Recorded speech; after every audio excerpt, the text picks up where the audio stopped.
Thank you for coming. Thank you for being here. My name is Neale Walsch. The following audio program contains selections from Conversations with God, an Uncommon Dialogue, Book 2, concerning creating your future in the eternal moment, and Sane Sex, Sacred Sex. You are here by appointment, true, but still, you could have failed to show up. You could have decided not to. You chose instead to be here at the appointed hour, at the appointed place, for this program to come into your hands. So thank you. What you have here is that for which you have been looking, that for which you have been yearning for a very long time. What you have here is your latest, and for some of you, perhaps your first, very real contact with God. This is a contact. And it is very real. God is going to have an actual conversation with you now, through me. I wouldn't have said this a few years ago. I'm saying it now because I've already had such a dialogue, and I therefore know that such a dialogue is possible. Not only is it possible, it is happening all the time, just as this is happening right here, right now. My first experience of talking to God on your behalf occurred in 1992 and 93. I had written an angry letter to God, asking why my life had become such a monument to struggle and failure. My letter to God demanded to know why and what it took to make life work. To my astonishment, that letter was answered. How it was answered, and what those answers were, became a book, published in May 1995 under the title Conversations with God, Book 1. The process by which this information arrived was exquisitely simple. On a blank sheet of paper, I would merely write a question, any question, usually the first question that came to my head. And no sooner was the question written than the answer would form in my head, as if someone were whispering in my ear. I was taking dictation. With the exception of the few words I'm speaking now, all the material in this book was placed on paper between spring of 1993 and a little over a year later. I'd like to present it to you now, just as it came from me and was given to me. Well, it's Easter Sunday, 1993, and as instructed, I'm here. I am here, pencil in hand, writing pad before me, ready to begin. I suppose I should tell you, God asked me to be here. We had a date. On Easter Sunday, 1992, 1 year ago today, God began a dialogue with me. I know that sounds ridiculous, but it's what happened. Not long ago, that dialogue ended. I was given instructions to take a rest, but told also that I had a date to return to this conversation this day. You have a date too. You're keeping it right now. I'm clear that these words are being spoken not only to me, but to you through me. Apparently, you've been looking for God and for word from God for a very long time. So have I. Today, we shall find God together. That's always the best way to find God, together. We shall never find God apart. I mean that two ways. I mean, we'll never find God so long as we are apart. For the first step in finding that we are not apart from God is finding that we are not apart from each other. And until we know and realize that all of us are one, we cannot know and realize that we and God are one. God is not apart from us, ever. And we only think we are apart from God. It's a common error. We also think we're apart from each other. And so the fastest way to find God, I've discovered, is to find each other, to stop hiding out from each other, and of course to stop hiding out from ourselves. The fastest way to stop hiding out is to tell the truth. To everyone, all the time. Start telling the truth now and never stop. Begin by telling the truth to yourself about yourself. Then tell the truth to yourself about another. Then tell the truth about yourself to another. Then tell the truth about another to that other, and finally tell the truth to everyone about everything. This program is about truth, not my truth, God's truth. Our initial dialogue, God's and mine, was concluded just a month ago. I assume this one will go just like the first. That is, I ask questions and God answers. I guess I'll stop and ask God right now. God, is this how it's going to go? Yes. I thought so. Except that I'll bring some subjects up myself without you asking. Why are you adding that twist here?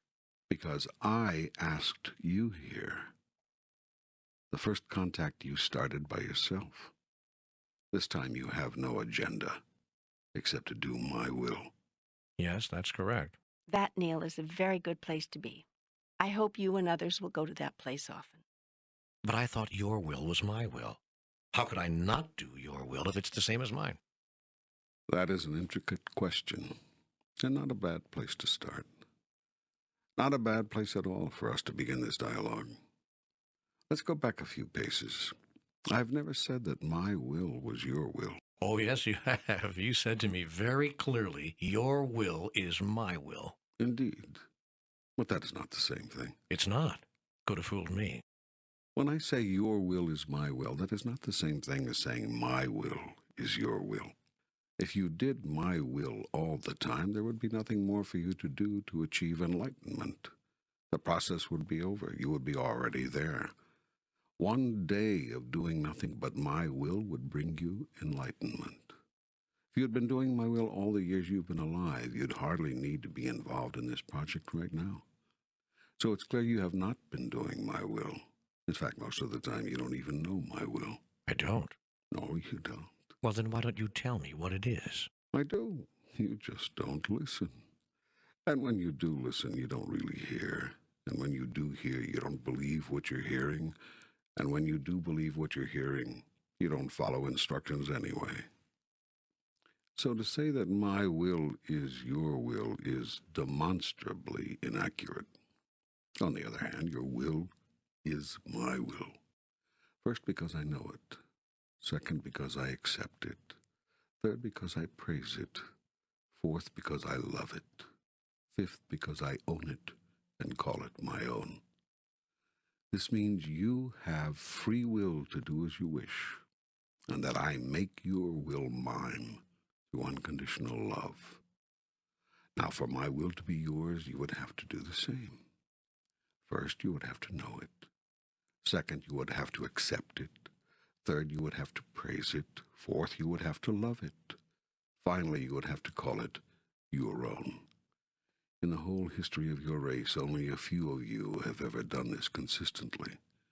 A handful of others have done it nearly always. Many have done it a great deal. A whole slew of people have done it from time to time. And virtually everyone has done it on rare occasion, although some have never done it at all. Which category am I in? Doesn't matter.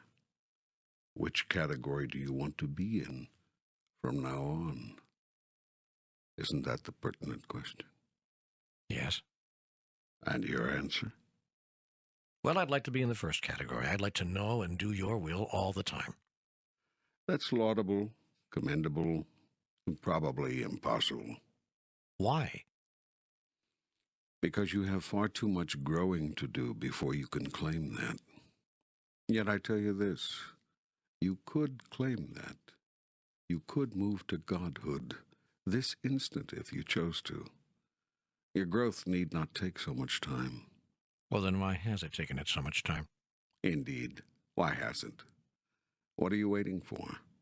Surely you don't believe it is I holding you back? No, I'm clear that I'm holding myself back. Good. Clarity is the first step to mastery. Well, I'd like to get to mastery. How do I get there? How do I do that? Keep listening. That's exactly where I'm taking you. I'm not sure where to begin. Let's take time.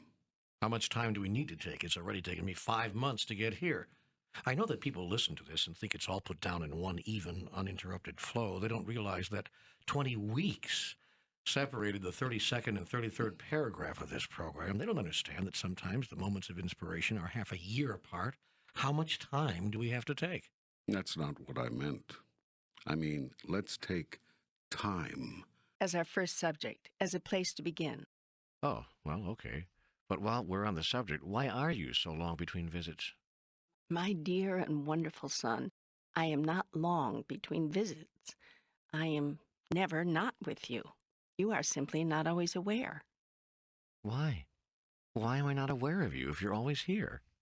Because your life gets caught up in other things. Let's face it, you've had a pretty busy 5 months. Oh, yes, I have. A lot's been going on. And you've made these things more important than me. That doesn't feel like my truth. I invite you to look at your actions.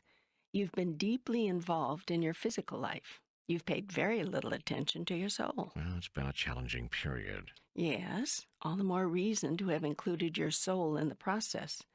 These past months would have gone much more smoothly with my help. So may I suggest that you don't lose contact? I try to stay close, but I seem to get lost, caught up, as you put it, in my own drama. And then somehow I don't find time for you. I don't meditate. I don't pray. I certainly don't write. I know. It's an irony of life that when you need our connection the most, you step away from it. How can I stop doing that?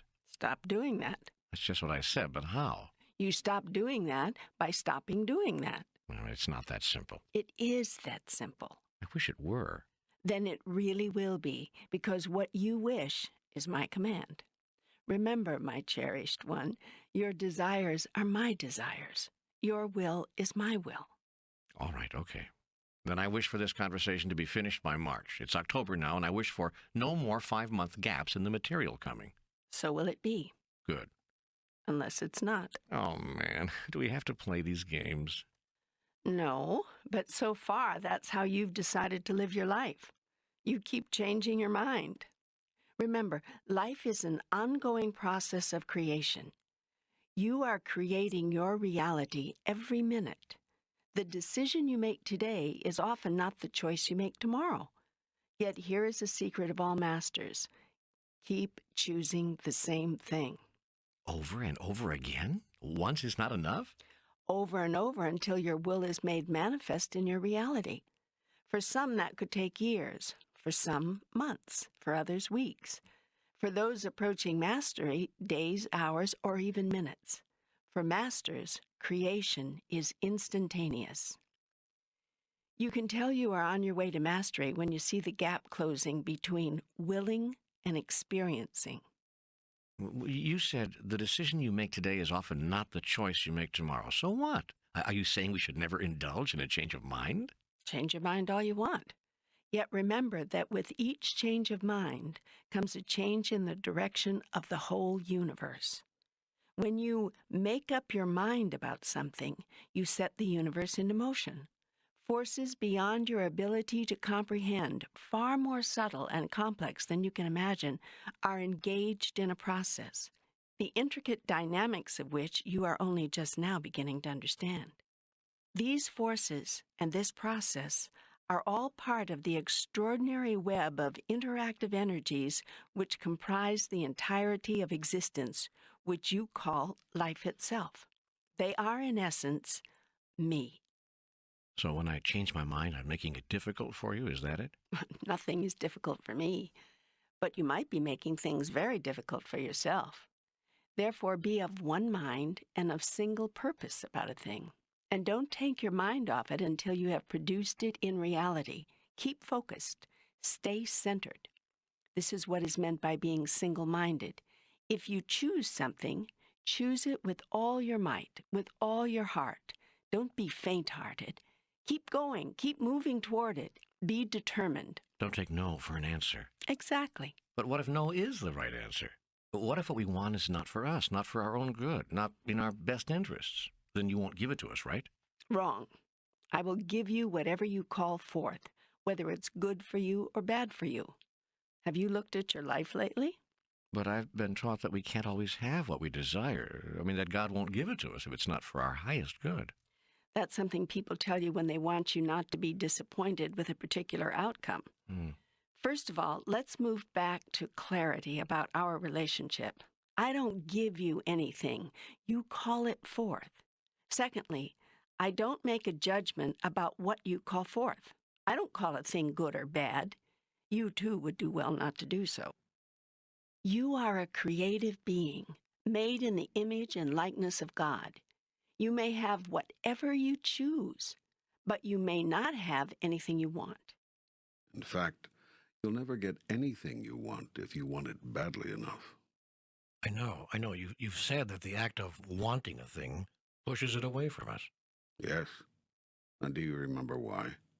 Because thoughts are creative, and the thought of wanting a thing is a statement to the universe, a declaration of a truth which the universe then produces in my reality. Precisely. Exactly. You have learned. You do understand. That's great. Yes, that's how it works. The moment you say, I want something, the universe says, indeed you do, and gives you that precise experience, the experience of wanting it. Whatever you put after the word I becomes your creative command. The genie in the bottle, which I am, exists but to obey. I produce what you call forth. You call forth precisely what you think, feel, and say. It's as simple as that. So tell me again, why does it take so much time for me to create the reality I choose? For a number of reasons. Because you do not believe you can have what you choose. Because you do not know what to choose. Because you keep trying to figure out what's best for you. Because you want guarantees ahead of time that all your choices will be good. And because you keep changing your mind. Let me see if I understand. I shouldn't try to figure out what's best for me? Best is a relative term depending on 100 variables. That makes choices very difficult. There should be only one consideration when making any decision. Is this a statement of who I am?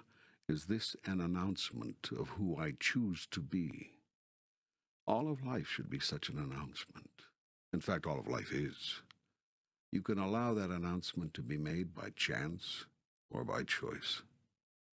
A life lived by choice is a life of conscious action. A life lived by chance is a life of unconscious reaction. Reaction is just that, an action you have taken before.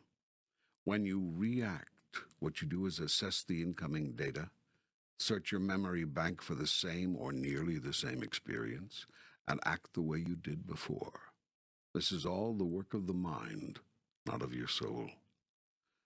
Your soul would have you search its memory to see how you might create a truly genuine experience of you in the now moment. This is the experience of soul-searching of which you have so often heard, but you have to be literally out of your mind to do it. When you spend your time trying to figure out what's best for you, you are doing just that, spending your time. Better to save your time than to spend it wastefully. It is a great time saver to be out of your mind. Decisions are reached quickly, choices are activated rapidly, because your soul creates out of present experience only, without review, analysis, and criticism of past encounters. Remember this: the soul creates, the mind reacts.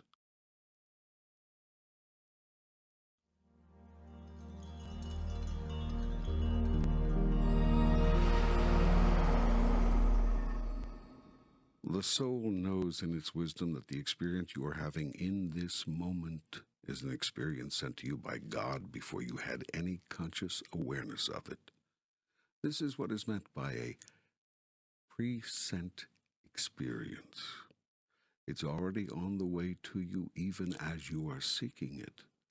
For even before you ask, I shall have answered you. Every now moment is a glorious gift from God. That's why it is called the present. The soul intuitively seeks the perfect circumstance and situation now needed to heal wrong thought and bring you the rightful experience of who you really are. It is the soul's desire to bring you back to God, to bring you home to me. It is the soul's intention to know itself experientially, and thus to know me. For the soul understands that you and I are one, even as the mind denies this truth and the body acts out this denial. Therefore, in moments of great decision, be out of your mind and do some soul-searching instead. The soul understands what the mind cannot conceive. If you spend your time trying to figure out what's best for you, your choices will be cautious, your decisions will take forever, and your journey will be launched on a sea of expectations. If you are not careful, you will drown in your expectations. Whew, that's quite an answer. But how do I listen to my soul? How do I know what I'm hearing? The soul speaks to you in feelings. Listen to your feelings. Follow your feelings. Honor your feelings. Why does it seem to me that honoring my feelings is precisely what has caused me to get into trouble in the first place? Because you have labeled growth trouble and standing still safe. I tell you this, your feelings will never get you into trouble because your feelings are your truth. If you want to live a life where you never follow your feelings, but where every feeling is filtered through the machinery of your mind, go right ahead.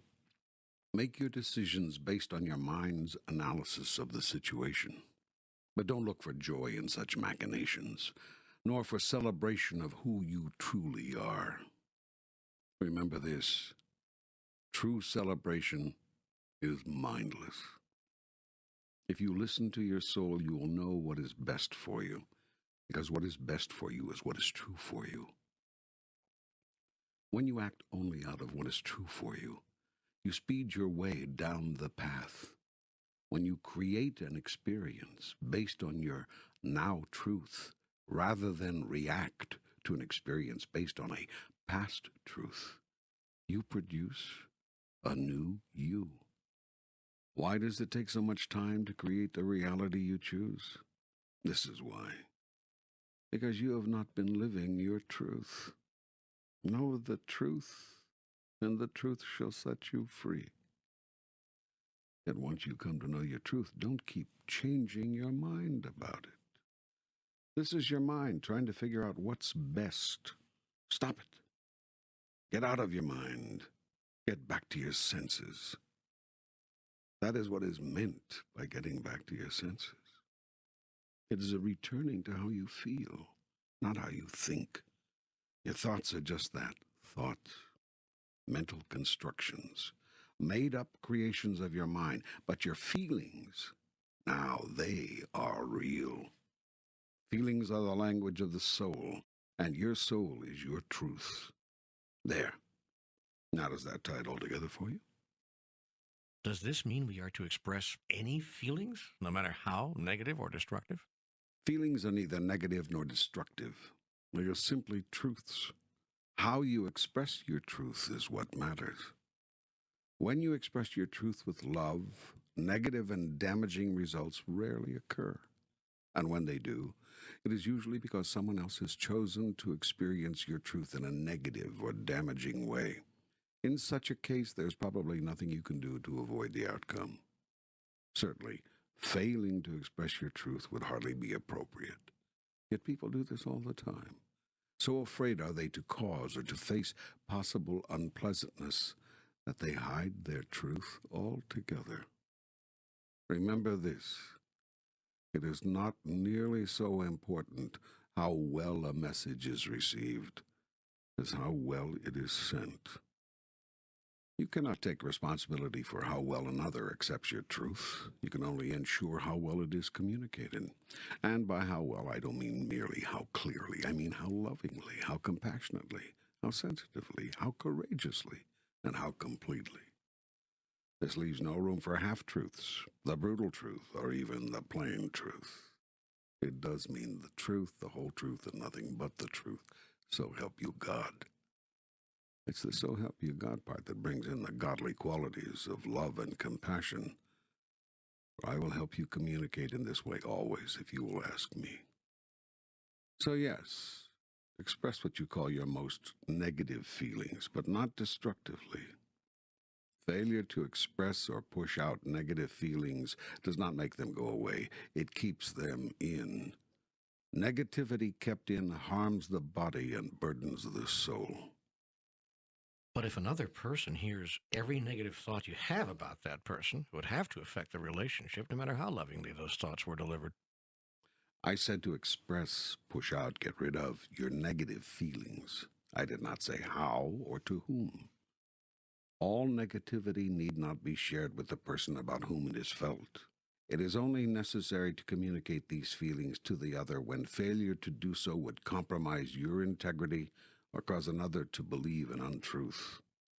Negativity is never a sign of ultimate truth, even if it seems like your truth at the moment. It may arise out of an unhealed part of you. In fact, always it does. That is why it is so important to get these negativities out. To release them. Only by letting go of them, putting them out there, placing them in front of you, can you see them clearly enough to know whether you really believe them. You have all said things, ugly things, only to discover that, once having been said, they no longer feel true.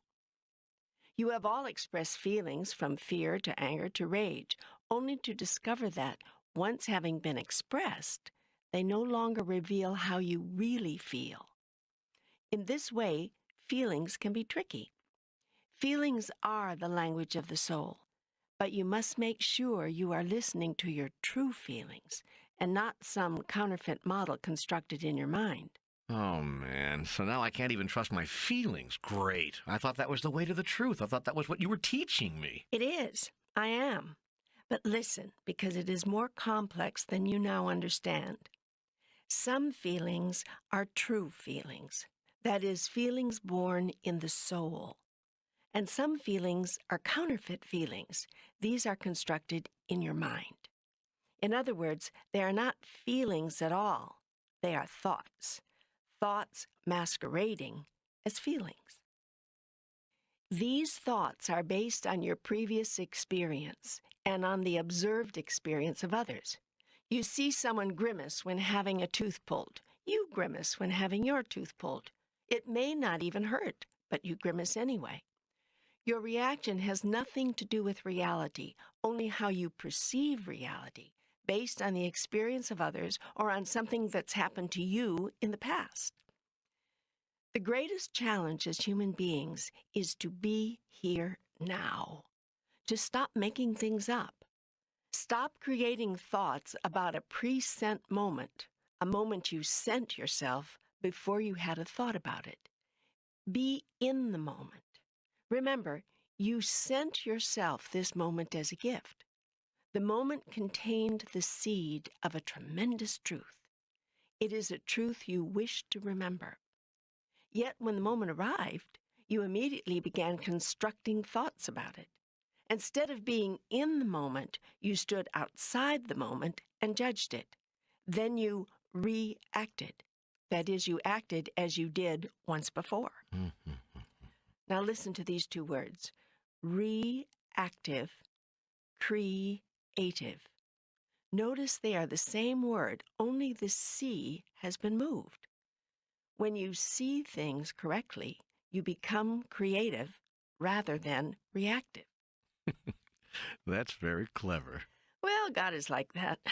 But you see, the point I'm trying to make is that when you come to each moment cleanly, without a previous thought about it, you can create who you are rather than reenact who you once were. Life is a process of creation, and you keep living it as if it were a process of reenactment. But how can any rational human being ignore one's previous experience in the moment something occurs? I mean, isn't it normal to call up everything you know on the subject and respond from that? It may be normal, but it is not natural. Normal means something usually done.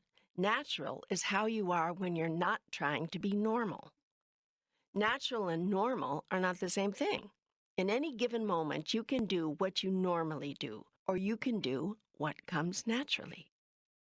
I tell you this, nothing is more natural than love. If you act lovingly, you will be acting naturally. If you react fearfully, resentfully, angrily, you may be acting normally, but you will never be acting naturally. How can I act with love when all of my previous experience is screaming at me that a particular moment is likely to be painful? Ignore your previous experience and go into the moment. Be here now. See what there is to work with right now in creating yourself anew. Remember, this is what you are doing here. You have come to this world in this way, at this time, in this place, to know who you are and to create who you wish to be. This is the purpose of all of life. Life is an ongoing, never-ending process of recreation. You keep recreating yourselves in the image of your next highest idea about yourselves. But isn't that rather like the man who jumped off the highest building, sure that he could fly? He ignored his previous experience and the observed experience of others and jumped off the building, all the while declaring, "I am God." That doesn't seem very smart. And I tell you this, men have achieved results much greater than flying. Men have healed sickness. Men have raised the dead. One man has. You think only one man has been granted such powers over the physical universe? Only one man has demonstrated them. Not so. Who parted the Red Sea? God? Indeed. But who called upon God to do that? Moses. Exactly. And who called upon me to heal the sick and raise the dead? Jesus. Yes. And now do you think what Moses and Jesus did you cannot do? But they didn't do it. They asked you to. That's a different thing. Okay, we'll go with your construction for now. And do you think that you cannot ask me these same miraculous things? I suppose I could. And would I grant them? I don't know. That's the difference between you and Moses. That's what separates you from Jesus. Many people believe if they ask in Jesus' name, you will grant their request. Yes, many people do believe that. They believe they have no power, but they have seen, or believe others who have seen, the power of Jesus. So they ask in his name, even though he said, "Why are you so amazed? These things and more shall you also do." Yet the people could not believe it. Many do not to this day. You all imagine you are unworthy. So you ask in the name of Jesus, or the Blessed Virgin Mary, or the patron saint of this or that, or the sun god, or the spirit of the east. You'll use anybody's name, anybody's, but your own. Yet I tell you this, ask and you shall receive, seek and you shall find, knock and it shall be open unto you. Jump off the building and you shall fly. There have been people who have levitated. Do you believe this? Well, I've heard of it, I guess. And people who have walked through walls and even left their bodies. Yes, but I've never seen anybody walk through walls, and I don't suggest anyone try it. Nor do I think we should jump off buildings. That's probably not good for your health.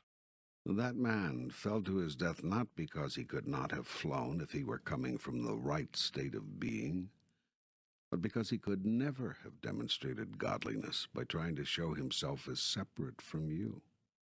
Please explain. The man on the building lived in a world of self-delusion in which he imagined himself to be other than the rest of you. By declaring, "I am God," he began his demonstration with a lie. He hoped to make himself separate, larger, more powerful. It was an act of the ego. Ego, that which is separate, individual, can never duplicate or demonstrate that which is one. By seeking to demonstrate that he was God, the man in the building demonstrated only his separateness, not his unity with all things. Thus he sought to demonstrate godliness by demonstrating ungodliness and failed. Jesus, on the other hand, demonstrated godliness by demonstrating unity, and seeing unity and wholeness wherever and upon whomever he looked. In this his consciousness and my consciousness were one, and in such a state whatever he called forth was made manifest in his divine reality in that holy moment. I see. So all it takes is Christ consciousness to perform miracles. Well, that should make things simple. Actually, it does. More simple than you think. And many have achieved such consciousness. Many have been Christed, not just Jesus of Nazareth. You can be Christed too. How? By seeking to be. By choosing to be. But it is a choice you must make every day, every minute. It must become the very purpose of your life. It is the purpose of your life. You simply do not know it. And even if you know it, even if you remember the exquisite reason for your very existence, you do not seem to know how to get there from where you are. Yes, that is the case. So how can I get from where I am to where I want to be? I tell you this, again, seek and ye shall find, knock and it shall be opened unto you. I've been seeking and knocking for 35 years. You'll pardon me if I'm a little bored with that line. If not to say disillusioned, yes. Hmm. But really, while I have to give you good grades for trying, an A for effort, so to speak, I can't say, I can't agree with you, that you've been seeking and knocking for 35 years. Let's agree that you've been seeking and knocking on and off for 35 years, mostly off. In the past, when you were very young, you came to me only when you were in trouble, when you needed something. As you grew older and matured, you realized that was probably not a right relationship with God, and sought to create something more meaningful. Even then, I was hardly more than a sometimes thing. Still later, as you came to understand that union with God can be achieved only through communion with God, you undertook the practices and behaviors that could achieve communion, yet even these you engaged sporadically, inconsistently. You meditated, you held ritual, you called me forth in prayer and chant, and you evoked the spirit of me in you, but only when it suited you, only when you felt inspired to. And glorious as your experience of me was, even on these occasions, still you've spent 95% of your life caught up in the illusion of separateness, and only flickering moments here and there in the realization of ultimate reality. You still think that your life is about car repairs and telephone bills and what you want out of relationships, that it's about the dramas you've created rather than the creator of those dramas. You have yet to learn why you keep creating your dramas. You're too busy playing them out. You say you understand the meaning of life, but you do not live your understandings. You say you know the way toward communion with God, but you do not take that way. You claim you're on the path, but you do not walk it. Then you come to me and say you've been seeking and knocking for 35 years. I hate to be the one to disillusion you, but it's time you stopped being disillusioned in me and started seeing you as you really are.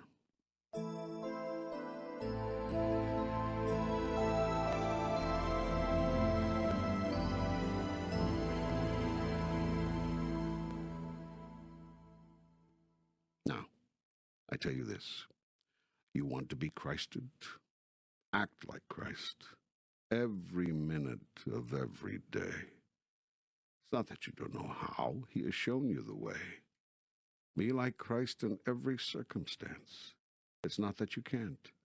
He has left you instructions. You are not without help in this, should you seek it. I'm giving you guidance every minute of every day. I am the still small voice within which knows which way to turn, which path to take, which answer to give, which action to implement, which word to say, which reality to create if you truly seek communion and unity with me. Just listen to me. I guess I just don't know how to do that. Ah, nonsense. You're doing it right now. Simply do it all the time. Well, I can't walk around with a yellow legal pad every minute of the day. I can't stop everything and start writing notes to you, hoping you'll be there with one of your brilliant answers. Thank you. They are brilliant. And here's another one. Yes, you can. I mean, if someone told you that you could have a direct connection with God, a direct link, a direct line, and all you had to do was make sure you had paper and pen handy at all times, would you do it? Well, yes, of course. Yet you just said you wouldn't or can't. So what's the matter with you? What are you saying? What is your truth? Now, the good news is that you don't even need a pad and pen. I am with you always. I don't live in the pen. I live in you. That is true, isn't it? I mean, I can really believe that, can't I? Of course you can believe it. It's what I've been asking you to believe from the beginning. It's what every master, including Jesus, has said to you. It is the central teaching. It is the ultimate truth. I am with you always, even unto the end of time. Do you believe this? Yes. Yes, now I do. More than ever, I mean. Good. Then use me. If it works for you to take out a pad and a pen, and I must say that seems to work pretty well for you, then take out a pad and a pen more often, every day, every hour if you have to. Get close to me. Get close to me. Do what you can. Do what you have to. Do what it takes. Say a rosary, kiss a stone, bow to the east, chant a chant, swing a pendulum, test a muscle, or write a book. Do what it takes. Each of you has your own construction. Each of you has understood me, created me in your own way. To some of you, I am a man. To some of you, I am a woman. To some, I am both. To some, I am neither. To some of you, I am pure energy. To some, the ultimate feeling, which you call love. And some of you have no idea what I am. You simply know that I am. And so it is. I am. I am the wind which rustles your hair. I am the sun which warms your body. I am the rain which dances on your face. I am the smell of flowers in the air. And I am the flowers which send their fragrance upward. I am the air which carries the fragrance. I am the beginning of your first thought. I am the end of your last. I am the idea which sparked your most brilliant moment. I am the glory of its fulfillment. I am the feeling which fueled the most loving thing you ever did. I am the part of you which yearns for that feeling again and again. Whatever works for you, whatever makes it happen, whatever ritual, ceremony, demonstration, meditation, thought, song, word, or action it takes for you to reconnect, do this. Do this in remembrance of me. So, going back and summarizing what you're telling me, I seem to come up with these main points. Life is an ongoing process of creation. A secret of all masters is to stop changing one's mind, keep choosing the same thing. Don't take no for an answer. We call forth what we think, feel, and say. Life is a process of creation or reaction. The soul creates, the mind reacts. The soul understands what the mind cannot conceive. Stop trying to figure out what is best for you, how you can win the most, lose the least, get what you want, and start going with what feels like who you are. Your feelings are your truth. What is best for you is what is true for you. Thoughts are not feelings.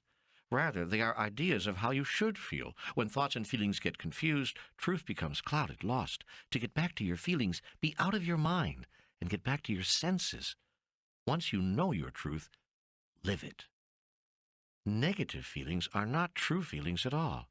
Rather, they are your thoughts about something, based always on the previous experience of yourself and others. Previous experience is no indicator of truth, since pure truth is created here and now, not reenacted. To change your response to anything, be in the present, that is, the pre-sent moment, the moment that was sent to you and was what it was before you had a thought about it. In other words, be here now, not in the past or the future. The past and the future can exist only in thought. The present moment is the only reality. Stay there. Seek, and you shall find. Do whatever it takes to stay connected with God, Goddess, Truth. Don't stop the practices, the prayers, the rituals, the meditations, the readings, the writings, the whatever works for you to stay in touch with all that is. How's that so far? Great. So far, so good. You've got it. Now, can you live it? I'm going to try. Good.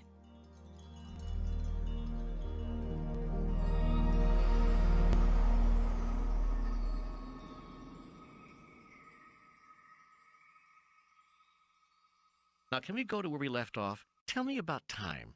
There is no time like the present. You've heard that before, I'm sure, but you didn't understand it. Now you do. There is no time but this time. There is no moment but this moment. Now is all there is. What about yesterday and tomorrow? Figments of your imagination, constructions of your mind, non-existent in ultimate reality. Everything that ever happened is happening and ever will happen is happening right now. I don't understand. And you can't, not completely, but you can begin to, and a beginning grasp is all that is needed here. So, just listen.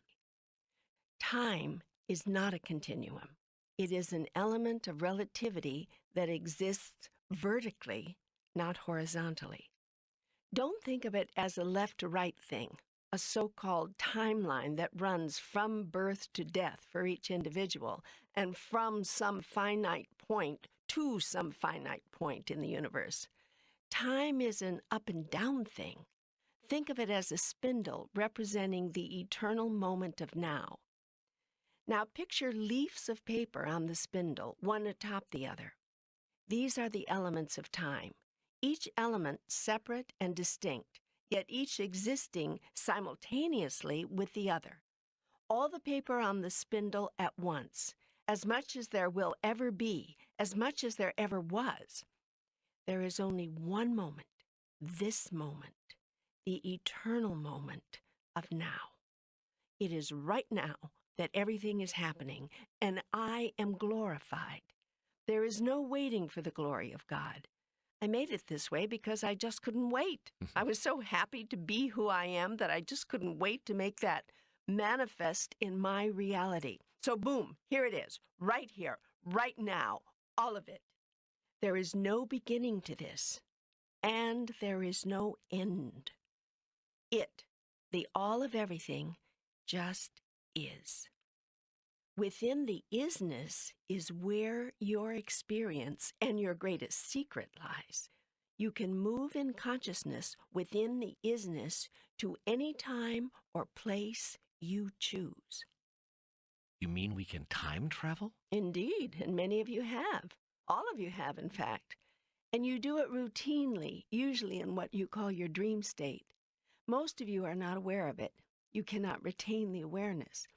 But the energy sticks to you like glue. And sometimes there's enough residue that others, sensitive to this energy, can pick up things about your past or your future. They feel or read this residue, and you call them seers and psychics. Sometimes there is enough residue that even you in your limited consciousness are aware you've been here before. Your whole being is suddenly jarred by the realization that you've done all this before. Deja vu. Yes, or that wonderful feeling when you meet someone that you've known them all your life, known them for all eternity. That's a spectacular feeling. That's a marvelous feeling. And that's a true feeling. You have known that soul forever. Forever is a right now thing. So you have often looked up or looked down from your piece of paper on the spindle and seen all the other pieces. And you've seen yourself there because a part of you is on every piece. How is that possible? I tell you this, you have always been, are now, and always will be. There has never been a time when you were not, nor will there ever be such a time. But wait. What about the concept of old souls? Aren't some souls older than others? Nothing is older than anything. I created it all at once, and all of it exists right now. The experience of older and younger to which you refer has to do with the levels of awareness of a particular soul or aspect of being. You're all aspects of being, simply parts of what is. Each part has the consciousness of the whole embedded within it. Every element carries the imprint. Awareness is the experience of that consciousness being awakened. The individual aspect of the all becomes aware of itself. It becomes, quite literally, self-conscious. Then gradually it becomes conscious of all others, and then of the fact that there are no others, that all is one. Then ultimately, of me, magnificent me.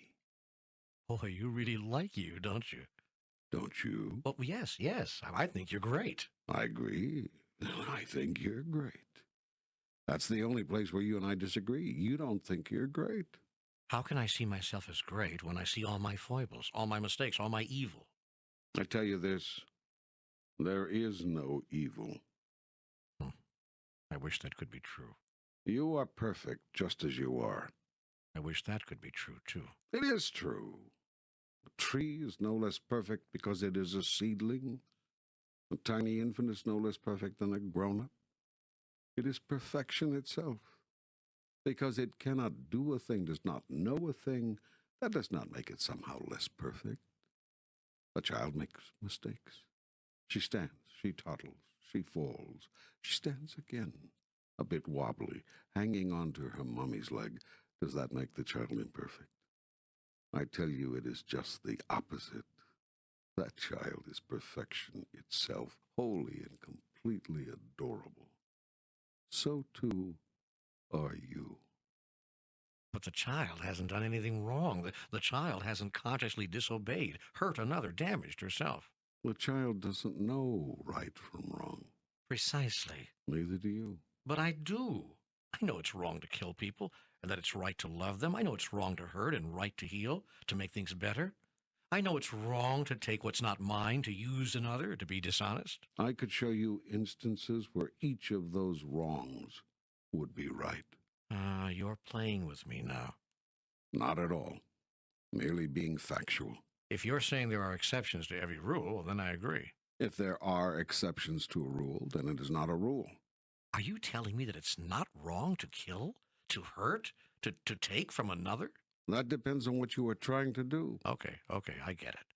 But that doesn't make these things good. Sometimes one has to do bad things to achieve a good end. Which doesn't make them bad things at all, then, does it? They are just means to an end. Are you saying the end justifies the means? What do you think? No, absolutely not. So be it. Don't you see what you're doing here? You're making up the rules as you go along. And don't you see something else? That's perfectly okay. It's what you're supposed to be doing. All of life is a process of deciding who you are and then experiencing that. As you keep expanding your vision, you make up new rules to cover that. As you keep enlarging your idea about yourself, you create new do's and don'ts, yeses and nos to encircle that. These are the boundaries that hold in something which cannot be held in. You cannot hold in you because you are as boundless as the universe. Yet you can create a concept about your boundless self by imagining and then accepting boundaries. In a sense, this is the only way you can know yourself as anything in particular. That which is boundless is boundless. That which is limitless is limitless. It cannot exist anywhere because it is everywhere. If it is everywhere, it is nowhere in particular. God is everywhere. Therefore, God is nowhere in particular because to be somewhere in particular, God would have to not be somewhere else, which is not possible for God. There's only one thing that is not possible for God, and that is for God to not be God. God cannot not be, nor can God not be like itself. God cannot ungod itself. I am everywhere, and that's all there is to it. And since I am everywhere, I am nowhere. And if I am nowhere, where am I? Now, here. I love it. You made this point before, but I love it, so I let you go on. That's very kind of you. And do you understand it better now? Do you see how you have created your ideas of right and wrong simply to define who you are? Do you see that without these definitions, boundaries, you are nothing? And do you see that, like me, you keep changing the boundaries as you change your ideas of who you are?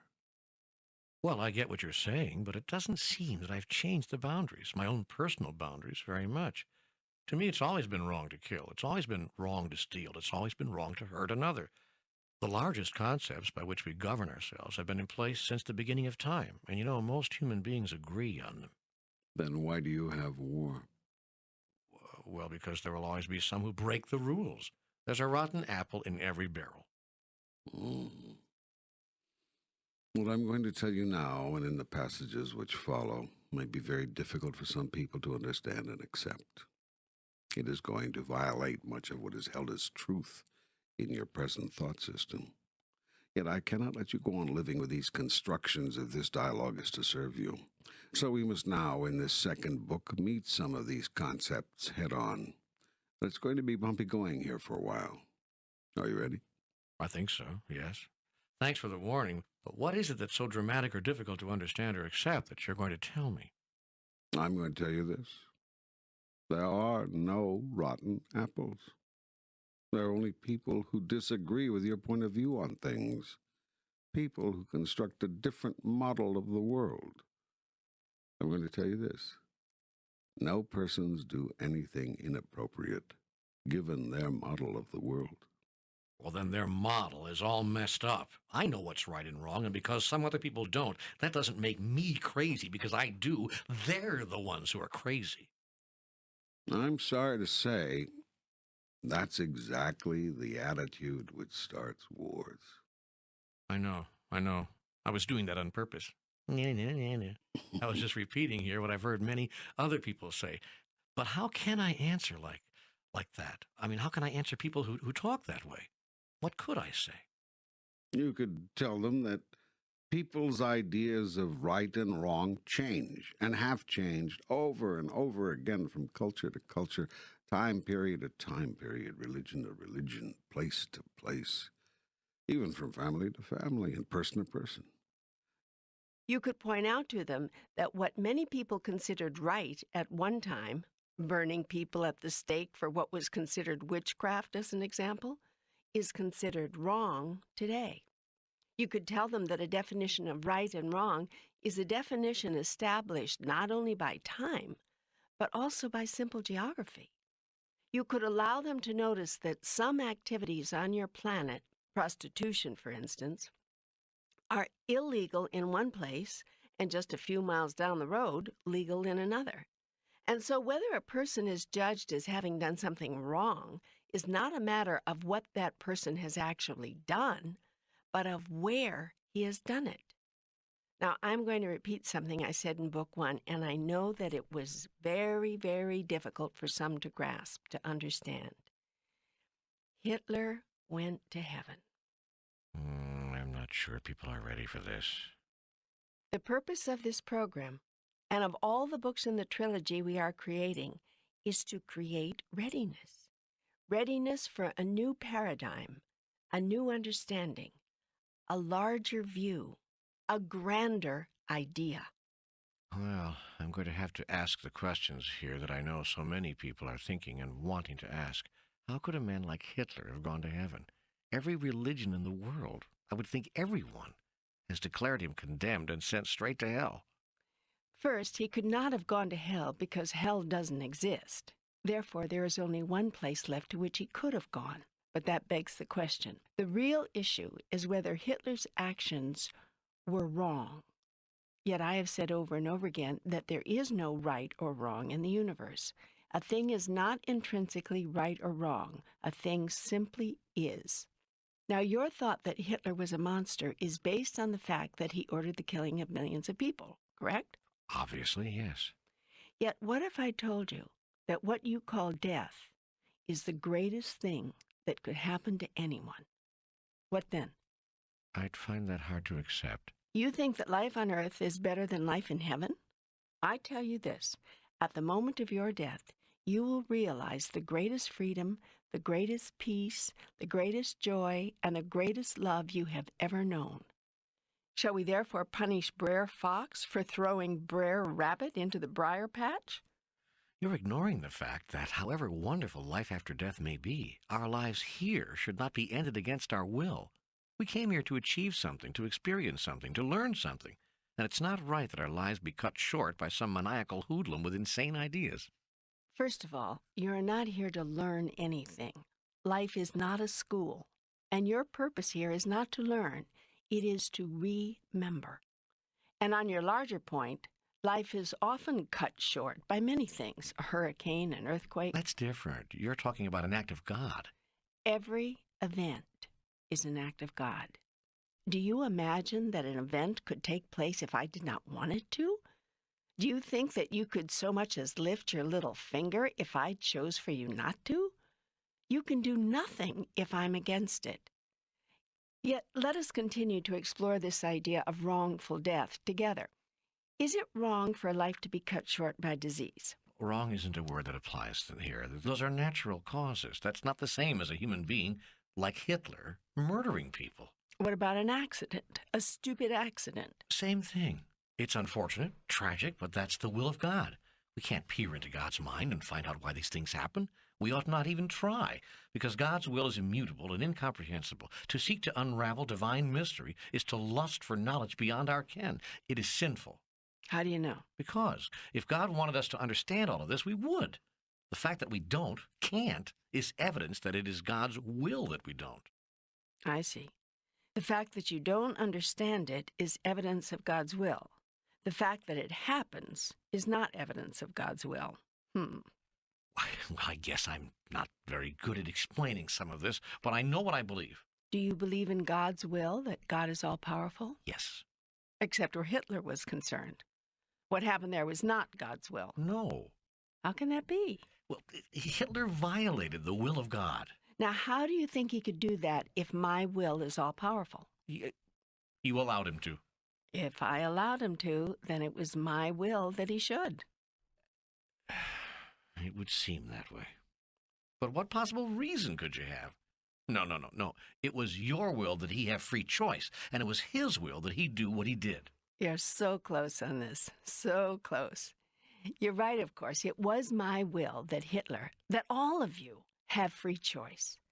But it is not my will that you be punished unceasingly, unendingly, if you do not make the choice I want you to make.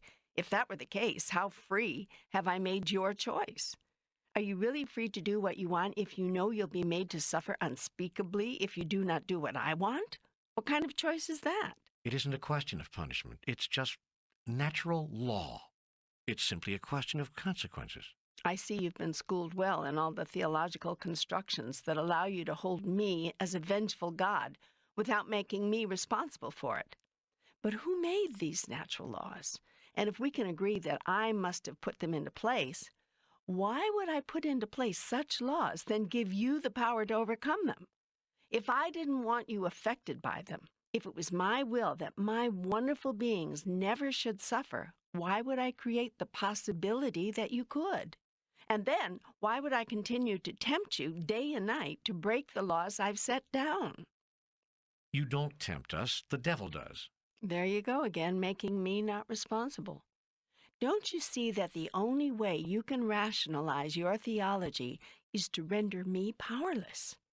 Do you understand that the only way your constructions make sense is if mine don't? Are you really comfortable with the idea of a God who creates a being whose actions it cannot control? I didn't say you can't control the devil. You can control everything. You're God. It's just that you choose not to. You allow the devil to tempt us, to try to win our souls. But why? Why would I do that if I don't want to have you not return to me? Because you want us to come to you out of choice, not because there's no choice. Look, you set up heaven and hell so there could be a choice, so we could act out of choosing, not out of simply following a path because there's no other. I can see how you've come to this idea. That's how I've set it up in your world, so you think that's how it must be in mine. In your reality, good cannot exist without bad, Mm-hmm. so you believe it must be the same in mine. I tell you this, there is no bad where I am, and there is no evil. There is only the all of everything, the oneness, and the awareness, the experience of that. Mine is the realm of the absolute, where one thing does not exist in relationship to another, but quite independent of anything. Mine is the place where all there is love. And there are no consequences to anything we think, say, or do on earth? Oh, but there are consequences. Look around you. No, I mean after death. There is no death. Life goes on forever and ever. Life is. You simply change form. All right, have it your way. After we change form. After you change form, consequences cease to exist. There is just knowing. Consequences are an element of relativity. They have no place in the absolute because they depend on linear time and sequential events. These do not exist in the realm of the absolute. In that realm, there is naught but peace and joy and love. In that realm, you will know at last the good news. That your devil does not exist. That you are who you always thought you were. Goodness and love. Your idea that you might be something else has come from an insane outer world causing you to act insanely. An outer world of judgment and condemnation. Others have judged you, and from their judgments you have judged yourself. Now you want God to judge you, and I will not do it. And because you cannot understand a God who will not act as humans would, you're lost. Your theology is your attempt to find yourself again.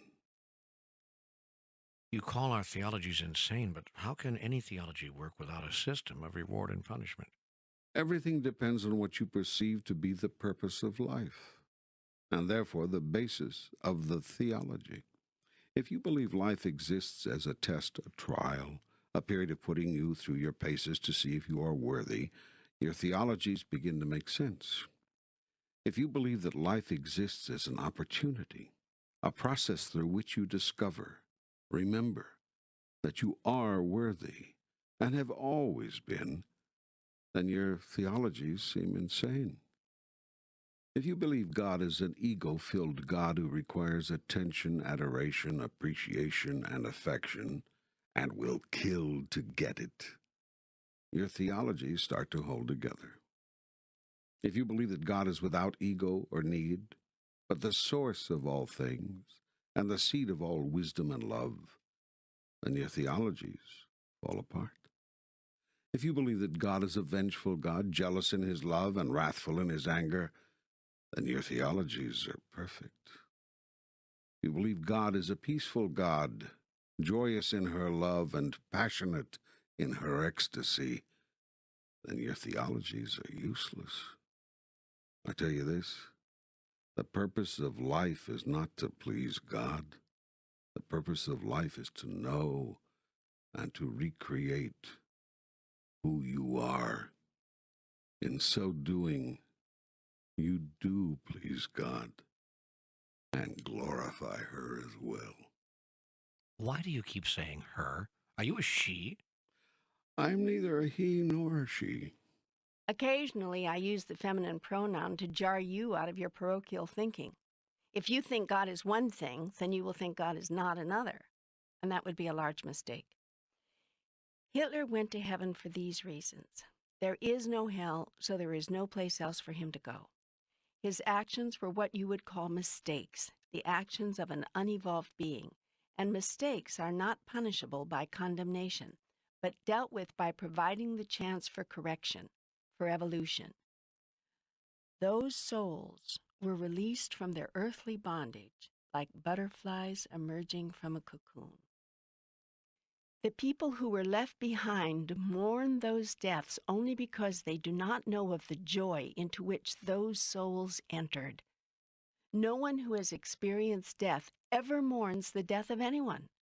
Your statement that their deaths were nevertheless untimely, and therefore somehow wrong, suggests that something could happen in the universe when it is not supposed to. Yet given who and what I am, that is impossible. Everything occurring in the universe is occurring perfectly. God hasn't made a mistake in a very long time. When you see the utter perfection in everything, not just those things with which you agree, but, and perhaps especially, those things with which you disagree, you achieve mastery. I'd like to talk a little bit more about some of the very complex theologies we human beings have created. For instance, I was taught as a child that I was a sinner, that all human beings are sinners, that we can't help it. We're born that way. We're born into sin. Quite an interesting concept. How did anyone get you to believe that? Well, they told us the story of Adam and Eve.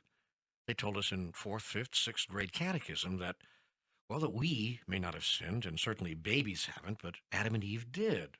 And we're their descendants and have thus inherited their guilt as well as their sinful natures. You see, Adam and Eve ate of the forbidden fruit, partook of the knowledge of good and evil, and thus sentenced all of their heirs and descendants to separation from God at birth. All of us are born with this original sin on our souls. Each of us shares in the guilt, so we're given free choice to see, I guess, if we'll still do the same stuff Adam and Eve did and disobey God, or if we can overcome our natural inherited tendency to do bad and do the right thing instead, in spite of the world's temptations. And if you do bad? Well, then you send us to hell. I do. Yes, unless we repent. I see. If we say we're sorry and make a perfect act of contrition, you will save us from hell, but not from all suffering. We still have to go to purgatory for a while to cleanse us of our sins. Mm-hmm. How long will you have to dwell in purgatory? Well, it depends. We have to have our sins burned away. It's not too pleasant, I can tell you. And the more sins you've got, the longer it takes to burn them out, the longer we stay. That's what I've been told. I understand. But at least we won't go to hell, which is forever. On the other hand, if we die in mortal sin, we go straight to hell. Mortal sin. Well, as opposed to venial sin. See, if we die with a venial sin on our soul, we only go to purgatory. Mortal sin sends us right to hell. Can you give me an example of these various categories of sin you were told about? Sure. Mortal sins are serious, kind of like major crimes, theological felonies, things like murder, rape, stealing. Venial sins are rather minor, theological misdemeanors. A venial sin would be like missing church on Sunday, or in the old days, eating meat on Friday. Wait a minute. This God of yours sent you to purgatory if you ate meat on Friday? Yeah. But not anymore, not since the early 60s. But if we ate meat on Fridays before the early 60s, woe be unto us. Really? Absolutely. Well, what happened in the early 60s to make this sin no longer sin? Well, the Pope said it was no longer a sin. I see. And this God of yours, he forces you to worship him, to go to church on Sundays, under pain of punishment? Well, failure to attend Mass is a sin, yes. And if it's not confessed, if you die with that sin on your soul, you'll have to go to purgatory, yeah. But what about a child? What about an innocent little child who doesn't know all these rules by which God loves?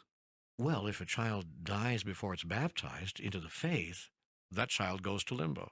Goes to where? Limbo. It's not a place of punishment, but it's not heaven either. It's limbo. You can't be with God, but at least you don't have to go to the devil. But why couldn't that beautiful, innocent child be with God? The child did nothing wrong. Well, that's true, but the child was not baptized. See, no matter how faultless or innocent babies are, or any persons for that matter, they have to be baptized to get into heaven. Otherwise, God can't accept them. That's why it's important to have your children baptized quickly, soon after birth. Who told you all this? God, through his church. Which church? The Holy Roman Catholic Church, of course. That is God's church. In fact, if you're a Catholic and you should happen to attend another church, that's also a sin. I thought it was a sin not to go to church. Well, it is. It's also a sin to go to the wrong church. What's a wrong church? Any church that's not Roman Catholic. You can't be baptized in the wrong church. You can't get married in the wrong church. You can't even attend the wrong church. Now, I know this for a fact because as a young man, I wanted to go with my parents to the wedding of a friend. I was actually asked to be in the wedding as an usher. But the nuns told me I shouldn't accept the invitation because it was in the wrong church. Hmm. Did you obey them? The nuns? No, no. I figured God, you, would show up at the other church just as willingly as you showed up at mine, so I went. I stood in the sanctuary in my tuxedo, and I felt fine. Good. Well, let's see now. We have heaven, we have hell, we have purgatory, we have limbo, we have mortal sin, we have venial sin. Is there anything else? Well, there's confirmation and communion and confession. There's exorcism and extreme unction. Hold it. There's patron saints and holy days of obligation. Every day is sanctified. Every minute is holy. This now is the holy instant. Well, yes, but some days are really holy, the holy days of obligation. And on those days, you also have to go to church. Here we go with the have-tos again. What happens if you don't? It's a sin. So you go to hell. Well, no, you go to purgatory if you die with that sin on your soul. That's why it's good to go to confession, really, as often as you can. Some people go every week, some people every day. That way they can wipe the slate clean, keep it clean, so they could, if they happen to die or something. Wow. Talk about living in constant fear. Well, yeah. But you see, that's the purpose of religion, to put the fear of God into us. Then we do right and resist temptation. Uh-huh. But now, what if you do commit a sin between confessions and then get into an accident or something and die? Oh, it's okay. No panic. Just make a perfect act of contrition. Oh, my God, I am heartily sorry for having offended thee. Okay, enough. But wait, that's just one of the world's religions. Don't you want to look at some others? No, I get the picture. Well, I hope that people don't think I'm simply ridiculing their beliefs. You're really ridiculing no one, just saying it like it is. It's as American President Harry Truman used to say, "Give 'em hell, Harry," people would shout, and Harry'd say, "I don't give 'em hell, I just quote 'em directly, and it feels like hell." Boy, we really got sidetracked there. We started out talking about time and ended up talking about organized religion. Yes, well, that's what it's like talking with God. It's hard to keep the dialogue limited.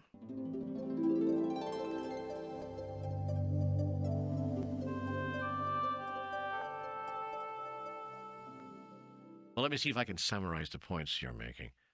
There is no time but this time. There's no moment but this moment. Time is not a continuum. It's an aspect of relativity that exists in an up and down paradigm, with moments or events stacked on top of each other, happening or occurring at the same time. We are constantly traveling between realities in this realm of time, no time, all time, usually in our sleep. Déjà vu is one way we are made aware of this. There has never been a time when we were not, nor will there ever be. The concept of age, as it relates to souls, really has to do with levels of awareness, not length of time. There is no evil. We are perfect just as we are. Wrong is a conceptualization of the mind based in relative experience. We're making up the rules as we go along, changing them to fit our present reality, and that's perfectly all right. It's as it should be, must be, if we are to be evolving beings. Hitler went to heaven. Everything that happens is God's will. Everything. That includes not just hurricanes, tornadoes, and earthquakes, but Hitler as well. The secret of understanding is knowing the purpose behind all events. There are no punishments after death, and all consequences exist only in relative experience, not in the realm of the absolute. Human theologies are mankind's insane attempt to explain an insane God who does not exist. The only way human theologies make sense is if we accept a God who makes no sense at all. How's that? Another good summary? Excellent. Good, because now I've got a million questions. Why did Hitler go to heaven? I know you just tried to explain this, but somehow I need more. And what is the purpose behind all events? And how does this larger purpose relate to Hitler and other despots? Let's go to purpose first. All events, all experiences have as their purpose the creating of opportunity. Events and experiences are opportunities, nothing more, nothing less. It would be a mistake to judge them as works of the devil, punishments from God, rewards from heaven, or anything in between. They are simply events and experiences, things that happen. It is what we think of them, do about them, be in response to them, that gives them meaning. Events and experiences are opportunities drawn to you, created by you individually or collectively through consciousness. Consciousness creates experience. You are attempting to raise your consciousness. You have drawn these opportunities to you in order that you might use them as tools in the creation and experiencing of who you are. Who you are is a being of higher consciousness than you are now exhibiting. Because it is my will that you should know and experience who you are, I allow you to draw to yourself whatever event or experience you choose to create in order to do that. Other players in the universal game join you from time to time, either as brief encounters, peripheral participants, temporary teammates, long-term interactors, relatives and family, dearly loved ones, or life path partners. These souls are drawn to you by you. You are drawn to them by them. It is a mutually creative experience expressing the choices and desires of both. No one comes to you by accident. There is no such thing as coincidence. Nothing occurs at random. Life is not a product of chance. Events, like people, are drawn to you by you for your own purposes. Larger planetary experiences and developments are the result of group consciousness. They are drawn to your group as a whole as a result of the choices and desires of the group as a whole. What do you mean by the term your group? Group consciousness is something that is not widely understood, yet it is extremely powerful and can, if you're not careful, often overcome individual consciousness. You must always, therefore, endeavor to create group consciousness wherever you go and with whatever you do, if you wish your larger life experience on the planet to be harmonious. If you are in a group whose consciousness does not reflect your own, and you are unable at this time to effectively alter the group consciousness, it is wise to leave the group, or the group could lead you. It will go where it wants to go, regardless of where you want to go. If you cannot find a group whose consciousness matches your own, be the source of one. Others of like consciousness will be drawn to you. Individuals in smaller groups must affect larger groups, and ultimately the largest group of all, which is all humankind, for there to be permanent and significant change on your planet. Your world and the condition it is in is a reflection of the total combined consciousness of everyone living there. As you can see by looking around you, much work is left to be done, unless, of course, you are satisfied with your world as it is. Surprisingly, most people are. That is why the world does not change. Most people are satisfied with a world in which differences, not similarities, are honored, and disagreements are settled by conflict and war. Most people are satisfied with a world in which survival is for the fittest, might is right, competition is required, and winning is called the highest good. If such a system happens also to produce losers, so be it, so long as you are not among them. Most people are satisfied, even though such a model produces people who are often killed when they are judged wrong, starved and rendered homeless when they are losers, oppressed and exploited when they are not strong. Most people define wrong as that which is different from them. Religious differences in particular are not tolerated, nor are many social, economic, or cultural differences. Exploitation of the underclass is justified by the self-congratulatory pronouncements from the upper class of how much better off their victims are now than they were before these exploitations. By this measure, the upper class can ignore the issue of how all people ought to be treated if one were being truly fair, rather than merely making a horrible situation a tiny bit better and profiting obscenely in the bargain. Most people laugh when one suggests any kind of system other than the one currently in place, saying that behaviors such as competing and killing and the victor taking the spoils are what makes this civilization great. Most people even think there is no other natural way to be, that it is the nature of humans to behave in this manner, and that to act any other way would kill the inner spirit that drives man to succeed. No one asks the question, succeed at what? Difficult as it is for truly enlightened beings to understand, most people on your planet believe in this philosophy, and that is why most people don't care about the suffering masses, the oppression of minorities, the anger of the underclass, or the survival needs of anyone but themselves and their immediate families. Most people do not see that they are destroying their Earth, the very planet which gives them life, because their actions seek only to enhance their quality of life. Amazingly, they are not farsighted enough to observe that short-term gains can produce long-term losses, and often do, and will. Most people are threatened by group consciousness, a concept such as the collective good, a one-world overview, or a God who exists in unity with all creation rather than separate from it.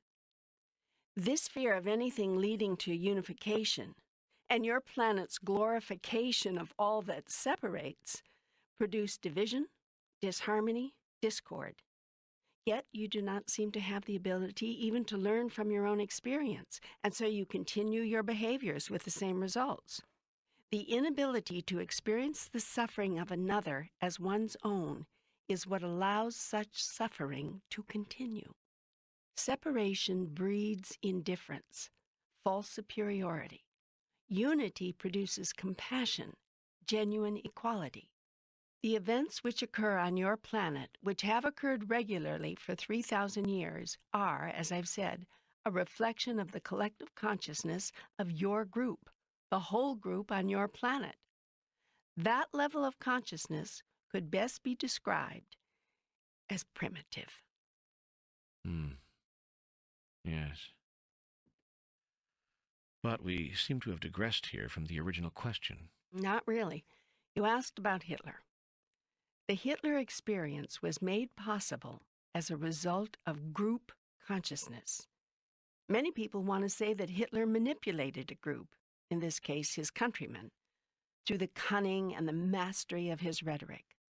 But this conveniently lays all the blame at Hitler's feet, which is exactly where the mass of people want it. But Hitler could do nothing without the cooperation and support and willing submission of millions of people.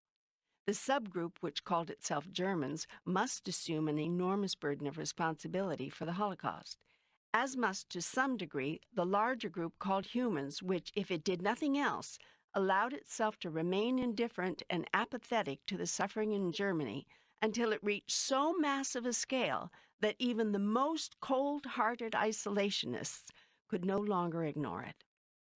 You see, it was collective consciousness which provided fertile soil for the growth of the Nazi movement. Hitler seized the moment, but he did not create it. It's important to understand the lesson here. A group consciousness, which speaks constantly of separation and superiority, produces loss of compassion on a massive scale, and loss of compassion is inevitably followed by loss of conscience. A collective concept rooted in strict nationalism ignores the plights of others, yet makes everyone else responsible for yours, thus justifying retaliation, rectification, and war. Auschwitz was the Nazi solution to an attempt to rectify the Jewish problem. The horror of the Hitler experience was not that he perpetrated it on the human race, but that the human race allowed him to. The astonishment is not only that a Hitler came along, but also that so many others went along. The shame is not only that Hitler killed millions of Jews, but also that millions of Jews had to be killed before Hitler was stopped. The purpose of the Hitler experience was to show humanity to itself. Throughout history, you have had remarkable teachers, each presenting extraordinary opportunities to remember who you really are. These teachers have shown you the highest and the lowest of the human potential. They have presented vivid, breathtaking examples of what it can mean to be human, of where one can go with the experience, of where the lot of you can and will go given your consciousness. The thing to remember, consciousness is everything and creates your experience. Group consciousness is powerful and produces outcomes of unspeakable beauty or ugliness. The choice is always yours. If you are not satisfied with the consciousness of your group, seek to change it. The best way to change the consciousness of others is by your example. If your example is not enough, form your own group. You be the source of the consciousness you wish others to experience. They will when you do. It begins with you. Everything. All things. You want the world to change? Change things in your own world. Hitler gave you a golden opportunity to do that. The Hitler experience, like the Christ experience, is profound in its implications and the truths it revealed to you about you. Yet those larger awarenesses live, in the case of Hitler or Buddha, Genghis Khan or Hare Krishna, Attila the Hun or Jesus the Christ, only so long as your memories of them live. That is why Jews build monuments to the Holocaust and ask you never to forget it, for there is a little bit of Hitler in all of you, and it is only a matter of degree. Wiping out a people is wiping out a people, whether at Auschwitz or Wounded Knee. So, Hitler was sent to us to provide us a lesson about the horrors man can commit, the levels to which man can sink. Hitler was not sent to you. Hitler was created by you. He arose out of your collective consciousness and could not have existed without it. That is the lesson. The consciousness of separation, segregation, superiority, of we versus they, of us and them, is what creates the Hitler experience. The consciousness of divine brotherhood, of unity, of oneness, of ours rather than yours, mine, is what creates the Christ experience. When the pain is ours, not just yours, when the joy is ours, not just mine, when the whole life experience is ours, then it is at last truly that, a whole life experience. Why did Hitler go to heaven? Because Hitler did nothing wrong.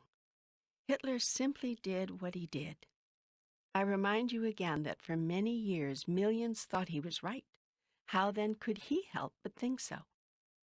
If you float out a crazy idea and 10 million people agree with you, you might not think you're so crazy. The world decided, finally, that Hitler was wrong. That is to say, the world's people made a new assessment of who they are and who they chose to be in relationship to the Hitler experience. He held up a yardstick. He set a parameter, a border against which we could measure and limit our ideas about ourselves. Christ did the same thing at the other end of the spectrum. There have been other Christs and other Hitlers, and there will be again.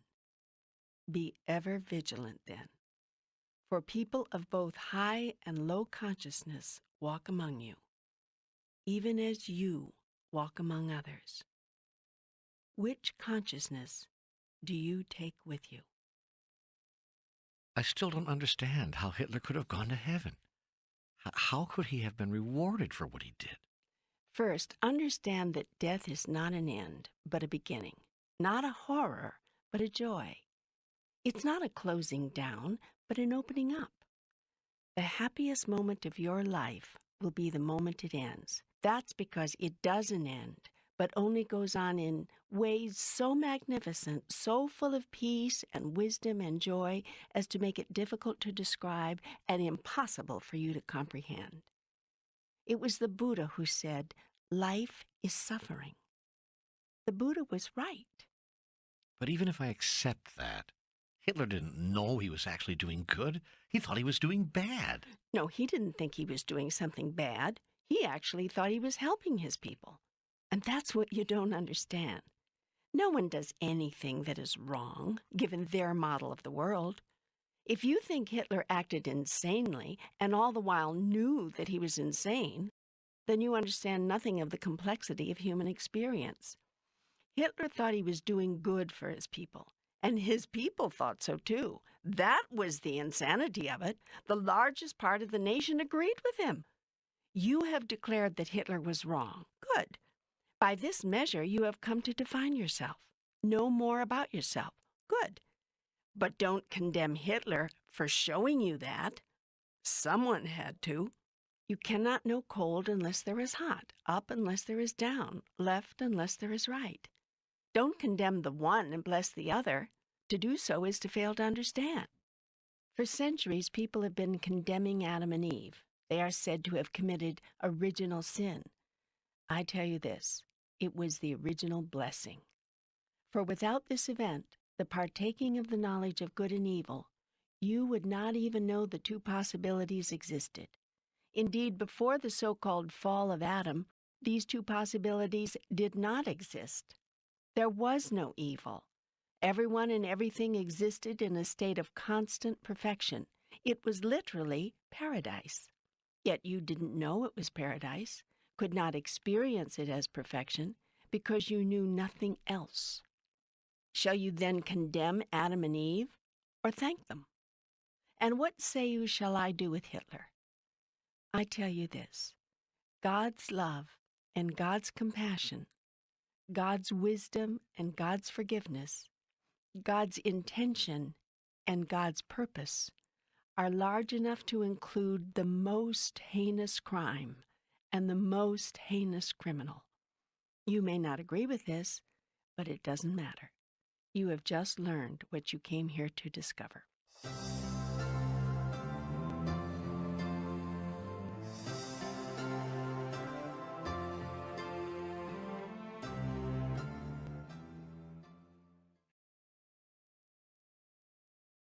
Have you said all you're going to say about time? I've said all you need to know. There is no time. All things exist simultaneously. All events occur at once. This book is being written, and as it's being written, it's already written. It already exists. In fact, that's where you're getting all this information, from the book that already exists. You're merely bringing it into form. This is what is meant by, even before you ask, I will have answered. This information about time all seems, well, interesting, but rather esoteric. Does it have any application to real life? A true understanding of time allows you to live much more peacefully within your reality of relativity, where time is experienced as a movement, a flow, rather than a constant. It is you who are moving, not time. Time has no movement. There's only one moment. At some level, you deeply understand this. That is why when something really magnificent or significant occurs in your life, you often say it is as if time stands still. It does. And when you do also, you often experience one of those life-defining moments. Phew, I find this hard to believe. How can this be possible? Your science has already proven this mathematically. Formulas have been written showing that if you get into a spaceship and fly far enough, fast enough, you could swing back around toward the Earth and watch yourself taking off. This demonstrates that time is not a movement, but a field through which you move, in this case on Spaceship Earth. You say it takes 365 days to make a year, yet what is a day? You've decided, quite arbitrarily I might add, that a day is the time it takes your spaceship to make one complete revolution on its axis. How do you know that it's made such a spin? You can't feel it moving. You've chosen a reference point in the heavens, the sun. You say it takes a full day for the portion of the spaceship you are on to face the sun, turn away from the sun, then face the sun again. You've divided this day into 24 hours. Again, quite arbitrarily. You could just as easily have said 10 or 73. Then you divided each hour into minutes. You said each hourly unit contains 60 smaller units called minutes, and that each of those contains 60 tiny units called seconds. One day you noticed that the earth was not only spinning, it was also flying. You saw that it was moving through space around the sun. You carefully calculated that it took 365 revolutions of the earth for the earth itself to revolve around the sun. This number of earth spins you called a year. Things got kind of messy when you decided that you wanted to divide up a year into units smaller than a year but larger than a day. You created the week and the month, and you managed to get the same number of months in every year, but not the same number of days in every month. You couldn't find a way to divide an odd number of days, 365, by an even number of months, 12, so you just decided that some months contain more days than others. You felt you had to stay with 12 as the yearly subdivider because that was the number of lunar cycles you observed your moon moving through during a year. In order to reconcile these three spatial events, revolutions around the sun, spins of the earth on its axis, and moon cycles, you simply adjusted the number of days in each month. Even this device didn't solve all the problems because your earlier inventions kept creating a buildup of time which you didn't know what to do with. So you also decided that every so often 1 year would have to have a whole day more. You called this leap year and joked about it, but you actually lived by such a construction. And then you called my explanation of time unbelievable. Hmm. You've just as arbitrarily created decades and centuries, based interestingly on tens, not twelves, to further measure the passage of time. But all along, what you've really been doing is merely devising a way to measure movements through space. Thus we see that it is not time which passes, but objects which pass through and move around in a static field which you call space. Time is simply your way of counting movements. Scientists deeply understand this connection, therefore speak in terms of the space-time continuum. Dr. Einstein and others realized that time was a mental construction, a relational concept. Time was what it was relative to the space that existed between objects. If the universe is expanding, which it is, then it takes longer for the Earth to revolve around the sun today than it did 1 billion years ago. There's more space to cover. Thus it took more minutes, hours, days, weeks, months, years, decades, and centuries for all these cyclical events to occur recently than it did in 1492. When is a day not a day? When is a year not a year? Your new, highly sophisticated timing instruments now record this time discrepancy, and every year clocks around the world are adjusted to accommodate a universe that won't sit still. This is called Greenwich Mean Time, and it is mean because it makes a liar out of the universe. Einstein theorized that it wasn't time which was moving, but he who was moving through space at a given rate. All he had to do was change the amount of space between objects, or change the rate of speed with which he moved through space from one object to another to alter time. It was his general theory of relativity which expanded your modern-day understanding of the correlation between time and space. You now maybe can understand why, if you make a long journey through space and return, you may have aged only 10 years, while your friends on Earth will have aged 30. The farther you go, the more you will warp the space-time continuum, and the less your chances when you land of finding alive on the Earth anyone who was there when you left. However, if scientists on Earth in some future time developed a way to propel themselves faster, They could cheat the universe and stay in sync with real time on Earth, returning to find that the same time had passed on Earth as had passed on the spaceship. Obviously, if even more propulsion were available, one could return to the Earth before one took off. That is to say, time on Earth would pass more slowly than time on the spaceship. You could come back in 10 of your years, and the Earth would have aged only 4. Increase the speed, and 10 years in space might mean 10 minutes on Earth. Now, come across a fold in the fabric of space. Einstein and others believed such folds exist, and they were correct. And you are suddenly propelled across space in one infinitesimal moment. Could such a time-space phenomenon literally fling you back into time? It should not be quite as difficult to now see that time does not exist except as a construction of your mentality. Everything that's ever happened and is ever going to happen is happening now. The ability to observe it merely depends on your point of view, your place in space. If you were in my place, you could see it all right now. Comprehend? Wow. I'm beginning to. On a theoretical level, yes. Good.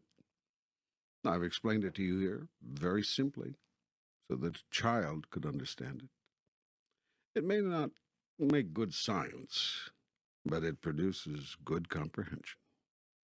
Right now, physical objects are limited in terms of their speed, but non-physical objects, my thoughts, my soul, could theoretically move through the ether at incredible speeds. Exactly. Precisely.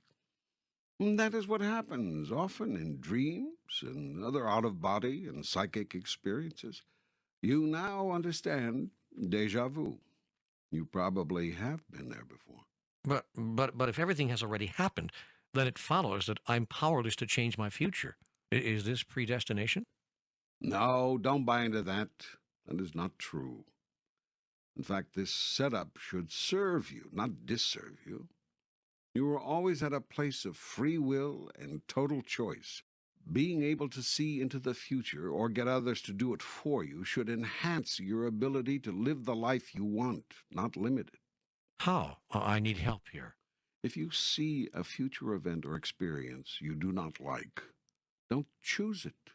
Choose again, select another. Change or alter your behavior so as to avoid the undesired outcome. But how can I avoid that which has already happened? It has not happened to you yet. You are at a place in the space-time continuum where you are not consciously aware of the occurrence. You do not know it has happened. You have not remembered your future. This forgetfulness is the secret of all time. It is what makes it possible for you to play the great game of life. I'll explain later. What you do not know is not so. Since you do not remember your future, it has not happened to you yet. A thing happens only when it is experienced. A thing is experienced only when it is known. Now let's say you've been blessed with a brief glimpse, a split-second knowing of your future. What's happened is that your spirit, the non-physical part of you, has simply sped to another place on the space-time continuum and brought back some residual energy, some images or impressions of that moment or event. These you can feel, or sometimes another who has developed a metaphysical gift can feel or see these images and energies that are swirling about you. If you don't like what you sense about your future, step away from that. Just step away from it. In that instant, you change your experience, and every one of you breathes a sigh of relief. Whoa, wait a minute, whoa. You must know, you are now ready to be told, that you exist at every level of the space-time continuum simultaneously. That is, your soul always was, always is, and always will be. World without end. Amen. I exist in more places than one? Of course. You exist everywhere and at all times. There is a me in the future and a me in the past? Well, future and past do not exist as we've just taken pains to understand. But using those words as you have been using them, yes. There's more than one of me? There is only one of you, but you are much larger than you think. So when the me that exists now changes something he doesn't like about his future, the me that exists in the future no longer has that as part of his experience? Essentially, yes. The whole mosaic changes. But he never loses the experience he's given himself. He's just relieved and happy that you don't have to go through that. But the me in the past has yet to experience this, so he walks right into it? In a sense, yes. But of course, you can help him. I can? Sure. First, by changing what the you in front of you experienced. The you behind you may never have to experience it. It is by this device that your soul evolves. In the same way, the future you got help from his own future self, thus helping you avoid what he did not. Did you follow that? Yeah. And it's intriguing. But I now have another question. What about past lives? If I've always been me in the past and in the future, how could I have been someone else, another person in a past life? You are a divine being, capable of more than one experience at the same time. And able to divide yourself into as many different selves as you choose. You can live the same life over and over again in different ways, as I've just explained, and you can also live different lives at different times on the continuum. Thus, all the while you're being you here now, you can also be and have been other selves in other times and places. Good grief. This gets complicateder and complicateder. Yes, and we've really only just scratched the surface here. Just know this: you are a being of divine proportion, knowing no limitation. A part of you is choosing to know yourself as your presently experienced identity. Yet this is by far not the limit of your being, although you think that it is. Why? You must think that it is, or you cannot do what you've given yourself this life to do. And what is that? You've told me before, but tell me again, here and now.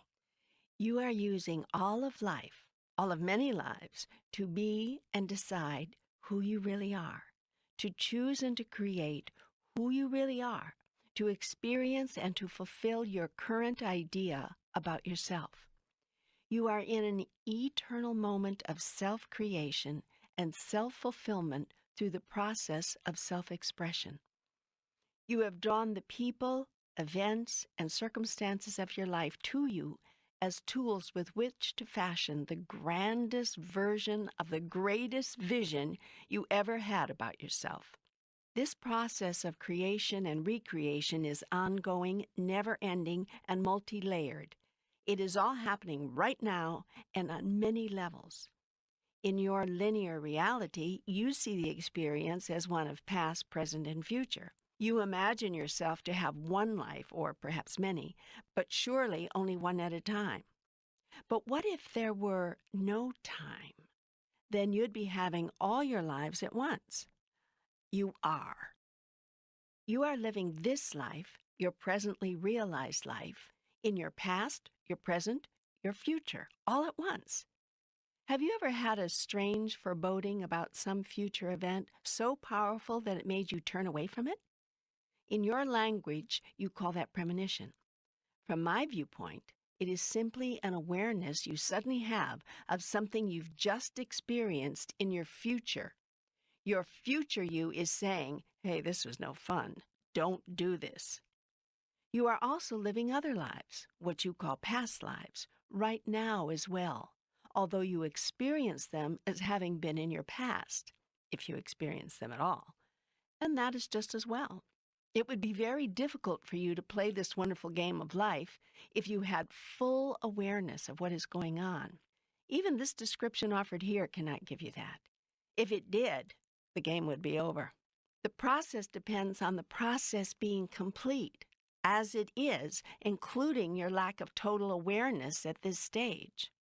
So bless the process and accept it as the greatest gift of the kindest Creator. Embrace the process and move through it with peace and wisdom and joy.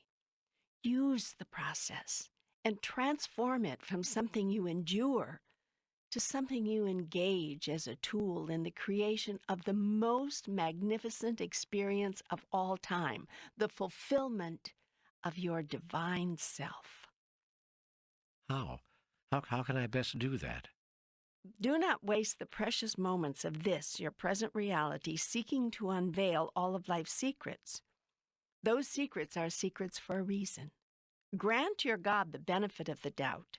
Use your now moment for the highest purpose, the creation and the expression of who you really are. Decide who you are, who you want to be, and then do everything in your power to be that.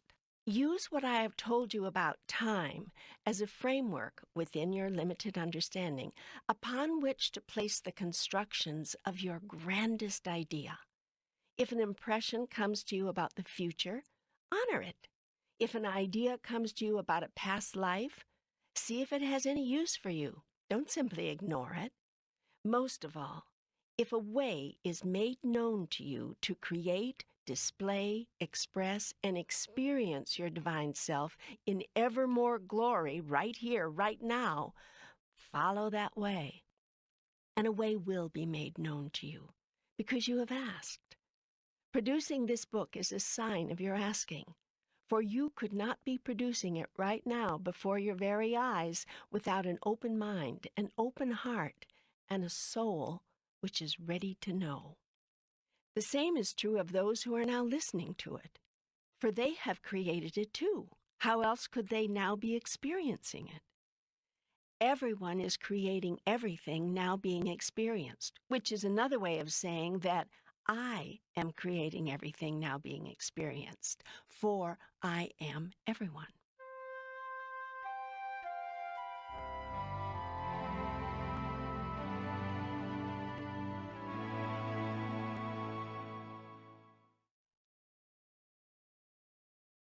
Are you getting the symmetry here? Are you seeing the perfection? It is all contained in a single truth. There is only one of us. Tell me about space. Space is time demonstrated. In truth, there is no such thing as space, pure, empty space with nothing in it. Everything is something. Even the emptiest space is filled with vapors so thin, so stretched out over infinite areas that they seem to not be there. Then after the vapors are gone, there is energy, pure energy. This manifests as vibration, oscillations, movements of the all at a particular frequency. Invisible energy is the space which holds matter together. Once, using your linear time as a model, all the matter in the universe was condensed into a tiny speck. You cannot imagine the denseness of this, but that is because you think that matter as it now exists is dense. Actually, what you now call matter is mostly space. All solid objects are 2% solid matter and 98% air. The space between the tiniest particles of matter in all objects is enormous. It is something like the distance between heavenly bodies in your night sky. Yet these objects you call solid. At one point, the entire universe actually was solid. There was virtually no space between the particles of matter. All the matter had the space taken out of it.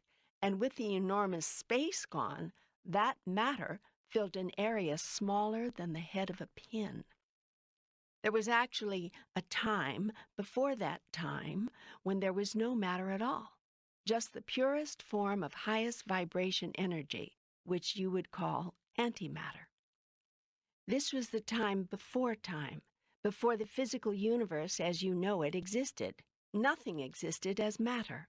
Some people conceive of this as paradise or heaven because nothing was the matter. It's no accident that today in your language, when you suspect something is wrong, you say, "What's the matter?" In the beginning, pure energy, me, vibrated, oscillated so fast as to form matter, all the matter of the universe. You too can perform the same feat. In fact, you do every day. Your thoughts are pure vibration, and they can and do create physical matter. If enough of you hold the same thought, you can impact, even create portions of your physical universe. Is the universe now expanding?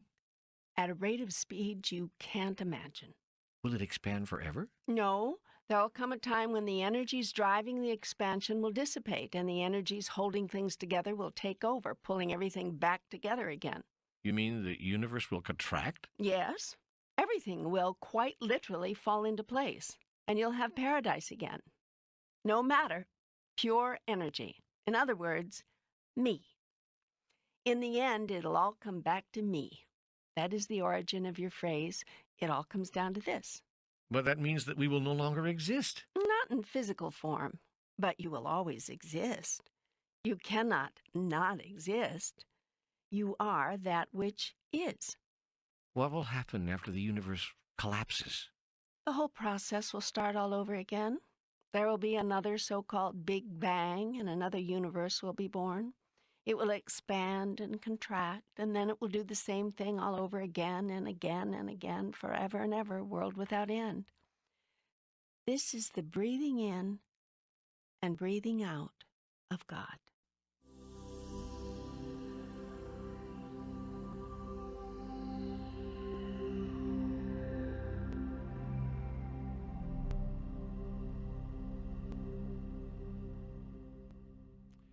Well, this is all, again, very interesting, but it has very little to do with my everyday life. As I said before, spending an inordinate amount of time trying to unravel the deepest mysteries of the universe is probably not the most efficient use of your life. Yet there are benefits to be gained from these simple layman's allegories and descriptions of the larger process. Like what? Like understanding that all things are cyclical. including life itself. Understanding about the life of the universe will help you to understand about the life of the universe inside you. Life moves in cycles. Everything is cyclical. Everything.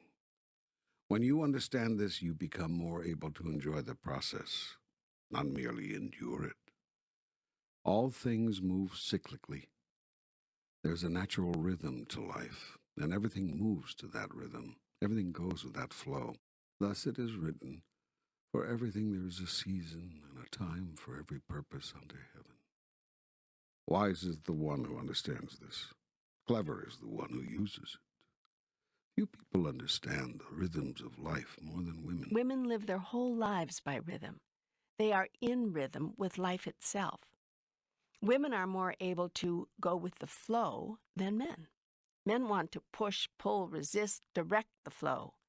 Women experience it, then mold with it to produce harmony.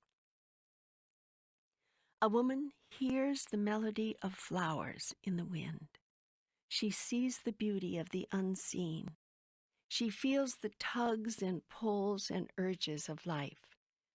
She knows when it is time to run and time to rest, time to laugh and time to cry, time to hold on and time to let go. Most women leave their bodies gracefully. Most men fight the departure. Women treat their bodies more gracefully when they are in them, too. Men treat their bodies horribly. That is the same way they treat life. Of course, there are exceptions to every rule. I'm speaking here in generalities. I'm speaking of how things have been until now. I'm speaking in the broadest terms. But if you look at life, if you admit to yourself what you are seeing, have seen, if you acknowledge what is so, you may find truth in this generality. Yet that makes me feel sad, That makes me feel as though women are somehow superior beings, that they have more of the right stuff than men. Part of the glorious rhythm of life is the yin and the yang. One aspect of being is not more perfect or better than another. Both aspects are simply and wonderfully that aspect. Men obviously embody other reflections of divinity which women eye with equal envy. Yet it has been said that being a man is your testing ground or your probation. When you have been a man long enough, when you have suffered enough through your own foolishness, when you have inflicted enough pain through the calamities of your own creation, when you have hurt others enough to stop your own behaviors, to replace aggression with reason, contempt with compassion, always winning with no one losing. Then you may become a woman. When you have learned that might is not right, that strength is not power over, but power with, that absolute power demands of others absolutely nothing, when you understand these things, then you may deserve to wear a woman's body, for you will at last have understood her essence. Then a woman is better than a man. No, not better. Different. It is you making that judgment. There is no such thing as better or worse in objective reality. There is only what is and what you wish to be. Hot is no better than cold. Up no better than down, a point I've made before. Hence, female is no better than male. It just is what it is, just as you are what you are. Yet none of you are restricted, more limited. You can be what you wish to be, choose what you wish to experience, in this lifetime or the next after that, just as you did in the lifetime before. Each of you is always a choice. Each of you is made up of all of it. There is male and female in each of you. Express and experience that aspect of you which it pleases you to express and experience. Yet know that it is all open to each of you. I don't want to get off onto other topics here. I just want to stay with this male-female paradigm for a while longer. You promised to discuss in much more detail the whole sexual aspect of this duality. Yes, I think it is time that we talked, you and I, about sex. Why did you create two sexes? Was this the only way you could figure for us to recreate? How should we deal with this incredible experience called sexuality? Not with shame, that's for sure, and not with guilt, and not with fear. For shame is not virtue, and guilt is not goodness, and fear is not honor. And not with lust, for lust is not passion, and not with abandon, for abandon is not freedom, and not with aggressiveness, for aggressiveness is not eagerness, and obviously not with ideas of control or power or domination, for these have nothing to do with love. But may sex be used for purposes of simple personal gratification? The surprising answer is yes, because personal gratification is just another word for self-love. Personal gratification has gotten a bad rap through the years, which is the main reason so much guilt is attached to sex. You are told you are not to use for personal gratification something which is intensely personally gratifying. This obvious contradiction is apparent to you, but you don't know where to go with the conclusion. So you decide that if you feel guilty about how good you feel during and after sex, that will at least make it all right. It's not unlike the famous singer you all know, whom I will not name here, who receives millions of dollars for singing her songs. Asked to comment on her incredible success and the riches it has brought her, she said, "I feel almost guilty because I love doing this so much." The implication is clear. If it's something you love doing, you should not also be rewarded additionally with money. Most people earn money by doing something they hate, or something that is at least hard work, not endless joy. So the world's message is, if you feel negatively about it, then you can enjoy it. Guilt is often used by you in your attempt to feel bad about something you feel good about, and thus reconcile yourself with God, who you think does not want you to feel good about anything. You are especially not to feel good about joys of the body, and absolutely not about, as your grandmother used to whisper, sex. Well, the good news is it's all right to love sex. It's also all right to love yourself. In fact, it's mandatory. What does not serve you is to become addicted to sex or anything else. but it is okay to fall in love with it.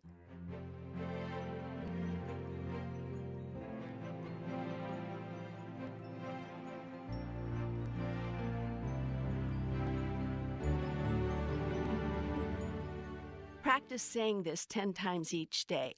I love sex. Practice saying this 10 times. I love money.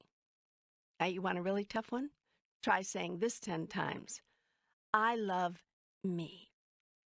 Here are some other things you are not supposed to love. Practice loving them. Power, glory, fame, success, winning. You want some more? Try these. You should really feel guilty if you love these. The adulation of others. Being better. Having more. Knowing how. Knowing why. Had enough? Wait, here's the ultimate guilt. You should feel the ultimate guilt if you feel that you know God. Isn't that interesting? All through your life, you have been made to feel guilty about the things you want most. Yet I tell you this, love, love, love the things you desire, for your love of them draws them to you. These things are the stuff of life. When you love them, you love life. When you declare that you desire them, you announce that you choose all the good that life has to offer. So choose sex, all the sex you can get. And choose power, all the power you can muster. And choose fame, all the fame you can attain. And choose success, all the success you can achieve. And choose winning, all the winning you can experience. Yet do not choose sex instead of love, but as a celebration of it. And do not choose power over, but power with. And do not choose fame as an end in itself, but as a means to a larger end. And do not choose success at the expense of others, but as a tool with which to assist others.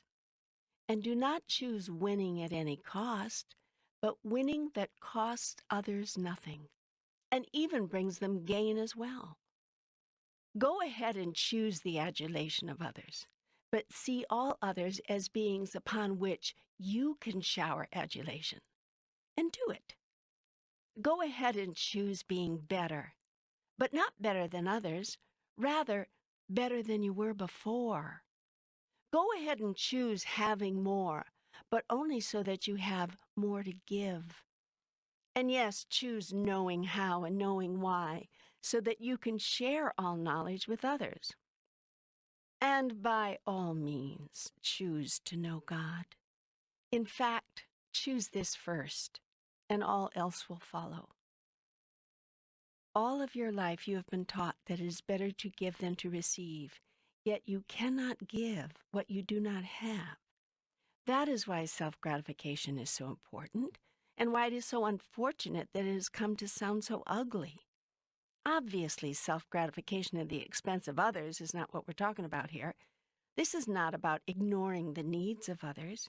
Yet life should also not have to be about ignoring your own needs. Give yourself abundant pleasure, and you will have abundant pleasure to give others.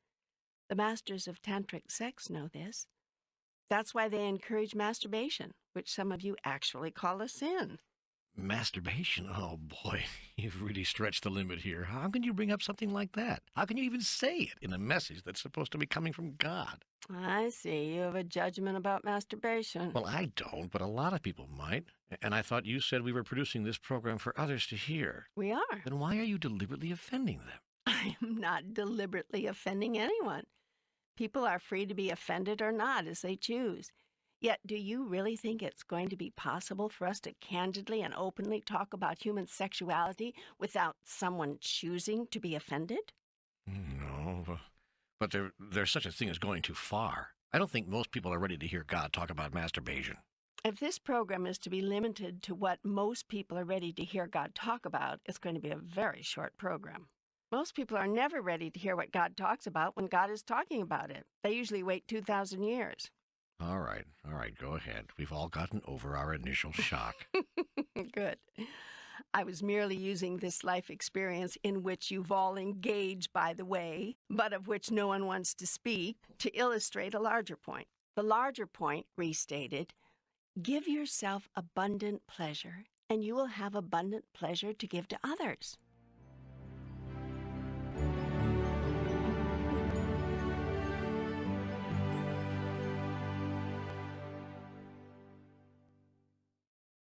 Teachers of what you call tantric sex, which is a very high form of sexual expression, incidentally, know that if you come to sex with hunger for sex, your ability to pleasure your partner and to experience a prolonged and joyful union of souls and bodies, which is a very high reason to experience sexuality, by the way, is greatly diminished. Tantric lovers, therefore, often self-pleasure before they pleasure each other. This is frequently done in the presence of each other, and usually with the encouragement and help and loving guidance of each other. Then, when initial hungers have been satisfied, the deeper thirst of the two, the thirst for ecstasy through prolonged union, can be gloriously satisfied. The mutual self-pleasuring is all part of the joyfulness, the playfulness, the lovingness of sexuality fully expressed. It is one of several parts. The experience you call coitus or intercourse might come at the end of a 2-hour encounter of love, or it might not. For most of you, it is very nearly the only point of a 20-minute exercise. That is 20 minutes if you're lucky. I had no idea this was going to turn into a sex manual. It's not. But it wouldn't be so bad if it did. Most people have a lot to learn about sexuality and its most wondrous, beneficial expression. I was nevertheless still seeking to illustrate the larger point. The more pleasure you give yourself, the more pleasure you can give to another. Likewise, if you give yourself the pleasure of power, you have more power to share with others. The same is true of fame, wealth, glory, success, or anything else which makes you feel good. By the way, I think it's time we looked at why a certain thing does make you feel good. Okay, I give up. Why? Feeling good is the soul's way of shouting, "This is who I am." Have you ever been in a classroom where the teacher was taking attendance, calling the roll, and when your name was called, you had to say, "Here"? Yeah, yes. Well, feeling good is the soul's way of saying "here." Now, a lot of people are ridiculing this whole idea of doing what feels good. They say this is the road to hell, yet I say it is the road to heaven. Much depends, of course, on what you say feels good. In other words, what kinds of experiences feel good to you. Yet I tell you this, no kind of evolution ever took place through denial. If you are to evolve, it will not be because you've been able to successfully deny yourself the things that you know feel good, but because you've granted yourself these pleasures and found something even greater. For how can you know that something is greater if you've never tasted the lesser? Religion would have you take its word for it. That is why all religions ultimately fail. Spirituality, on the other hand, will always succeed. Religion asks you to learn from the experience of others. Spirituality urges you to seek your own. Religion cannot stand spirituality, cannot abide it. Spirituality may bring you to a different conclusion than a particular religion, and this no known religion can tolerate. Religion encourages you to explore the thoughts of others and accept them as your own. Spirituality invites you to toss away the thoughts of others and come up with your own. Feeling good is your way of telling yourself that your last thought was truth, that your last word was wisdom, that your last action was love. To notice how far you have progressed, to measure how highly you have evolved, to simply look to see what makes you feel good. And don't seek to force your evolution, to evolve further, faster, by denying what feels good or stepping away from it. Self-denial is self-destruction. Yet also know this, self-regulation is not self-denial. Regulating one's behavior is an active choice to do or not do something based on one's decision regarding who they are. If you declare that you are a person who respects the rights of others, a decision not to steal or rob from them, not to rape and plunder, is hardly self-denial. It is self-declaration. That is why it is said that the measure of how far one has evolved is what makes one feel good. If acting irresponsibly, if behaving in a way which you know might damage others or cause hardship or pain is what makes you feel good, then you have not evolved very far. Awareness is the key here, and it is the task of the elders in your families and communities to create and spread this awareness among the young. It is likewise the job of God's messengers to increase awareness among all peoples, so that they may understand that what is done to or for one is done to or for all, because we are all one. When you come from we are all one, it is virtually impossible to find that hurting another feels good. So-called irresponsible behavior vanishes. It is within these parameters that evolving beings seek to experience life. It is within these parameters that I say, grant yourself permission to have all that life has to offer, and you will discover it has more to offer than you've ever imagined. You are what you experience. You experience what you express. You express what you have to express. You have what you grant yourself. I love this. I love this. But can we get back to the original question? Yes. I created two sexes for the same reason I put the yin and yang in everything, in the whole universe. They are part of the yin and the yang, this male and this female. They are the highest living expression of it in your world. They are the yin and the yang in form, in one of many physical forms. The yin and yang, the here and the there, the this and the that. The up and the down, the hot and the cold, the big and the small, the fast and the slow, the matter and the antimatter. All of it is necessary for you to experience life as you know it. How may we best use this thing called sexual energy? Lovingly, Openly, playfully, joyfully, fully, outrageously, passionately, sacredly, romantically, humorously, spontaneously, touchingly, creatively, unabashedly, sensually, and of course, frequently. There are those who say that the only legitimate purpose of human sexuality is procreation. Rubbish. Procreation is the happy after effect, not the logical forethought of most human sexual experience. The idea that sex is only to make babies is naive. And the corollary thought that sex should therefore stop when the last child is conceived is worse than naive. It violates human nature, and that is the nature I gave you. Sexual expression is the inevitable result of an eternal process of attraction and rhythmic energy flow, which fuels all of life. I have built into all things an energy that transmits its signal throughout the universe. Every person, animal, plant, rock, tree, every physical thing sends out energy like a radio transmitter. You are sending off energy, emitting energy right now, from the center of your being in all directions. This energy, which is you, moves outward in wave patterns. The energy leaves you, moves through walls, over mountains, past the moon, and into forever. It never, ever stops. Every thought you've ever had colors this energy. When you think of someone, if that person is sensitive enough, he or she can feel it. Every word you've ever spoken shapes it. Everything you've ever done affects it. The vibration, the rate of speed, the wavelength, the frequency of your emanations shift and change constantly with your thoughts, moods, feelings, words, and actions. You've heard the saying, sending off good vibes, and it's true. That's very accurate. Now every other person is naturally doing the same thing, and so the ether, the air between you, is filled with energy. A matrix of intertwining, interwoven personal vibes that form a tapestry more complex than you could ever imagine. This weave is the combined energy field within which you live. It is powerful and affects everything, including you.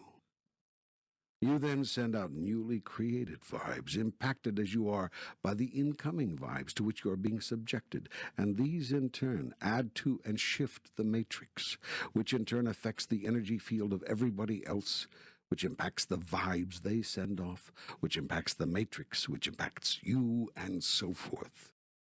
Now you may think this is all just fanciful illusion, but have you ever walked into a room where the air was so thick you could cut it with a knife? Mm. Or have you ever heard of two scientists working on the same problem at the same time on opposite sides of the globe, each working on the problem without the other's knowledge, and each suddenly coming up with the same solution simultaneously and independently? These are common occurrences, and some of the more obvious manifestations of the matrix. The matrix, the combined current energy field within any given parameter, is a powerful vibe. It can directly impact, affect, and create physical objects and events. Wherever two or more are gathered in my name. Your popular psychology has termed this energy matrix the collective consciousness. It can and does affect everything on your planet. The prospects of war and the chances for peace, geophysical upheaval or a planet becalmed, widespread illness or worldwide wellness, all is the result of consciousness. So too the more specific events and conditions in your personal life. That's fascinating. Fascinating. But, what does it have to do with sex? Well, Patience, I'm getting to that. All the world is exchanging energy all the time. Your energy is pushing out, touching everything else. Everything and everyone else is touching you. But now an interesting thing happens. At some point midway between you and everything else, those energies meet. To make a more vivid description, let's imagine two people in a room. They are on the far sides of the room from each other. We'll call them Tom and Mary.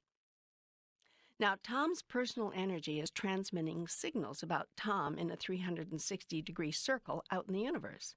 Some of that energy wave hits Mary. Mary, meanwhile, is emitting her own energy, some of which hits Tom. But these energies meet each other in a way you may not have thought of. They meet midway between Tom and Mary.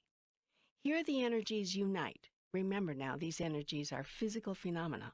They can be measured, felt, and combine to form a new energy unit we'll call Tom-Mary. It is the energy of Tom and Mary combined. Tom and Mary could very well call this energy the body between us, for it is just that, a body of energy to which both are connected, which both are feeding the continuing energies which flow to it, and which is sending energies back to its two sponsors along the thread or cord or pipeline that always exists within the matrix. Indeed, this pipeline is the matrix. It is this experience of Tom-Mary which is the truth of Tom and Mary. It is to this holy communion that both are drawn, for they feel along the pipeline the sublime joy of the body between, of the joined one, of the blessed union. Tom and Mary, standing off at a distance, can feel in a physical way what is going on in the matrix. Both are urgently drawn toward this experience. They want to move toward each other at once. Now their training sets in. The world has trained them to slow down, to mistrust the feeling, to guard against hurt, to hold back. But the soul wants to know Tom-Mary now. If the two are lucky, they will be free enough to set aside their fears and trust that love is all there is. They are irrevocably drawn now, these two, to the body between them.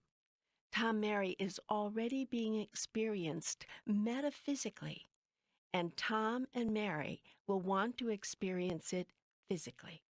So they'll move closer together. Not to get to each other. It looks that way to the casual observer, but they are each trying to get to Tom-Mary. They are trying to reach that place of divine union which already exists between them. the place where they already know they are one and what it is like to be one.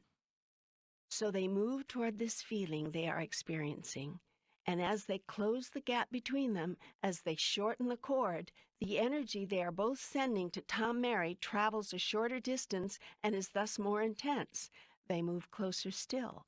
The shorter the distance, the greater the intensity. They move closer still. Once more, the intensity increases. Now they stand just a few feet apart. The body between them is glowing hot, vibrating with terrific speed.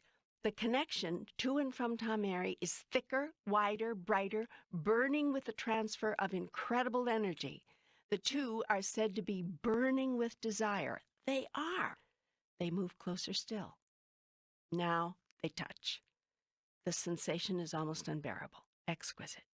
They feel at the point of their touch all the energy of Tom Mary, all the compacted, intensely unified substance of their combined being. If you open yourself to your greatest sensitivity, you'll be able to feel this subtle, sublime energy as a tingling when you touch. Sometimes the tingling will run right through you, or as heat at the point of your touch, heat which you may also suddenly feel throughout your body, but concentrated deeply within your lower chakra or energy center. It will burn there especially intensely, and Tom and Mary will now be said to have the hots for each other. Now the two embrace, and they close the gap even further, with Tom, Mary, and Tom Mary all filling nearly the same space. Tom and Mary can feel Tom Mary between them, and they want to get even closer, to literally meld with Tom Mary, to become Tom Mary in physical form. I have created in the male and female bodies a way to do that. At this moment, Tom and Mary's bodies are ready to do that. Tom's body is now ready to literally enter Mary. Mary's body is ready to literally receive Tom within her. The tingling, the burning, is now beyond intense. It is indescribable. The two physical bodies join. Tom, Mary, and Tom, Mary become one. In the flesh. Still the energies flow between them urgently, passionately. They heave, they move, they can't get enough of each other, can't get close enough together. They strive to get close, closer. They explode, literally, and their entire physical bodies convulse. The vibration sends ripples to their fingertips. In the explosion of their oneness, they have known the God and the Goddess, the Alpha and the Omega, the all and the nothing, the essence of life, the experience of that which is. There are physical chemistries as well. The two have become one. And a third entity often is created of the two in physical form. Thus, an outpicturing of Tom Mary is created. Flesh of their flesh, blood of their blood. They have literally created life. Have I not said that ye are gods? That is the most beautiful description of human sexuality I've ever heard. You see beauty where you desire to see it. You see ugliness where you are afraid to see beauty. It would amaze you to know how many people see what I've just said as ugly. No, it wouldn't. I've already seen how much fear and ugliness the world has placed around sex. But you do leave a lot of questions. I'm here to answer them, but allow me to go on with my narrative just a bit further before you start throwing them at me. Yes, please. This dance I've just described, this energy interaction I've explained, is occurring all the time in and with everything. Your energy, beamed from you like a golden light, is interacting constantly with everything and everyone else. The closer you are, the more intense the energy. The further away, the more subtle. Yet you are never totally disconnected from anything.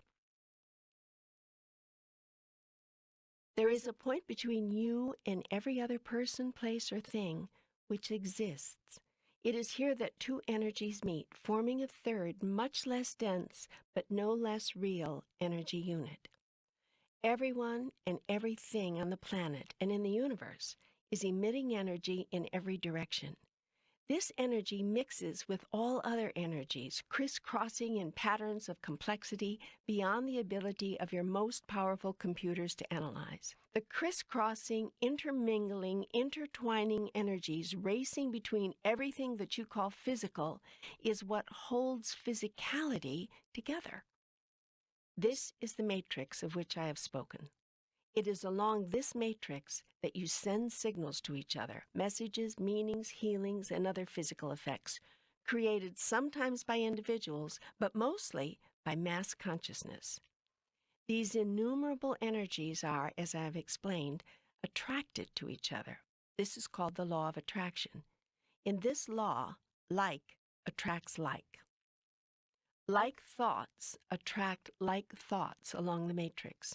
And when enough of these similar energies clump together, so to speak, their vibrations become heavier, they slow down, and some become matter. Thoughts do create physical form, and when many people are thinking the same thing, there is a very high likelihood their thoughts will form a reality. That is why "we'll pray for you" is such a powerful statement.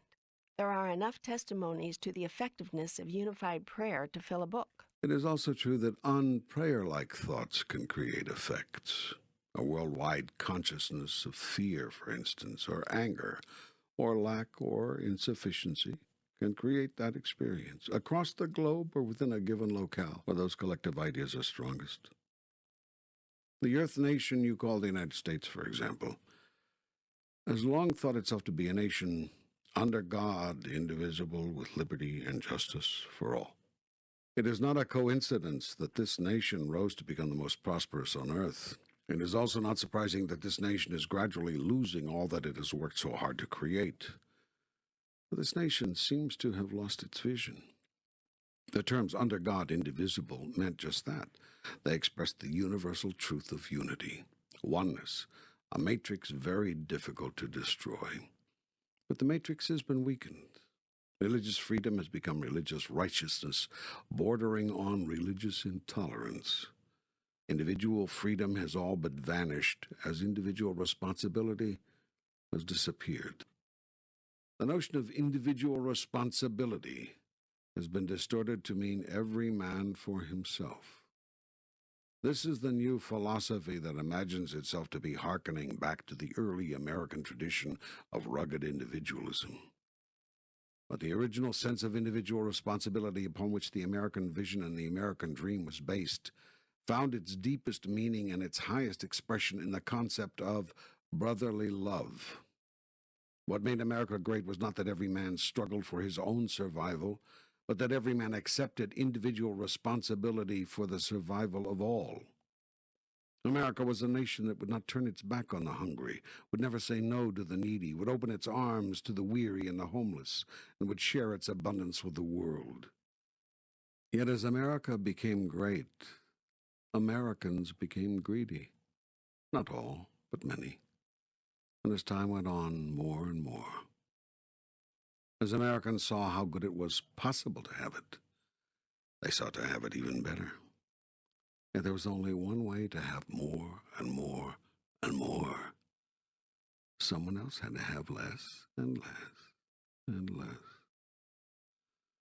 As greed replaced greatness in the American character, there was less room for compassion for the least among the people. The less fortunate were told it was their own damned fault. They didn't have more. After all, America was the land of opportunity, was it not? No one except the less fortunate found it possible to admit that America's opportunity was limited, institutionally, to those already on the inside track. In general, these have not included many minorities, such as those of certain skin color or gender. Americans became arrogant internationally as well. As millions starved across the globe, Americans threw away enough food each day to feed entire nations. America was generous with some, yes, but increasingly her foreign policy came to be an extension of her own vested interests. America helped others when it served America to do so. That is, when it served America's power structure, America's richest elite, or the military machine that protected those elite, and their collective assets. America's founding ideal, brotherly love, had been eroded. Now any talk of being your brother's keeper is met with a new brand of Americanism. A sharp mind toward what it takes to hold on to one's own, and a sharp word to any among the less fortunate who would dare ask for their fair share, for their grievances to be redressed. Each person must take responsibility for herself or himself. That is undeniably true. But America and your world can truly work only when every person is willing to stand responsible for all of you as a whole. So collective consciousness produces collective results. Exactly. And this has been demonstrated time and time again throughout all of your recorded history. The matrix draws itself into itself, exactly as your scientists describe the so-called black hole phenomenon. It pulls like energy to like energy, even drawing physical objects toward each other. Those objects must then repel each other, move away, or they will merge forever, in effect disappearing in their present form and taking on a new form. All beings of consciousness intuitively know this, so all beings of consciousness move away from the permanent melding in order to maintain their relationship to all other beings. If they did not, they would meld into all other beings and experience the oneness forever. This is the state from which we have come. Having moved away from this state, we are constantly re-attracted to it. This ebb and flow, to and fro movement, is the basic rhythm of the universe and everything in it. This is sex, the synergistic energy exchange. You are constantly being attracted, compelled toward union with one another and with all that is in the matrix. Then, at the moment of unity, being repelled by conscious choice away from that unity. Your choice is to remain free of it so that you can experience it. For once you become part of that unity and remain there, you cannot know it as unity, since you no longer know separation. Put another way, for God to know itself as the all of it, God must know itself as not the all of it.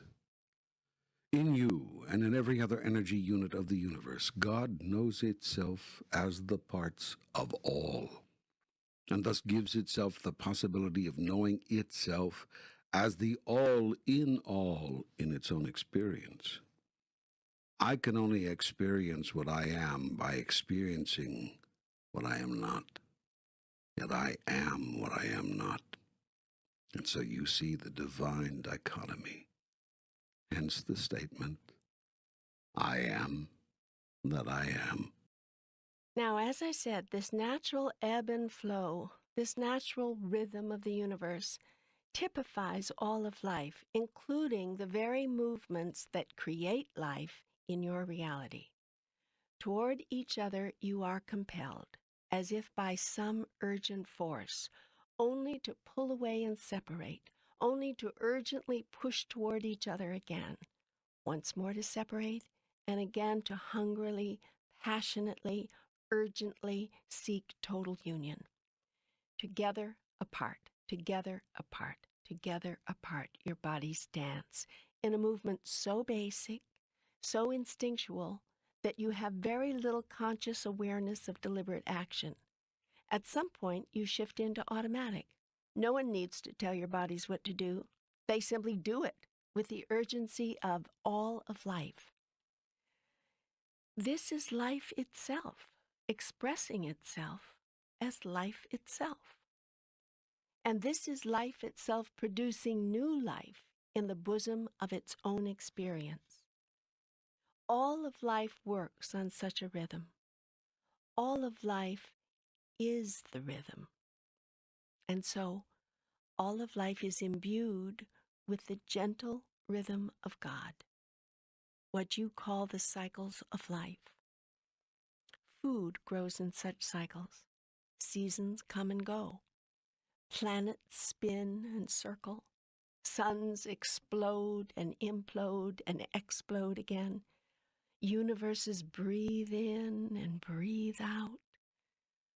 all of it happens, all of it, in cycles, in rhythms, in vibrations, matching the frequencies of God Goddess, the All. For God is the All, and the Goddess is everything, and there is nothing else that is, and all that ever was is now, and ever shall be, is your world without end. Amen.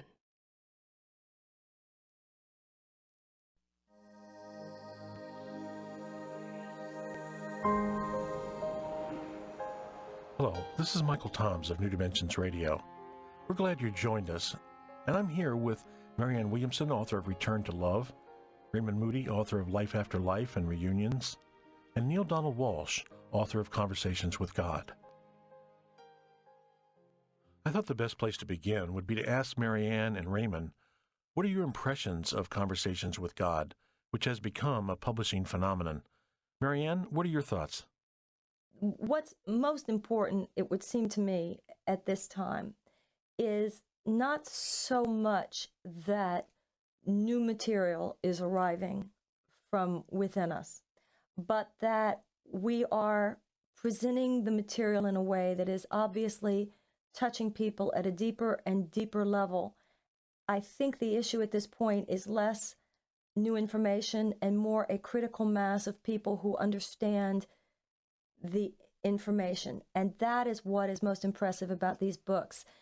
Not only what Neale is saying, but how deeply he's touched so many people. And that's why I think the books are so important. Raymond, how about you? Well, I'm just delighted that I find that I agree with God on so many of these points that he raises. He and I seem to be on similar wavelengths about a lot of this. I think that really what comes up to me as I was reading the book as a feeling that I get about it is that very surely, I think, Neale, you're going to be in for a lot of gaff from the fundamentalist wing on this one. And I think you should enjoy that because it's time someone in our society stood up, I think, to that group of people who are so fear-based. And I think also that the message of love in this book comes through very powerfully. And the older I get, and certainly from my life experience in talking with so many people over the years who've had near-death experiences, is that really when it gets right down to it, at the point of death, that's what comes back to people as the most important thing that we can be doing with our lives is to learn how to love. And I'm happy that that message comes across so clearly in these books. I want to say that I don't see myself, nor do I hope anyone will position me, as one who is taking on anyone or confronting anyone. And I have a special word to say right now to any fundamentalist who is listening. I honor your point of view. I hope that you honor your point of view. I hope that you are not dismayed or feeling unfairly confronted by the material in these books, but rather that you will simply use this material in these books as an opportunity to once again engage the dialogue, to reopen the dialogue. It's when we stop asking questions, it's when we feel we have all the answers that I think all of us on this planet are in deep trouble. And so to any fundamentalists who might be listening to this, please know that it is not my intention to confront or to make anyone wrong.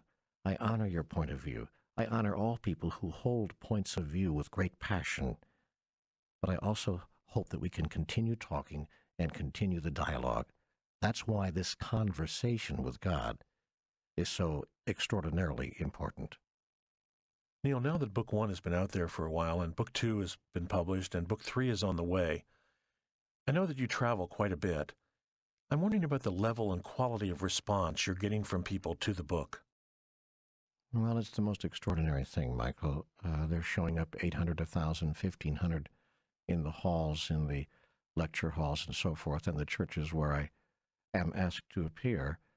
And they're saying to me, almost with one voice, thank you for writing my book, because I've had these experiences or I've had this kind of knowledge within me. I always felt this was the way it was. And they're saying to me as well, thank you for showing me and allowing me to confirm within myself a God that I can fall in love with. And so people are coming to me with great joy, with great gladness in their hearts, with some sense of relief that someone else besides themselves has confirmed for them what they've always known. The most extraordinary thing that I've noticed as I go to these places around the country and around the world is the demographic of the audience. We have young people, 8, 10, 12, and 15, teenagers, lots of teenagers, and a tremendous number of older Americans and older people in their 70s and in their 80s who are coming to these events and who are coming to me afterward at the book signings and so forth and saying, yes, yes, yes, I've always known this. I've always known this. Thank you for helping other people to know it as well. So I guess what I'm saying is that I'm getting great confirmation, a very high level of affirmation, and that has helped me, Michael, to be honest, in my own personal life, because, of course, the greatest fear I've had from the beginning of all this is that it's all just a figment of my imagination or just a sham, or that somehow I'm making it all up and that I'm leading the lemmings to the sea, as it were. And so one of my own deepest personal fears has been allayed, and I can set that aside now. What I'd like to do now is to share an excerpt from Book 2 and have each of you respond to it. The quote is, "Previous experience is no indicator of truth, since pure truth is created here and now, not reenacted." Marianne? There's a line in the Course in Miracles that says, "You see no one as they are, you bring shadow figures from the past." This idea of an eternal present, the idea of being born again in each given moment with our perceptions cleansed, it seems to me what Neale is speaking of and what God is speaking of, what is being spoken of in that phrase. This idea that time shall be no more means that we will live in a time when we will live fully in the present. We will come to a time when we live fully in the present without neurosing about the past or neurosing about the future. Because when you live in the present, but you're neurosing about the past, you are recreating the past rather than living fully in the present. And so the creativity of life is vastly constricted. When we're not encumbered, Michael, by our thoughts about yesterday or our worries about tomorrow, as Marianne just said, then we realize that this moment now truly is the present. I mean, it is God's present to us. That's why it's called the present. And that's why it's called eternity also. It's the one place where, Einstein said that time as well as space were just beliefs that we hold. And so the idea here is that time in a linear time, which is just a belief we have, intersects with God's time or eternity in one place, and that is the present. Once again, the present that God gives us. Yeah, the eternal moment of now. Raymond, what's your response to that quote? I like the idea that truth is something of the moment and is a dynamic force rather than a static thing.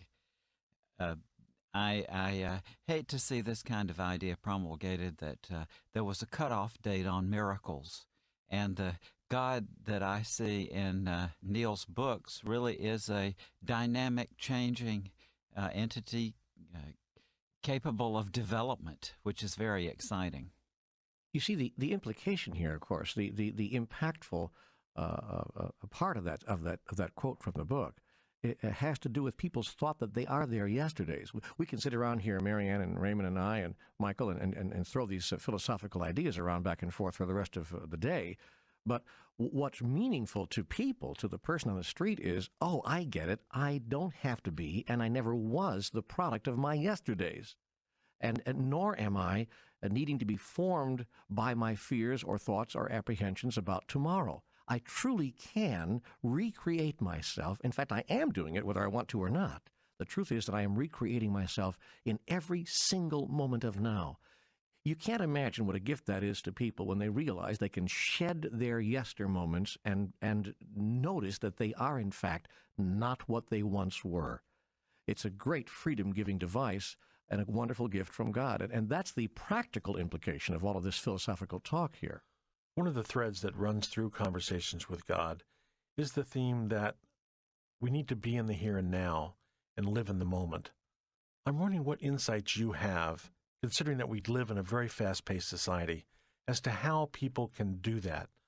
Be in the here and now, live in the moment. Well, just do it. But I don't know anyone who does that better than Marianne. I would cede to her on this one because she, in fact, of all the people that I know in my life right now, lives in the present moment more purely and more cleanly than anyone I happen to know. So, Marianne, you're the expert. That was really a sweet thing of you to say. I don't perceive myself as some huge success in this area, but I appreciate your saying it. I do know this, that when he said, you just have to do it, there's a line in the Course in Miracles, there would be no Savior if there were no need for one. To me, the idea of God as something that we call on in any given moment, I think if we are left to our own devices, we will bring the past into the present, because there is a place in our minds which is almost like a dark force that would always have us do that. And it is our instinct at this point to bring it with us into the present. But I believe that in any given moment that we surrender our thoughts and say, God, may your light be here. May your thoughts be here. May your purposes be here. And I think that that's a matter of mental discipline that I think comes from practice and from prayer and meditation. I know, left my own devices, I'm going to bring my thinking. My thinking has false ambition in it. My thinking has fear in it. My thinking has the past in it. My thinking has the future in it. And that is thinking that will rob me of my life. So I ask for celestial help here. I ask God I willingly and consciously invite the Spirit of God to be in charge of my thought forms. Let me give you a practical tool, too, and see whether you guys like this one, Raymond and Marianne. I've come up with a question that I ask myself it turns out to be a very practical hands-on tool allowing me to return to the present moment. And that question that I ask myself whenever I'm confronted with any outside data or any experience internally of myself, whether it's fear or anger that comes up for me or whatever it might be, is this: what would happen if that weren't so? And here's how I apply that. If I find myself in traffic someplace and suddenly becoming angry, I notice, okay, I'm angry because the traffic is slowing me down. And then I ask myself what I call my magic question: but what would happen if that weren't so? And then I realize that I'm at choice about that. The exterior circumstance may not change. The traffic jam may be just as bad as it was 3 seconds earlier, but my perception of what it's doing to me and my idea about myself in relationship to it can change if I allow myself to notice that I have the opportunity to create that change. If I become fearful about something and I say, I'm really afraid about this conversation with Marianne Williamson and Raymond Moody, two huge names in this whole field. What am I doing here talking to these people? And then I think to myself as I sit down in this chair, yes, but what would happen if that weren't so? Then how would you be? And suddenly I can relax and notice that Raymond and Marianne are two perfectly lovely people, and it's okay to be equal with them in this conversation. And Neale, also, I think, I feel that by and large people tend to put too much of a burden on themselves about that kind of thing. Many of the people who have had profound near-death experiences and have seen the importance of love through that experience, nonetheless tell me that even after a grand vision like that, it's really, in fact, very difficult to put that into practice on a daily basis. And one thing that happens, I think, is that if you just keep that in mind, that this too shall pass away, as in that old saying, over a period of time, that does work on you. Yes. Elizabeth Kubler-Ross, my dear and lovely friend of many years, has a saying. She said, I'm going to have T-shirts printed up that say, I'm not okay and you're not okay, and that's all right. Oh, that's cute. So I think we need to give ourselves permission, as you point out, Raymond, give ourselves permission to have it either way, to fall off the wagon, as it were, to get into our past, to get into our drama, be totally okay. When we're totally, see, what you resist persists. When we're totally okay with the drama we're creating, then we'll probably create fewer of them. That's been my experience.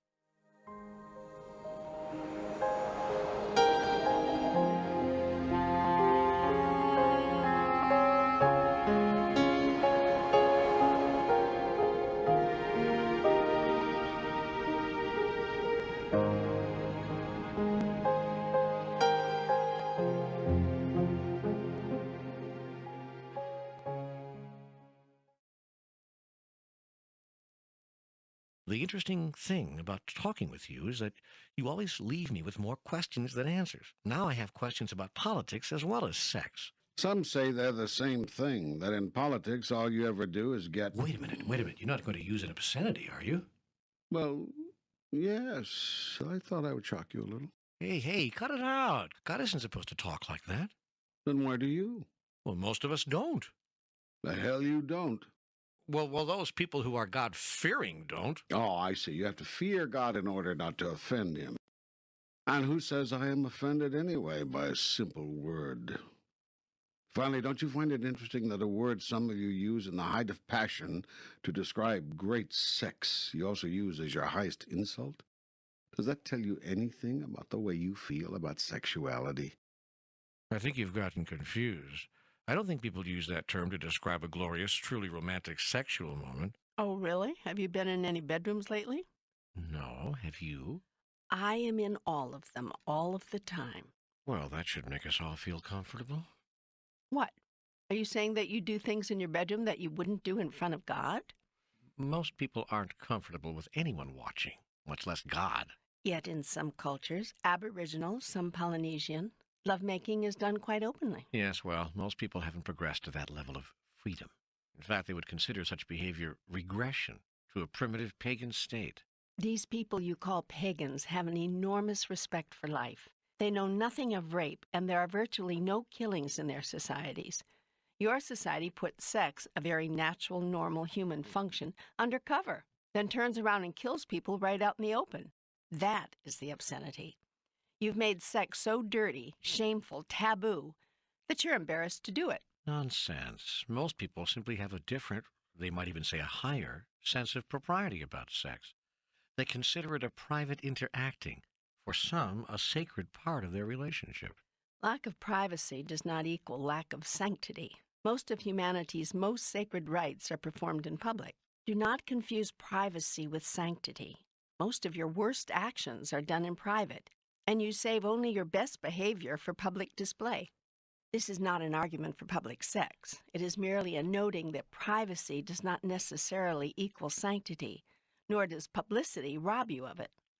As for propriety, that single word and the behavioral concept behind it have done more to inhibit men's and women's greatest joys than any other human construction, except the idea that God is punitive, which finished the job. Apparently you don't believe in propriety. The trouble with propriety is that someone has to set the standards. This means automatically that your behaviors are being limited, directed, dictated by someone else's idea of what should bring you joy. In matters of sexuality, as in all other matters, this can be more than limiting. It can be devastating. I can think of nothing more sad than a man or woman feeling they'd like to experience some things, then holding back because they think that what they've dreamt of, fantasized about, would violate the standards of propriety. Mind you, it's not something that they wouldn't do. It's just something that violates propriety. Not just in matters of sexuality, but in all of life. Never, ever, ever fail to do something simply because it might violate someone else's standards of propriety. If I had one bumper sticker on my car, it would read, "Violate propriety." I would certainly put such a sign in every bedroom. But our sense of what's right and wrong is what holds society together. How can we cohabitate if we have no agreement on that? Propriety has nothing to do with your relative values of rightness or wrongness. You might all agree that it's wrong to kill a man, but is it wrong to run naked in the rain? You might all agree that it's wrong to take a neighbor's wife, but is it wrong to take your own wife? Or have your wife take you in a particularly delicious way? Propriety seldom refers to legalistic limitations, but more often to simpler matters of what is deemed appropriate. Appropriate behavior is not always the behavior that's in what you call your best interests. It is rarely the behavior that brings you the most joy. Getting back to sexuality, you're saying then that any behavior is acceptable behavior, so long as there is mutual consent among those involved and affected? Shouldn't that be true of all of life? But sometimes we don't know who will be affected or how. You must be sensitive to that. You must be keenly aware. And where you truly cannot know and cannot guess, you must err on the side of love. The central question in any decision is, what would love do now? Love for yourself and love for all others who are affected or involved. If you love another, you will not do anything that you believe could or would hurt that person. If there is any question or doubt, you will wait until you can get to clarity on the matter. But that means others can hold you hostage. All they have to say is that such and such a thing would hurt them, and your actions are restricted. Only by yourself. Wouldn't you want to restrict your own actions to those which do not damage the ones you love? But what if you feel damaged by not doing something? Then you must tell your loved one your truth, that you are feeling hurt, frustrated, reduced by not doing a certain thing, that you would like to do this thing, that you would like your loved one's agreement that you may do it. You must strive to seek such an agreement. Work to strike a compromise. Seek a course of action in which everybody can win. And if such a course cannot be found? Then I'll repeat what I've said before. Betrayal of yourself in order not to betray another is betrayal nonetheless. It is the highest betrayal. Shakespeare put this another way. To thine own self be true, and it must follow as the night the day, thou canst not then be false to any man. But the man who always goes with what he wants becomes a very selfish man. I can't believe you're advocating this. You assume that man will always make what you call the selfish choice. I tell you this, man is capable of making the highest choice. Yet I also tell you this, the highest choice is not always the choice which seems to serve another. In other words, sometimes we must put ourselves first. Oh, always put yourself first. Then, depending upon what you are trying to do or what you are seeking to experience, you will make your choice. When your purpose, your life purpose, is very high, so will your choices also be. Putting yourself first does not mean being what you term selfish. It means being self-aware. You lay a pretty broad basis for the conduct of human affairs. It is only through the exercise of the greatest freedom that the greatest growth is achieved, or even possible. If all you are doing is following someone else's rules, then you have not grown, you have obeyed. Contrary to your constructions, obedience is not what I want from you. Obedience is not growth. Growth is what I desire. Okay, so within these broad parameters you've laid out, may I ask you some final questions about sex before we leave the subject? Shoot. If sex is so wonderful a part of the human experience, why do so many spiritual teachers preach abstinence? And why were so many masters apparently celibate? For the same reason most of them have been depicted as living simply. Those who evolve to a high level of understanding bring their bodily desires into balance with their minds and souls. You are three-part beings, and most people experience themselves as a body. Even the mind is forgotten after age 30.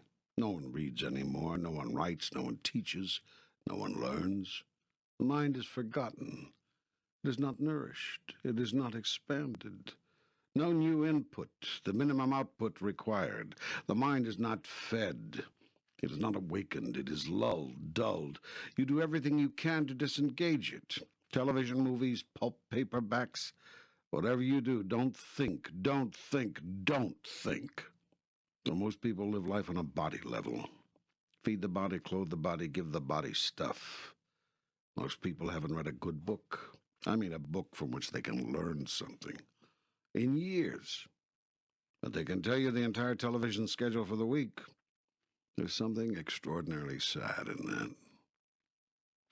The truth is, most people don't want to have to think. They elect leaders, they support governments, they adopt religions requiring no independent thought. Make it easy for me. Tell me what to do. Most people want that. Where do I sit? When do I stand? How should I salute? When do I pay? What do you wish me to do? What are the rules? Where are my boundaries? Tell me, tell me, tell me. I'll do it. Somebody just tell me. Then they get disgusted, disillusioned. They followed all the rules. They did as they were told. What went wrong? When did it turn sour? Why did it fall apart? It fell apart the moment you abandoned your mind, the greatest creative tool you ever had. It's time to make friends with your mind again. Be a companion to it. It's felt so alone. Be a nourisher of it. It's been so starved.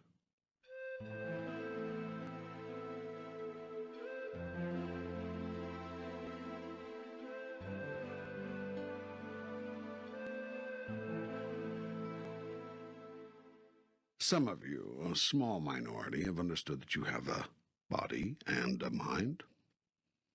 You've treated your mind well. Still, even among those of you who honor your mind and things of the mind, few have learned to use the mind at more than 1/10 its capacity. If you knew of what your mind is capable, you would never cease to partake of its wonders and its powers. And if you think the number of you who balance your life between your body and your mind is small, the number who see yourselves as three-part beings, body, mind, and spirit, is minuscule. Yet you are three-part beings. You are more than your body and more than a body with a mind. Are you nurturing your soul? Are you even noticing it? Are you healing it or hurting it? Are you growing or withering? Are you expanding or contracting? Is your soul as lonely as your mind? Is it even more neglected? And when was the last time you felt your soul being expressed? When was the last time you cried with joy, wrote poetry, made music, danced in the rain, baked a pie, painted anything, fixed something that was broken, kissed a baby, held a cat to your face, hiked up a hill, swam naked, walked at sunrise, played the harmonica, talked till dawn, made love for hours on a beach, in the woods, communed with nature, searched for God. When was the last time you sat alone with the silence, traveling to the deepest part of your being? When was the last time you said hello to your soul? When you live as a single-faceted creature, you become deeply mired in matters of the body: money, sex, power, possessions, physical stimulations and satisfactions, security, fame, financial gain. When you live as a dual-faceted creature, you broaden your concerns to include matters of the mind: companionship, creativity, stimulation of new thoughts, new ideas, creation of new goals, new challenges, personal growth. When you live as a three-part being, you come at last into balance with yourself. Your concerns include matters of the soul, spiritual identity, life purpose, relationship to God, path of evolution, spiritual growth, ultimate destiny. As you evolve into higher and higher states of consciousness, you bring into full realization every aspect of your being. Yet evolution does not mean dropping some aspects of self in favor of others. It simply means expanding focus, turning away from almost exclusive involvement with one aspect toward genuine love and appreciation for all aspects. Then why do so many teachers espouse complete abstinence from sex? Because they do not believe that humans can achieve a balance. They believe the sexual energy and the energies surrounding otherworldly experiences is too powerful to simply moderate, to bring into balance. They believe abstinence is the only way to spiritual evolution, rather than merely one possible result of it. Yet isn't it true that some beings who are highly evolved have given up sex? Not in the classic sense of the words to give up. It is not a forced letting go of something you still want, but know is no good to have. It's more of a simple releasing, a movement away from, as one pushes oneself away from the second helping of dessert. Not because the dessert is no good, not even because it's no good for you, but simply because, wonderful as it was, you've had enough. When you can drop your involvement with sex for that reason, you may want to do so. Then again, you may not. You may never decide that you've had enough, and may always want this experience in balance with the other experiences of your beingness. That's okay. That's all right. The sexually active are no less qualified for enlightenment, no less spiritually evolved than the sexually inactive. What enlightenment and evolution do cause you to drop is your addiction to sex, your deep need to have the experience, your compulsive behaviors. So too your preoccupation with money, power, security, possessions, and other experiences of the body will vanish. Yet your genuine appreciation for them will not and should not. Appreciation for all of life is what honors the process I have created. Disdain for life or any of its joys, even the most basic physical ones, is disdain for me, the Creator. For when you call my creation unholy, what do you call me? Yet when you call my creation sacred, you sanctify your experience of it, and me as well. I tell you this, I have created nothing disdainful. And as your Shakespeare said, nothing is evil, lest thinking make it so. This leads me to some other final questions about sex. Is any kind of sex between consenting adults okay? Yes. No, I mean kinky sex, or even loveless sex, or even gay sex. First, let's be once again clear that nothing is disapproved of by God. I do not sit here in judgment, calling one action good and another evil. Now, within the context of what serves you or disserves you on your path of evolution, only you can decide that. There's a broad-based guideline, however, upon which most evolved souls have agreed. No action which causes hurt to another leads to rapid evolution. There's a second guideline as well. No action involving another may be taken without the other's agreement and permission. Now let us consider the questions you've just asked within the context of these guidelines. Kinky sex? Well, if it hurts no one, and is done with everyone's permission, what reason would anyone have to call it wrong? Loveless sex? Sex for the sake of sex has been debated from the beginning of time. I often think whenever I hear this question that I'd like to go into a room full of people someday and say, everybody here who's never had sex outside of a relationship of deep, lasting, committed, abiding love, raise your hand. Let me just say this. Loveless anything is not the fastest way to the goddess. Whether it's loveless sex or loveless spaghetti and meatballs, if you've prepared the feast and are consuming it without love, you're missing the most extraordinary part of the experience. Is it wrong to miss that? Well, here again, wrong may not be the operative word. Disadvantageous would be closer, given that you desire to evolve into a higher spiritual being as rapidly as you can. Gay sex?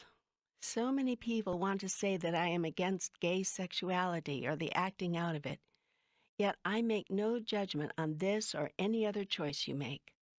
People want to make all kinds of value judgments about everything, and I kind of spoil the party. I won't join them in those judgments, which is especially disconcerting to those who say that I originated them. I do observe this. There was once a time when people thought that marriage between people of differing races was not only inadvisable, but against the law of God. Amazingly, some people still think this. They pointed to their Bible as their authority, even as they do for their authority on questions surrounding homosexuality.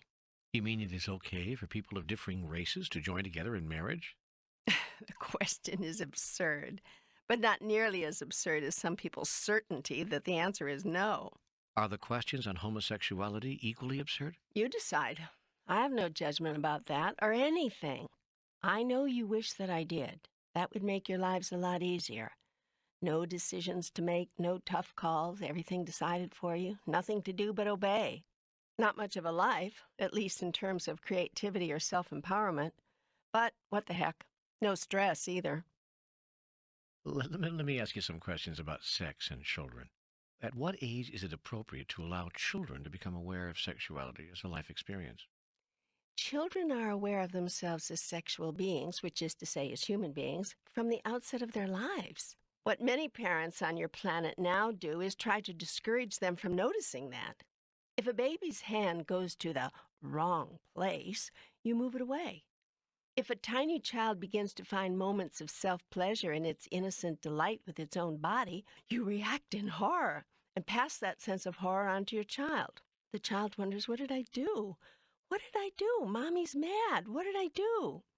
With your race of beings, it has not been a question of when you introduce your offspring to sex. It has been a question of when you stop demanding that they deny their own identity as sexual beings. Somewhere between the ages of 12 and 17, most of you give up the fight already and say essentially, although naturally not with words, you don't speak of these things, okay, now you can notice that you have sexual parts and sexual things to do with them. Yet by this time, the damage has been done. Your children have been shown for 10 years or more that they are to be ashamed of those body parts. Some are not even told the proper name for them. They hear everything from wee-wee to your bottom to words some of you must strain mightily to invent, all to avoid simply saying penis or vagina. Having thus gotten very clear that all things having to do with those parts of the body are to be hidden, not spoken of, denied, your offspring then explode into puberty, not knowing at all what to make of what's going on with them. They've had no preparation at all. Of course, then they act miserable, responding to their newest and most urgent urges awkwardly, if not inappropriately. This is not necessary, nor do I observe it as serving your offspring, far too many of whom enter their adult lives with sexual taboos, inhibitions, and hang-ups to beat the band. Now, in enlightened societies, offspring are never discouraged, reprimanded, or corrected when they begin to find early delight in the nature of their very being. Nor is the sexuality of their parents, that is, the identity of their parents as sexual beings, particularly avoided or necessarily hidden. Naked bodies, whether of the parents or the children or their siblings, are seen and treated as being totally natural, totally wonderful, and totally okay, not as things of which to be ashamed. Sexual functions are also seen and treated as totally natural, totally wonderful, and totally okay. In some societies, parents couple in full view of their offspring. And what could give children a greater sense of the beauty and the wonder and the pure joy and the total okayness of the sexual expression of love than this? For parents are constantly modeling the rightness and wrongness of all behaviors. And children pick up subtle and not so subtle signals from their parents about everything through what they see their parents thinking, saying, and doing. As noted earlier, you may call such societies pagan or primitive, yet it is observable that in such societies, rape and crimes of passion are virtually non-existent. Prostitution is laughed at as being absurd, and sexual inhibitions and dysfunctions are unheard of. While such openness is not recommended just now for your own society, in all but the most extraordinary of settings, it would no doubt be far too culturally stigmatizing. It is time that the so-called modern civilizations on your planet do something to end the repression, guilt, and shame which too often surrounds and characterizes the totality of your society's sexual expression and experience. Suggestions? Ideas? Stop teaching children from the very beginning of their lives that things having to do with the very natural functioning of their bodies are shameful and wrong. Discontinue demonstrating to your offspring that anything sexual is to be hidden. Allow your children to see and observe the romantic side of you. Let them see you hugging, touching, gently fondling. Let them see that their parents love each other and that showing their love physically is something that is very natural and very wonderful. It would surprise you to know in how many families such a simple lesson has never been taught. When your children begin to embrace their own sexual feelings, curiosities, and urges, cause them to connect this new and expanding experience of themselves with an inner sense of joy and celebration, not guilt and shame. And for heaven's sake, stop hiding your bodies from your children.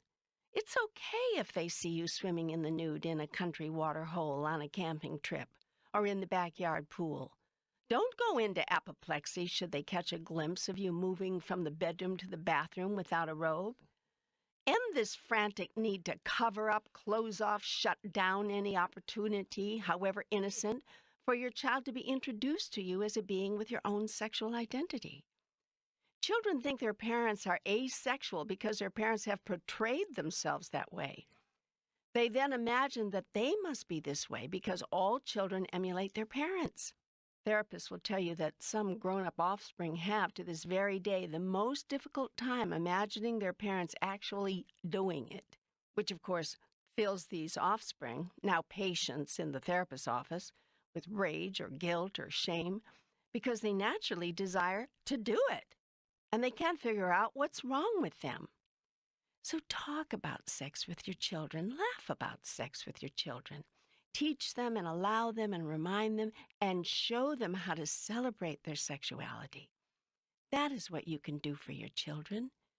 And you do this from the day they are born, with the first kiss, the first hug, the first touch they receive from you, and that they see you receiving from each other. Thank you. Thank you. I was so hoping that you'd bring some sanity to this subject. But one final question. When is it appropriate to specifically introduce or discuss or describe sexuality with your children? They will tell you when the time has come. Each child will make it clear unmistakably if you are really watching and listening. It comes in increments, actually. It arrives incrementally, and you will know the age-appropriate way of dealing with the incremental arrival of your child's sexuality if you are clear. If you are finished with your own unfinished business about all of this. How do we get to that place? Do what it takes. Enroll in a seminar, see a therapist, join a group, read a book, meditate on it. Discover each other. Most of all, discover each other as male and female again. Discover, revisit, regain, reclaim your own sexuality. Celebrate that. Enjoy that. Own that. Own your own joyful sexuality. And then you can allow and encourage your children to own theirs.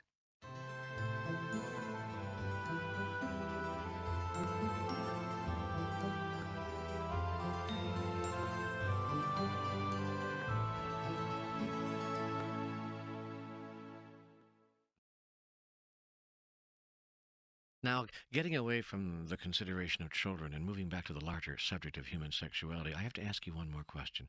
And it may seem impertinent and it may seem flippant even, but I can't let this dialogue end without asking it. Well, stop apologizing and just ask it. Yes. All right. Well, is there such a thing as too much sex? No, of course not. But there is such a thing as too much of a need for sex. I suggest this. Enjoy everything. Need nothing. Including people? Including people. Especially people. Needing someone is the fastest way to kill a relationship. But we all like to feel needed. Then stop it. Like to feel unneeded instead. For the greatest gift you can give someone is the strength and the power not to need you for nothing. Okay, I'm ready to move on.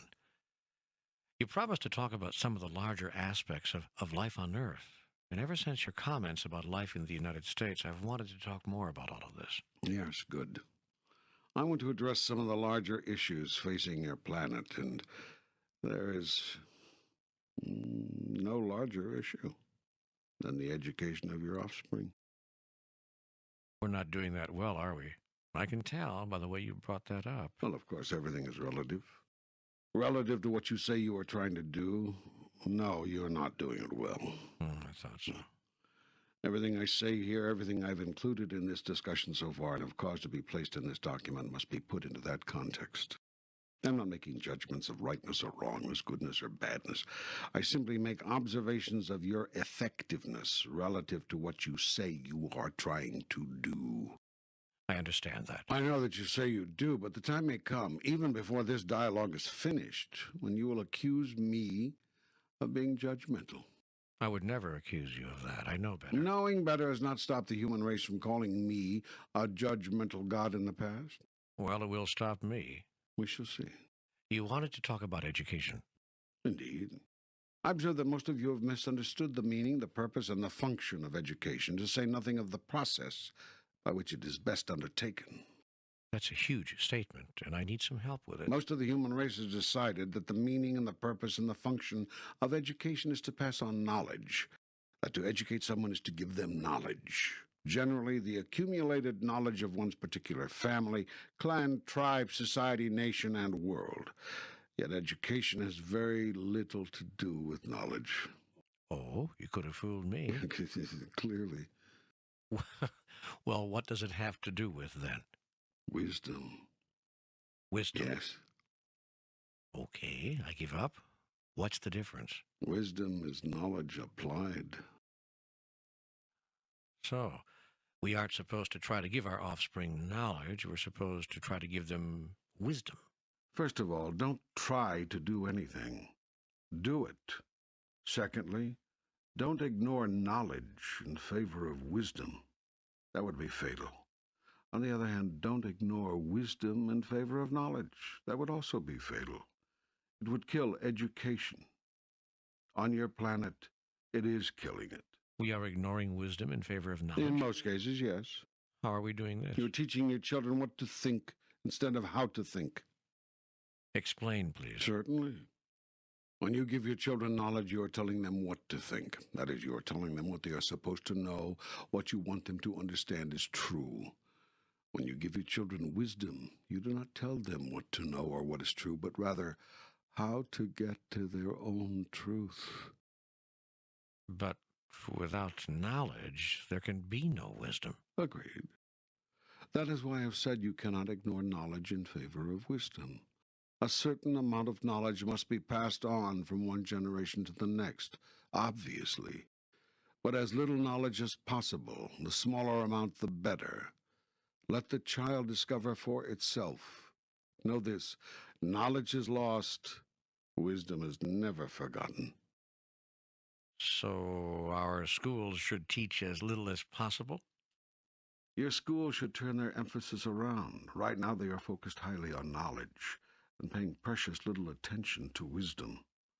Classes in critical thinking, problem-solving, and logic are considered by many parents to be threatening. They want such classes out of the curriculum. As well they might, if they want to protect their way of life.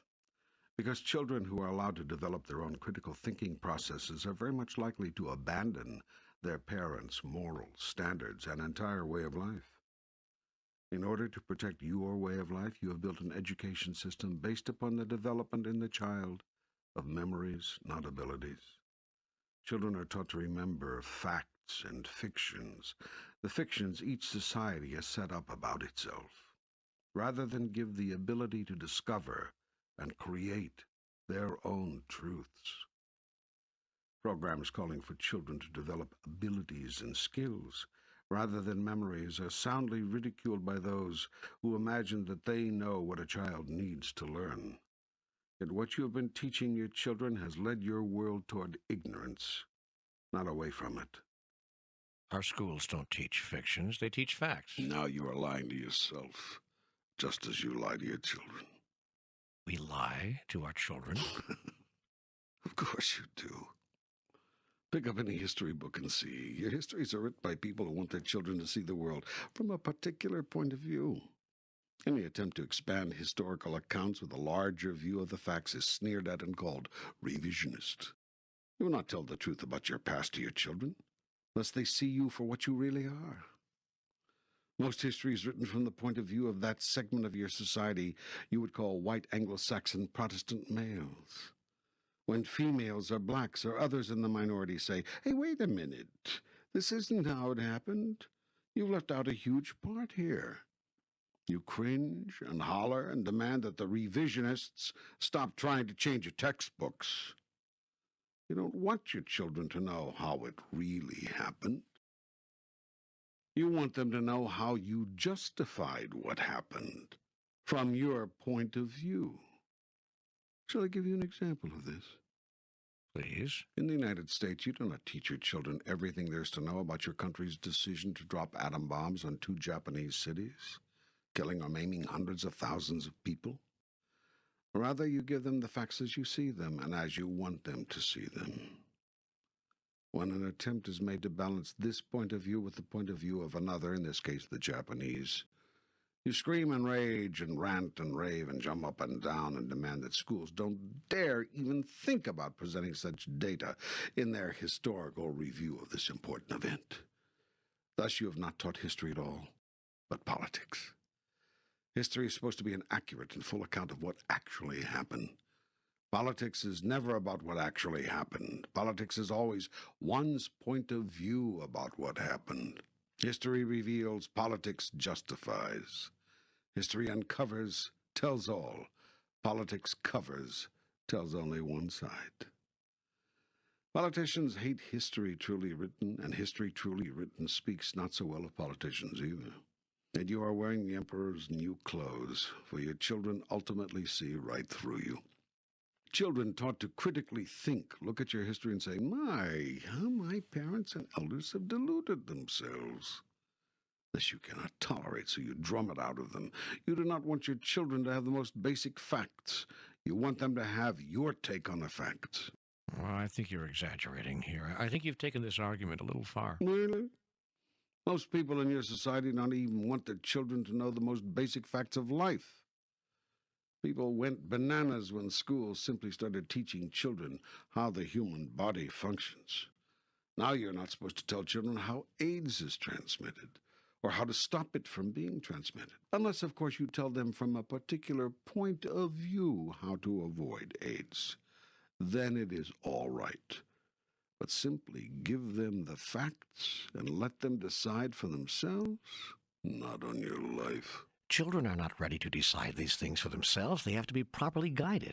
Have you looked at your world lately? What? What about it? That's how you've guided your children in the past. No, it's how we misguided them. If the world is in rotten shape today, and in many ways it is, it's not because we've tried to teach our children the old values, but because we've allowed them to be taught all this newfangled stuff. You really believe that, don't you? You're damned right I really believe it. If we just kept our children limited to the 3 R's instead of feeding them all this critical thinking garbage, we'd be a lot better off today. If we kept so-called sex education out of the classroom and in the home where it belonged, we wouldn't be seeing teenagers having babies and single mothers at 17 applying for welfare and a world run amok. If we'd insisted that our young ones live by our moral standards rather than letting them go off and create their own, we wouldn't have turned our once strong, vibrant nation into a pitiable imitation of its former self. I see. And one more thing. Don't stand there and tell me how we're supposed to suddenly see ourselves as wrong for what we did at Hiroshima and Nagasaki. We ended the war, for God's sake. We saved thousands of lives on both sides. It was the price of war. Nobody liked the decision, but it had to be made. Mm-hmm. I see. Yeah, you see. You're just like all the rest of those El Pinko liberal commies. You want us to revise our history, all right. You want us to revise ourselves right out of existence. Then you liberals can have your way at last. Take over the world, create your own decadent societies, redistribute the wealth, power to the people, and all that crap. Except that's never gotten us anywhere. What we need is a return to the past, to the values of our forefathers. That's what we need. Done now? Yeah, I'm done. How did I do? Well, I'm pretty good. That was really good. Well, when you've been around talk radio for a few years, it comes pretty easily. That is how people on your planet think, isn't it? You bet it is, and not just in America either. I mean, you could change the name of the country and change the name of the war, or insert any offensive military action by any nation at any time in history. Doesn't matter. Everybody thinks they're right. Everybody knows it's the other person who's wrong. Forget about Hiroshima. Insert Berlin instead, or Bosnia. Everybody knows the old values are the ones which worked, too. Everybody knows the world is going to hell, not just in America, all over. There's a hue and a cry for a return to old values and for a return to nationalism everywhere on the planet. I know that there is. And what I've done here is try to articulate that feeling, that concern, that that outrage. You did a good job. Almost had me convinced. Well, what do you say? I mean, what do you say to those who really think like this? I say, do you really think things were better 30 years ago? 40 years ago? 50 years ago? I say memory has poor vision. You remember the good of it and not the worst of it. It's natural, it's normal. But don't be deceived. Do some critical thinking and not just memorizing what others want you to think. To stay with our example, do you really imagine how it was absolutely necessary to drop the atom bomb on Hiroshima? What do your American historians say about the many reports by those who claim to know more about what really happened? That the Japanese Empire had privately revealed to the United States its willingness to end the war before the bomb was dropped. How much of a part did revenge for the horror of Pearl Harbor play in the bombing decision? And if you accept that dropping the Hiroshima bomb was necessary, why was it necessary to drop a second bomb? It could be, of course, that your own account of all this is correct. It could be that the American point of view on all this is the way it actually happened. And that is not the point of this discussion. The point here is that your educational system does not allow for critical thinking on these issues, or very many other issues for that matter. Can you imagine what would happen to a social studies or history teacher in Iowa who asked a class the above questions, inviting and encouraging the students to examine and explore the issues in depth and draw their own conclusions? That is the point. You don't want your young ones drawing their own conclusions. You want them to come to the same conclusions you came to. Thus, you doom them to repeat the mistakes to which your conclusions led you. What about these statements made by so many people about old values and the disintegration of our society today? What about the incredible rise in teen births or welfare mothers or our world run amok? Your world has run amok. On this I will agree. But your world is not run amok because of what you have allowed your schools to teach your children. It is run amok because of what you have not allowed them to teach. You have not allowed your schools to teach that love is all there is.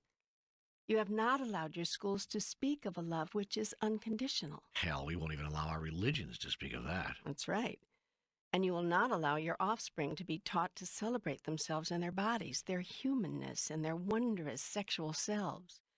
And you will not allow your children to know that they are first and foremost spiritual beings inhabiting a body.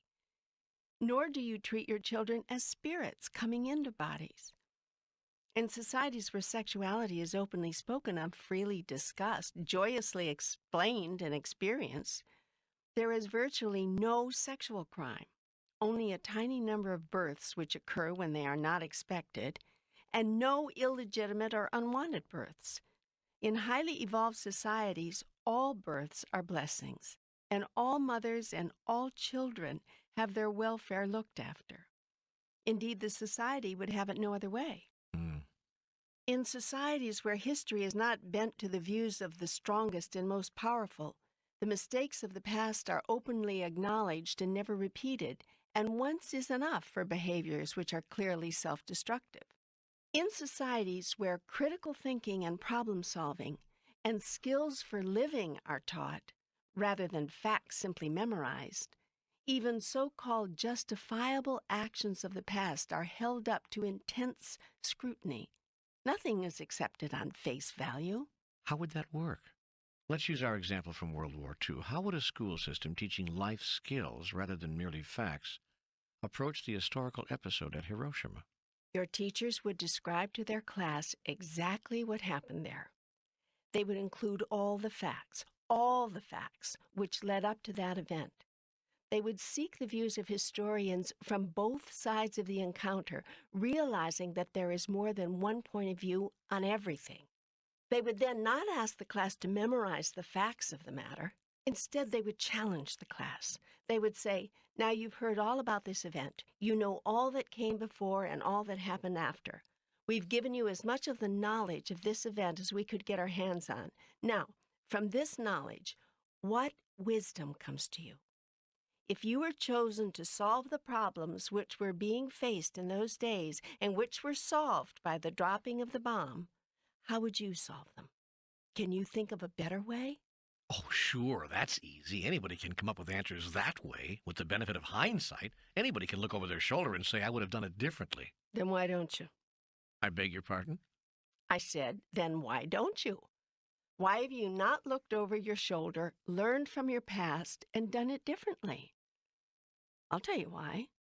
Because to allow your children to look at your past and analyze it critically, indeed to require them to do so as a part of their education, would be to run the risk of them disagreeing with how you did things. They will disagree anyway, of course. You just won't allow too much of it in your classrooms, so they have to take to the streets, wave signs, tear up draft cards, burn bras and flags, do whatever they can do to get your attention, to get you to see. Your young people have been screaming at you, there must be a better way, yet you do not hear them. You do not want to hear them. And you certainly don't want to encourage them in the classroom to start critically thinking about the facts you are giving them. Just get it, you say to them. Don't come in here and tell us we've been doing it wrong. Just get that we've been doing it right. That's how you educate your children. That's what you've been calling education. But there are those who would say it's the young people and their crazy, wacko liberal ideas who have taken this country and this world down the tubes, sent it to hell, pushed it to the edge of oblivion, destroyed our values-oriented culture and replaced it with a do whatever you want to do, whatever feels good morality, which threatens to end our very way of life. The young people are destroying your way of life. The young people have always done that. Your job is to encourage it, not discourage it. It is not your young people who are destroying the rainforests. They are asking you to stop it. It is not your young people who are depleting your ozone layer. They are asking you to stop it. It is not your young people who are exploiting the poor in sweatshops all over the world. They are asking you to stop it. It is not your young people who are taxing you to death, then using the money for war and machines of war. They are asking you to stop it. It is not your young people who are ignoring the problems of the weak and the downtrodden, letting hundreds of people die of starvation every day on a planet with more than enough to feed everybody. They are asking you to stop it. It is not your young people who are engaging in the politics of deception and manipulation. They are asking you to stop it. It is not your young people who are sexually repressed, ashamed, and embarrassed about their own bodies and passing on this shame and embarrassment to their offspring. They are asking you to stop it.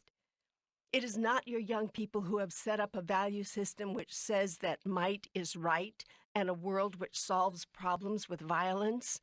They are asking you to stop it. Nay, they are not asking you, they are begging you.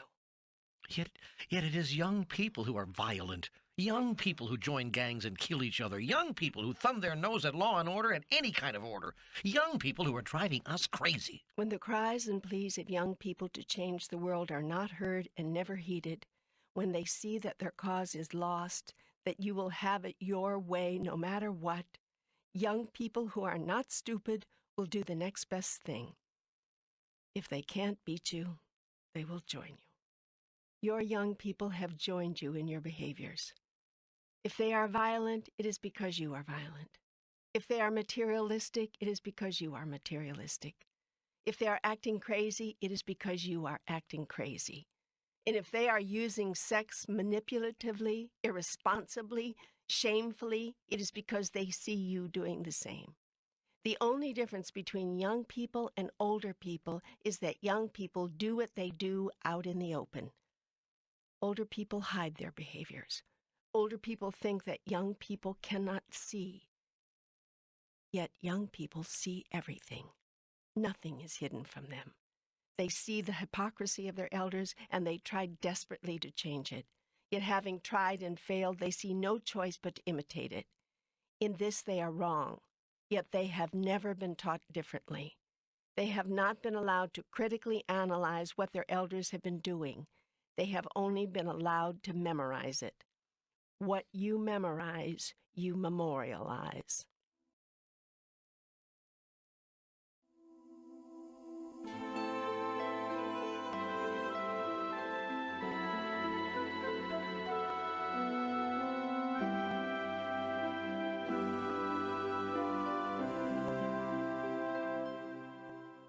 Well, how, then, should we educate our young? First, treat them as spirits. They are spirits entering a physical body. That is not an easy thing for a spirit to do, not an easy thing for a spirit to get used to. It is very confining, very limiting. So the child will cry out at suddenly being so limited. Hear this cry, understand it, and give your children as much of a sense of unlimitedness as you possibly can.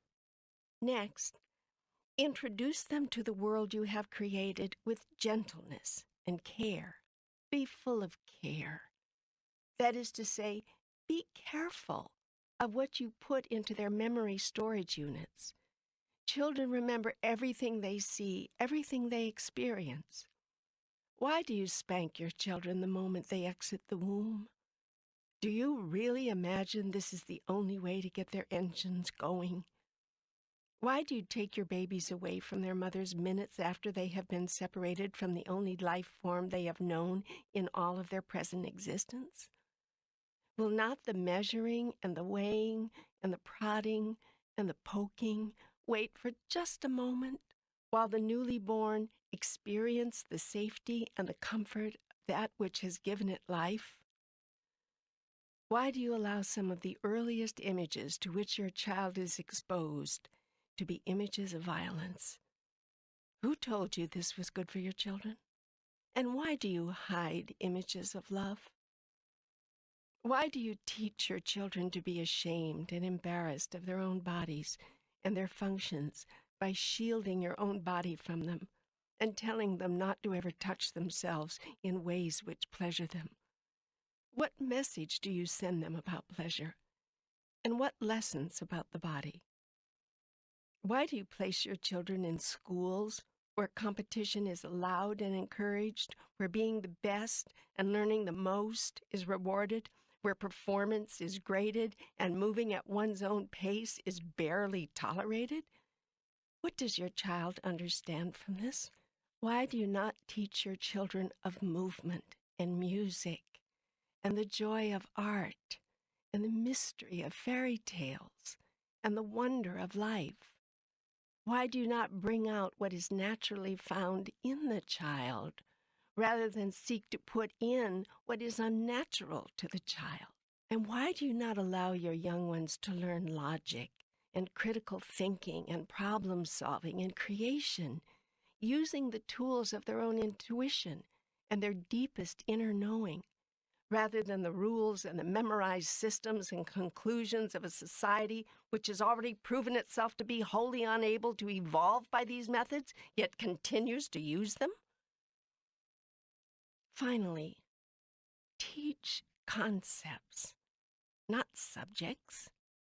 Devise a new curriculum and build it around 3 core concepts: awareness, honesty, responsibility. Teach your children these concepts from the earliest age. Have them run through the curriculum until the final day. Base your entire educational model upon them. Birth all instruction deep within them. I don't understand what that would mean. It means everything you teach would come from within these concepts. Can you explain that? How would we teach the 3 R's? From the earliest primers to your more sophisticated readers, all tales, stories, and subject matter would revolve around the core concepts. That is, they would be stories of awareness, stories dealing with honesty, stories about responsibility. Your children would be introduced to the concepts, injected into the concepts, immersed in the concepts. Writing tasks likewise would revolve around these core concepts and others which are attendant to them as the child grows in the ability to self-express. Even computation skills would be taught within this framework. Arithmetic and mathematics are not abstractions, but are the most basic tools in the universe for living life. The teaching of all computation skills would be contextualized within the larger life experience in a way which draws attention to and places focus upon the core concepts and their derivatives. What are these derivatives? Well, to use a phrase which your media people have made popular, they are the spin-offs. The entire educational model can be based on these spin-offs, replacing the subjects in your present curriculum, which teach basically facts. For instance? Well, let's use our imagination. What are some of the concepts which are important to you in life? Well, I would say honesty, as you have said. Yes, go ahead. That's a core concept. And fairness, that's an important concept to me. Good. Any others? Treating others nicely, that's one. I don't know how to put that into a concept. Go on, just let the thoughts flow. Getting along, being tolerant, not hurting others, seeing others as equal. Those are all things I would hope I could teach my children. Excellent. Keep going. Believing in yourself, that's a good one. And, wait, there's one coming. Yeah, that's it. Walking in dignity. I guess I would call it walking in dignity. I don't know how to put that into a better concept either, but it has to do with the way one carries oneself in one's life, the way one honors others, and the path others are taking. This is good stuff. This is all good stuff. You're getting down to it now. And there are many other such concepts which all children must deeply understand if they are to evolve and grow into complete human beings. Yet you do not teach these things in your schools. These are the most important things in life. These things we now are talking of. But you do not teach them in school. You do not teach what it means to be honest. You do not teach what it means to be responsible. You do not teach what it means to be aware of other people's feelings and respectful of other people's paths. You say it is up to parents to teach these things. Yet parents can only pass on what has been passed on to them. And the sins of the father have been visited upon the son. So you are teaching in your homes the same stuff your parents taught you in their homes. So, what's wrong with that? As I keep saying repeatedly here, taken a look at the world lately? You keep bringing us back to that. You keep making us look at that. But all of that isn't our fault. We can't be blamed for the way the rest of the world is. It's not a question of blame, it's a question of choice. And if you are not responsible for the choices humankind has been making and keeps making, who is? Well, we can't keep making ourselves responsible for all of it. I tell you this, until you are willing to take responsibility for all of it, you cannot change any of it. You cannot keep saying they did it, and they are doing it, and if only they would get it right. Remember the wonderful line from Walt Kelly's comic strip character Pogo, and never forget it. We have met the enemy, and they is us. We've been repeating the same mistakes for hundreds of years, haven't we? For thousands of years, my son. You've been making the same mistakes for thousands of years. Humankind has not evolved in its most basic instincts much beyond the caveman era. Yet every attempt to change that is met with scorn. Every challenge to look at your values and maybe even restructure them is greeted with fear and then anger. Now along comes an idea from me to actually teach higher concepts in schools. Oh boy, now we're really treading on thin ice. Still, in highly evolved societies, that is exactly what is done. Yes, but the problem is not all people agree on these concepts, on what they mean. That's why you can't teach them in our schools. Parents go nuts when you try to introduce these things into the curriculum. They say you're teaching values, and that the school has no place in such instruction. They are wrong. Again, based on what you say as a race of people that you're trying to do, which is build a better world. They are wrong. Schools are exactly the place for such instruction, precisely because schools are detached from parents' prejudices, precisely because schools are separated from parents' preconceived notions. You've seen what has resulted on your planet from the passing down of values from parent to child. Your planet is a mess. You don't understand the most basic concepts of civilized societies. You don't know how to solve conflict without violence. You don't know how to live without fear. You don't know how to act without self-interest. You don't know how to love without condition. These are basic understandings, and you have not even begun to approach a full comprehension of them, much less implement them, after thousands and thousands of years. Is there any way out of this mess? Yes, it is in your schools. It is in the education of your young. Your hope is in the next generation and the next. But you must stop immersing them in the ways of the past. Those ways have not worked. They have not taken you where you say you want to go. Yet if you are not careful, you are going to get exactly where you are headed. So stop, turn around, sit down together and collect your thoughts. Create the grandest version of the greatest vision you ever had about yourselves as a human race. Then take the values and concepts which undergird such a vision and teach them in your schools. Why not courses such as Understanding Power, Peaceful conflict resolution, Elements of Loving Relationships, personhood and self-creation, Body, Mind, and Spirit, How They Function, engaging creativity, Celebrating Self, Valuing Others, joyous sexual expression, Fairness, tolerance, Diversities and Similarities, ethical economics, Creative Consciousness and Mind Power, awareness and wakefulness, Honesty and Responsibility, visibility and transparency. Science and Spirituality. Much of this is taught right now. We call it social studies. I'm not talking about a 2-day unit in a semester-long course. I'm talking about separate courses on each of these things. I'm talking about a complete revision of your school's curricula. I am speaking of a values-based curriculum. You're now teaching what is largely a fact-based curriculum. I'm talking about focusing your child's attention as much on understanding the core concepts and the theoretical structures around which their value system may be reconstructed, as you now do on dates and facts and statistics. In the highly evolved societies of your galaxy and your universe, concepts for living are taught to offspring beginning at a very early age. What you call facts, which in those societies are considered far less important, are taught at a much later age. On your planet, you have created a society in which little Johnny has learned how to read before getting out of preschool, but still hasn't learned how to stop biting his brother. And Susie has perfected her multiplication tables using flashcards and rote memory in ever earlier and earlier grades, but has not learned that there is nothing shameful or embarrassing about her body. Right now, your schools exist primarily to provide answers. It would be far more beneficial if their primary function was to ask questions. What does it mean to be honest or responsible or fair? What are the implications? For that matter, what does it mean that 2 + 2 = 4?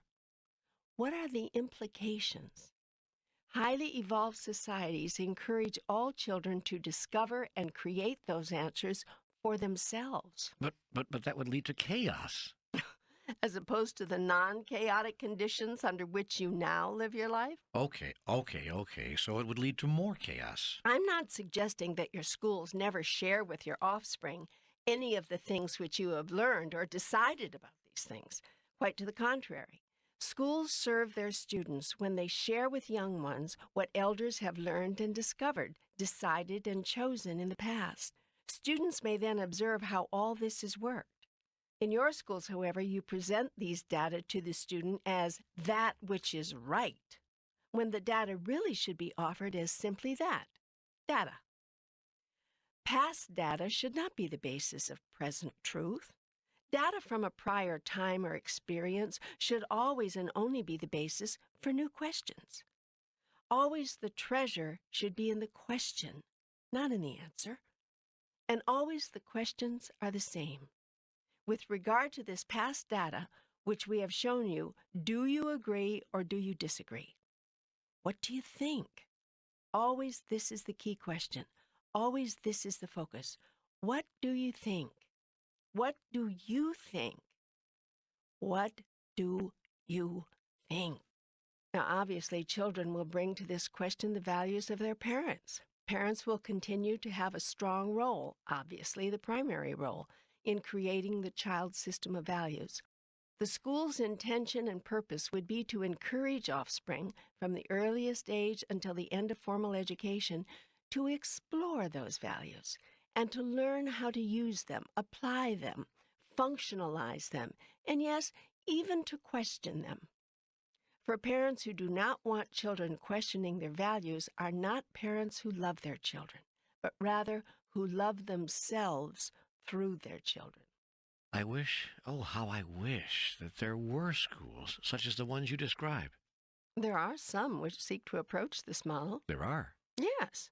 Read the writings of the man called Rudolf Steiner. Explore the methods of the Waldorf School, which he developed. Well, of course, I know all about those schools. Is this a commercial?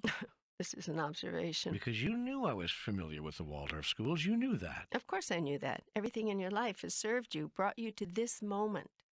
I have not just started talking with you. I've been talking with you for years, through all of your associations and experiences. You're saying the Waldorf school is the best? No.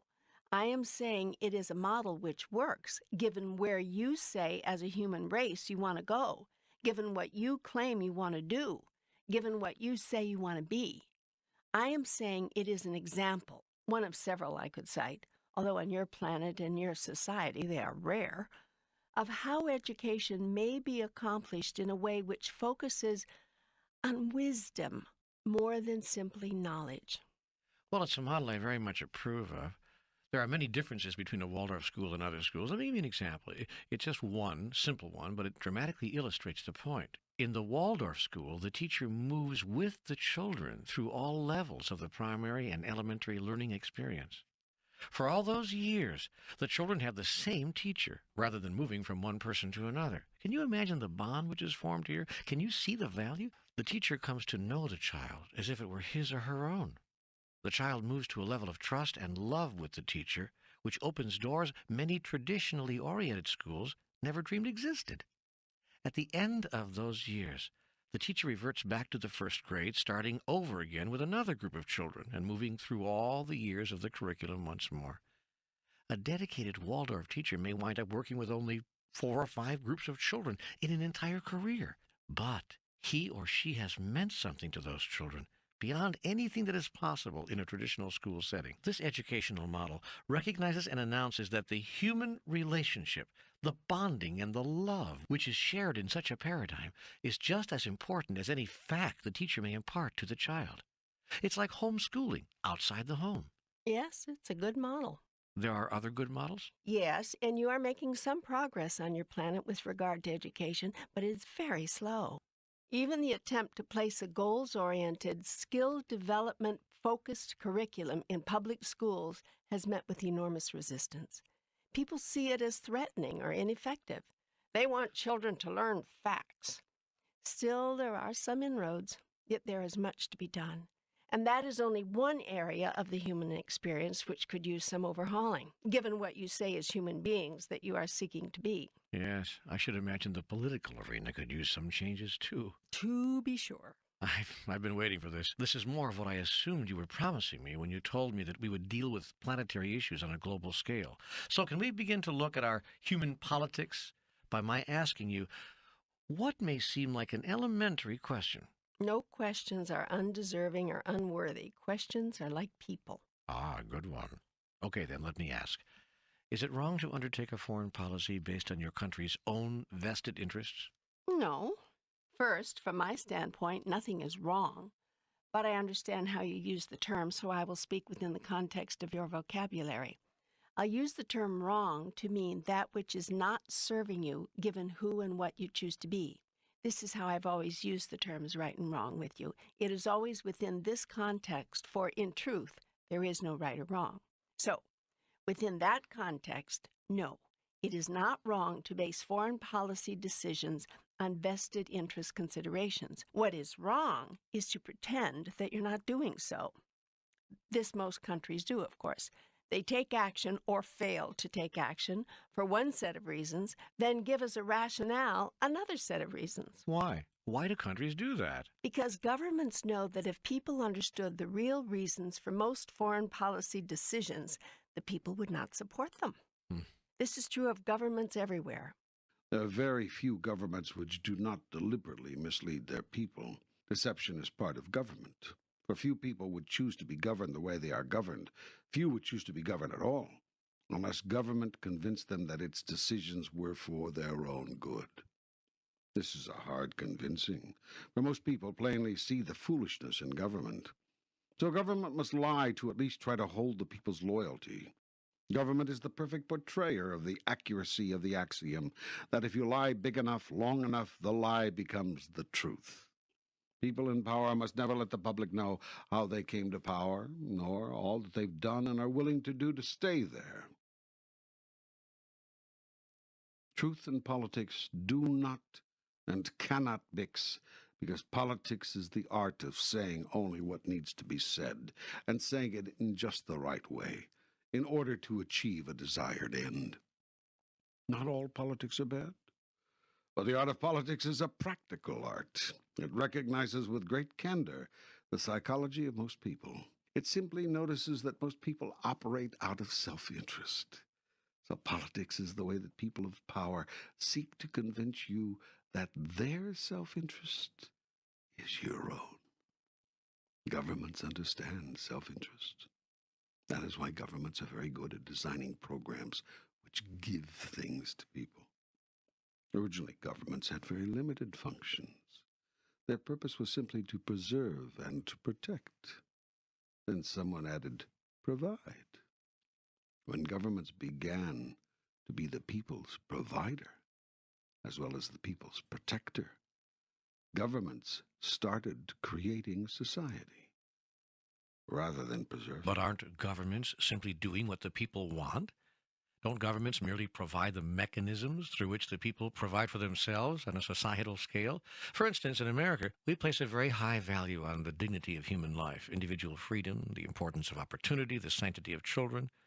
So we've made laws and asked government to create programs to provide income for the elderly so they can retain their dignity past their earning years, to ensure equal employment and housing opportunities for all people, even those who are different from us or whose lifestyle we don't agree with, to guarantee through child labor laws that a nation's children don't become a nation's slaves, and that no family with children goes without the basics of a life with dignity: food, clothing, shelter. Such laws reflect well upon your society. Yet in providing for people's needs, you must be careful not to rob them of their greatest dignity, the exercise of personal power, individual creativity, and the single-minded ingenuity which allows people to notice that they can provide for themselves. It is a delicate balance which must be struck. You people seem to know only how to go from one extreme to the other. Either you want government to do it all for the people, or you want to kill all government programs and erase all government laws tomorrow. Yes, and the problem is that there are so many who can't provide for themselves in a society which gives the best life opportunities routinely to those holding the right credentials, or perhaps not holding the wrong ones, who can't provide for themselves in a nation where landlords won't rent to large families, companies won't promote women, justice is too often a product of status, access to preventive health care is limited to those with sufficient income, and where many other discriminations and inequalities exist on a massive scale. Governments then must replace the conscience of the people? No, governments are the people's conscience, outspoken. It is through governments that people seek, hope, and determine to correct the ills of society. That is well said, yet I repeat, you must take care not to smother yourself in laws, trying to guarantee people a chance to breathe. You cannot legislate morality. You cannot mandate equality. What is needed is a shift of collective consciousness, not an enforcer of collective conscience. Behavior and all laws and all government programs must spring from beingness, must be a true reflection of who you are. The laws of our society do reflect who we are. They say to everyone, this is how it is here in America. This is who Americans are. In the best of cases, perhaps.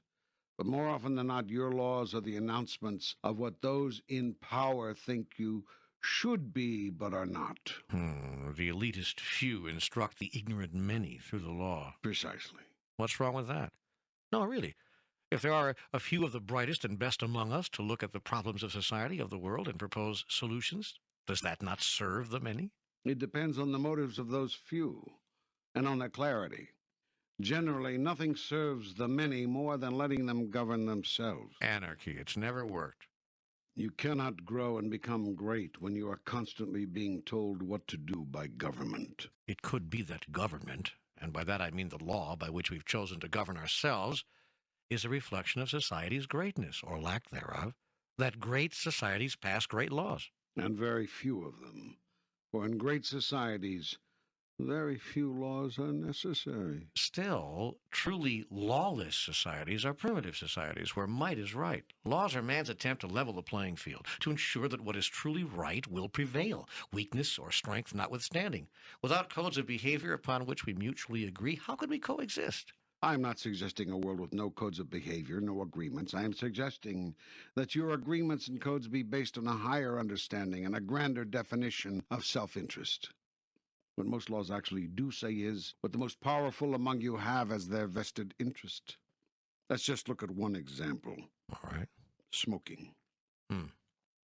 Now, the law says you cannot grow and use a certain kind of plant, hemp, because, so government tells you, it is not good for you. Yet the same government says it is all right to grow and use another kind of plant, tobacco, not because it is good for you. Indeed, the government itself says it is bad, but presumably because you've always done so.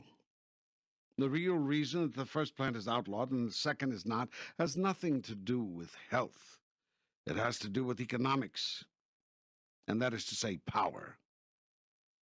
Your laws, therefore, do not reflect what your society thinks of itself and wishes to be. Your laws reflect where the power is. No fair. No fair. You've picked a situation where the contradictions are apparent. Most situations are not like that. On the contrary, most are. Then what is the solution? To have as few laws, which are really limits, as possible. The reason the first weed is outlawed is only ostensibly about health. The truth is, the first weed is no more addictive and no more health risk than cigarettes or alcohol, both of which are protected by the law. Why is it then not allowed?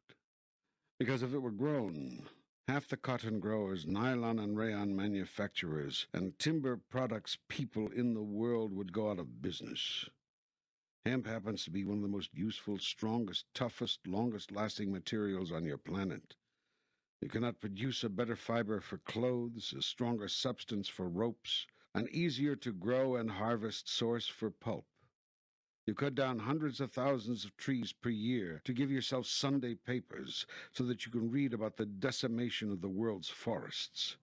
Hemp could provide you with millions of Sunday papers without cutting down one tree. Indeed, it could substitute for so many resource materials at 1/10 the cost. And that is the catch. Somebody loses money if this miraculous plant, which also has extraordinary medicinal properties, incidentally, is allowed to be grown. And that is why marijuana is illegal in your country. It is the same reason you've taken so long to mass-produce electric cars, provide affordable, sensible health care, or use solar heat and solar power in every home. You've had the wherewithal and the technology to produce all of these things for years. Why then do you not have them? Look to see who would lose money if you did. There you will find your answer. This is the great society of which you are so proud. Your great society is to be dragged, kicking and screaming, to consider the common good. Whenever common good or collective good is mentioned, everyone yells communism. In your society, if providing for the good of the many does not produce a huge profit for someone, the good of the many is more often than not ignored. This is true not only in your country, but also around the world. The basic question facing humankind, therefore, is, can self-interest ever be replaced by the best interests, the common interest of humankind? If so, how? In the United States, you have tried to provide for the common interest, the best interest, through laws. You failed miserably. Your nation is the richest, most powerful on the earth, and it has one of the highest infant mortality rates. Why? Because poor people cannot afford quality prenatal and postnatal care, and your society is profit-driven. I cite this as just one example of your miserable failure. The fact that your babies are dying at a higher rate than most other industrialized nations in the world should bother you. It does not. That says volumes about where your priorities are as a society. Other countries provide for the sick and needy, the elderly and infirm. You provide for the rich and wealthy, the influential and the well-placed.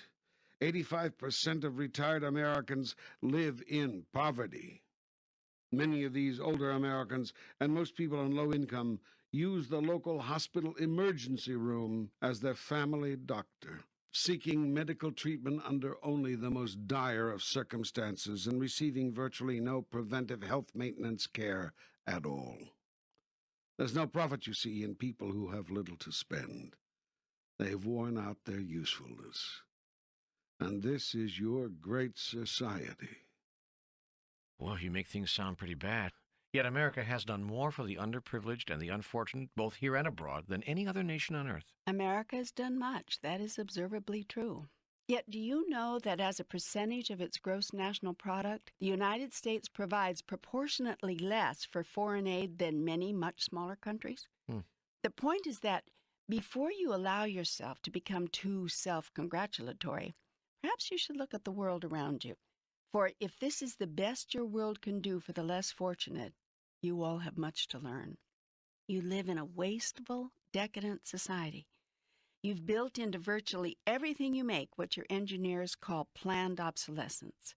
Cars cost 3 times as much and last a third as long.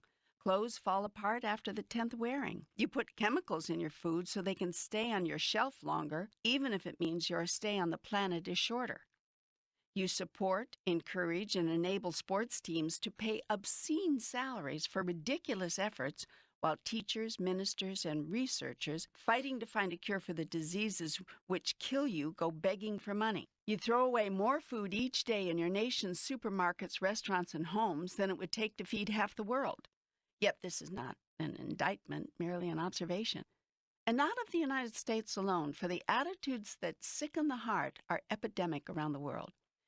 The underprivileged everywhere must grovel and scrimp to merely stay alive, while the few in power protect and increase great hoards of cash, lie on sheets of silk, and each morning twist bathroom fixtures made of gold. And as emaciated children of ribs and skin die in the arms of weeping mothers, their country's leaders engage in political corruptions which keep donated foodstuffs from reaching the starving masses. No one seems to have the power to alter these conditions, yet the truth is, power is not the problem. No one seems to have the will. And thus it will always be so long as no one sees another's plight as his own. Well, why don't we? How can we see these atrocities daily and allow them to continue? Because you don't care. It's a lack of caring. The entire planet faces a crisis of consciousness. You must decide whether you simply care for each other. It seems such a pathetic question to have to ask. Why can't we love the members of our own family? You do love the members of your own family. You simply have a very limited view of who your family members are. You don't consider yourself part of the human family, and so the problems of the human family are not your own. How can the peoples of the earth change their worldview? That depends on what you want to change it to. Well, how can we eliminate more of the pain, more of the suffering? By eliminating all separations between you, by constructing a new model of the world, by holding it within the framework of a new idea. Which is? Which is going to be a radical departure from the present worldview. Presently, you see the world, we're speaking geopolitically now, as a collection of nation-states, each sovereign, separate, and independent of each other. The internal problems of these independent nation-states are, by and large, not considered the problems of the group as a whole, unless and until they affect the group as a whole, or the most powerful members of that group. The group as a whole reacts to the conditions and problems of individual states based on the vested interests of the larger group. If no one in the larger group has anything to lose, conditions in an individual state could go to hell and no one would much care. Thousands can starve to death each year. Hundreds can die in civil war. Despots can pillage the countryside. Dictators and their armed thugs can rape, plunder, and murder. Regimes can strip the people of basic human rights, and the rest of you will do nothing. It is, you say, an internal problem. But when your interests are threatened there, when your investments, your security, your quality of life is on the line, you rally your nation and try to rally your world behind you and rush in where angels fear to tread. You then tell the big lie, claiming you are doing what you are doing for humanitarian reasons, to help the oppressed peoples of the world, when the truth is, you're simply protecting your own interests. The proof of this is where you do not have interests, you don't have concern. Hey, the world's political machinery operates on self-interest. What else is new? Something will have to be new if you wish your world to change. You must begin to see someone else's interests as your own. This will happen only when you reconstruct your global reality and govern yourselves accordingly. Are you talking about a one-world government? I am. You know, you promised you'd get into larger geopolitical issues facing the planet, but I didn't think you would enter this debate. It's time for the world to stop kidding itself, to wake up, to realize that the only problem of humanity is lack of love. Love breeds tolerance. Tolerance breeds peace. Intolerance produces war and looks indifferently upon intolerable conditions. Love cannot be indifferent. It does not know how. The fastest way to get to a place of love and concern for all humankind is to see all humankind as your family. The fastest way to see all humankind as your family is to stop separating yourself. Each of the nation-states now making up your world must unite. We do have the United Nations. Which has been powerless and impotent. In order for that body to work, it would have to be completely restructured. Not impossible, but perhaps difficult and cumbersome. Okay, what do you propose? I don't have a proposal. I merely offer observations. In this dialogue, you tell me what your new choices are, and I offer observations and ways to manifest that. What is it you now choose with regard to the current relationship between people and nations on your planet? All right, I'll use your words. If I had my way, I would choose for us to get to a place of love and concern for all humankind. Given that choice, I observe that what would work would be the formation of a new world political community, with each nation-state having an equal say in the world's affairs and an equal proportionate share of the world's resources. It'll never work. The haves will never surrender their sovereignty, wealth, resources to the have-nots. And argumentatively, why should they? Because it is in their best interest. Well, they don't see that, and I'm not sure that I do.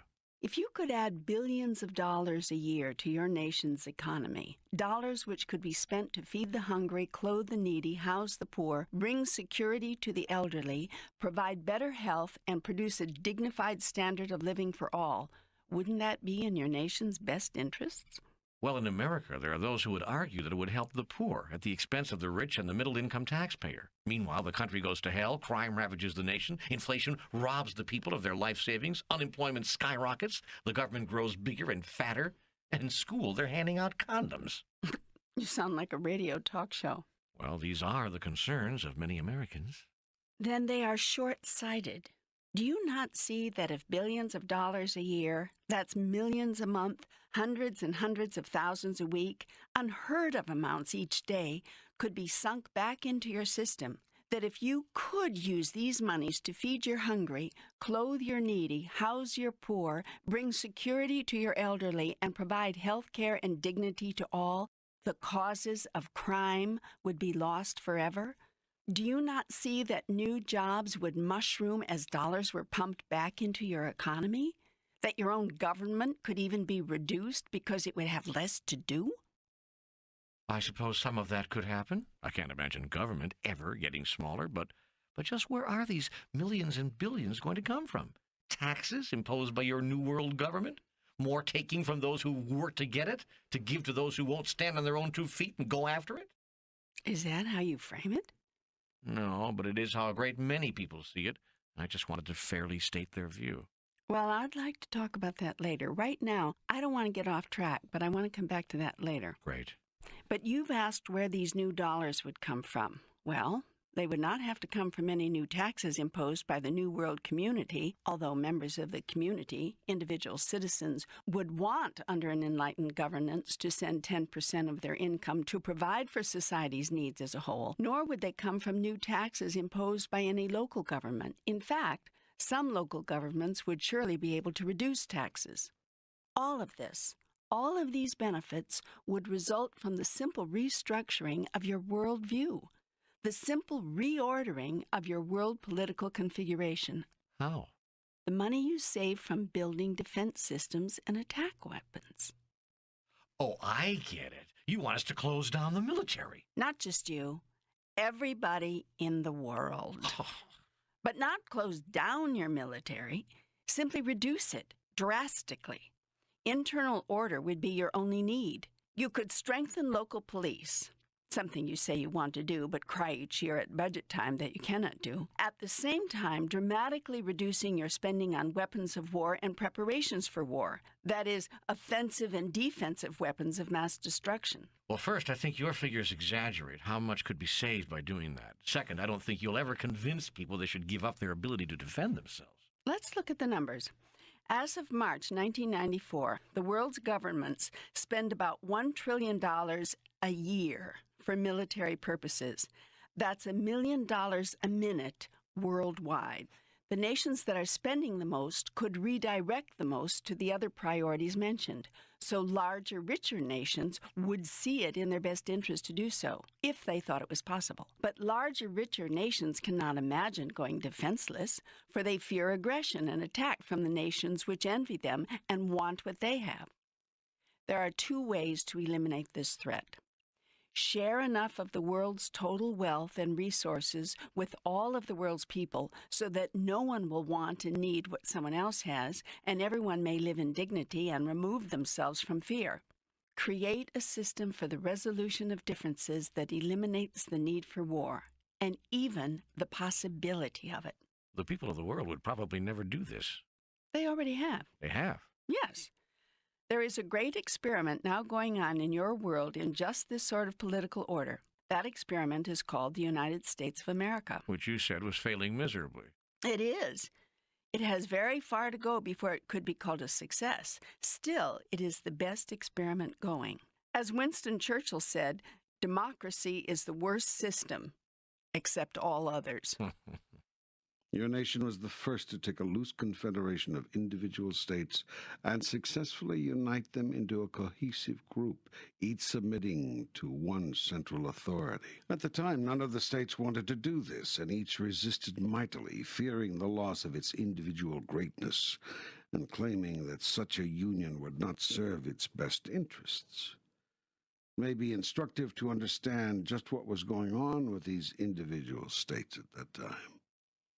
While they had joined together in a loose confederation, there was no real U.S. government, and hence no power to enforce the Articles of Confederation to which the states had agreed. The states were conducting their own foreign affairs, several reaching private agreements on trade and other matters with France, Spain, England, and other countries. States traded with each other as well, and although their Articles of Confederation forbade it, some states added tariffs to the goods shipped in from other states, just as they did for goods from across the ocean.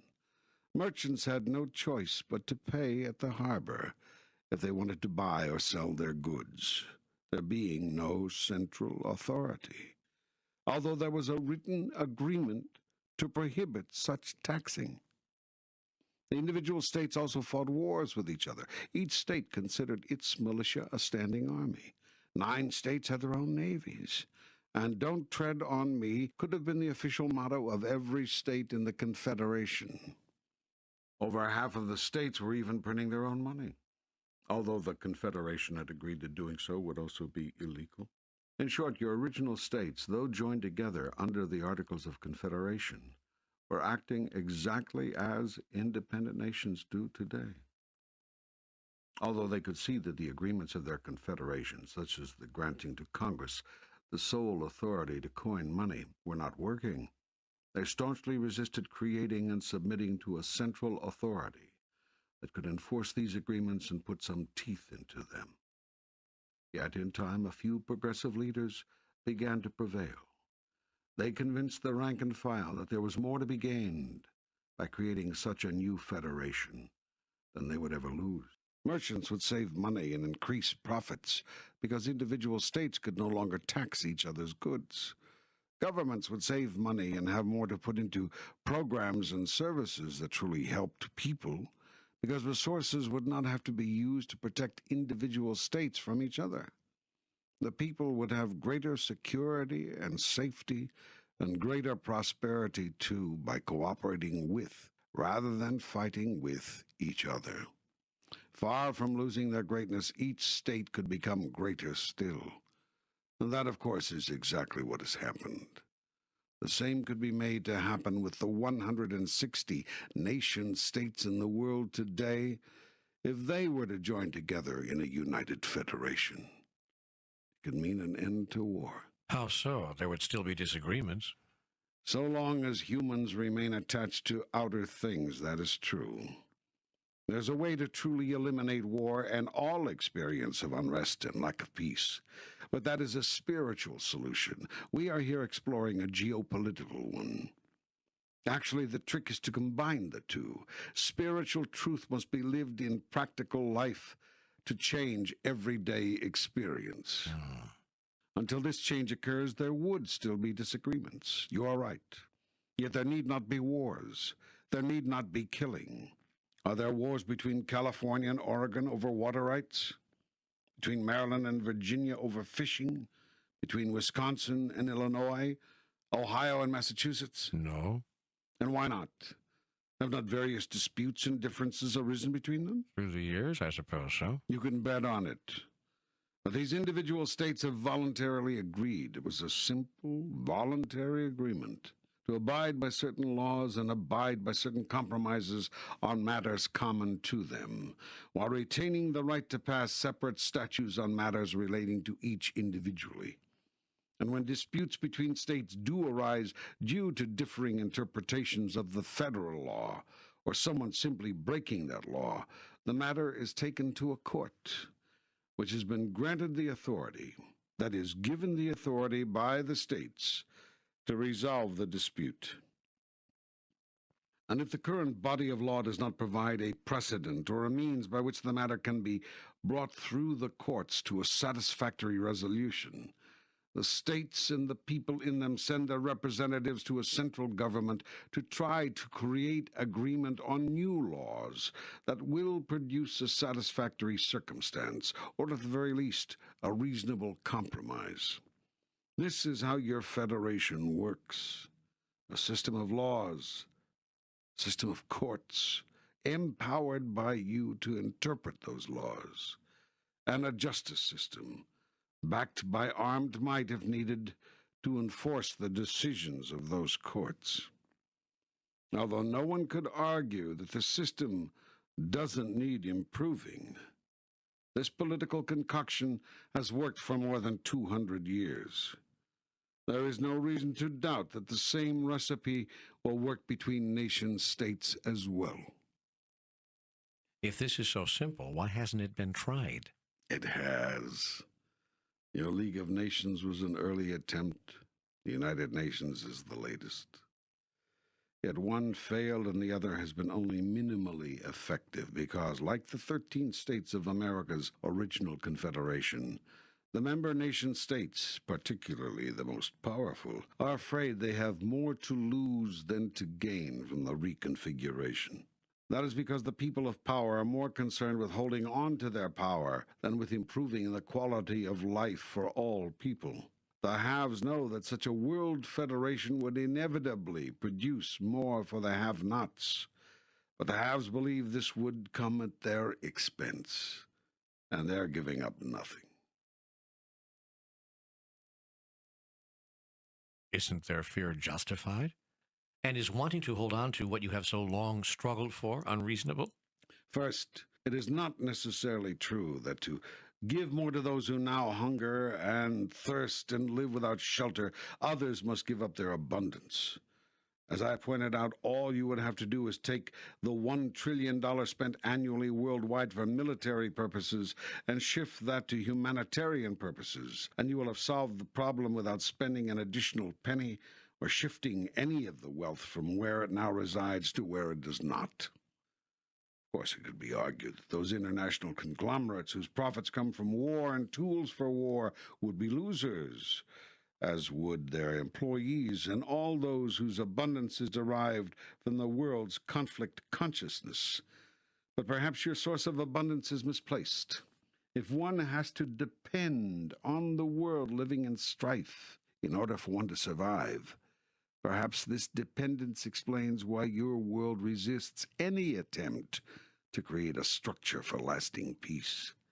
As for the second part of your question, wanting to hold on to what you have struggled so long to acquire, as an individual or as a nation, is not unreasonable if you come from an outside world consciousness. A what?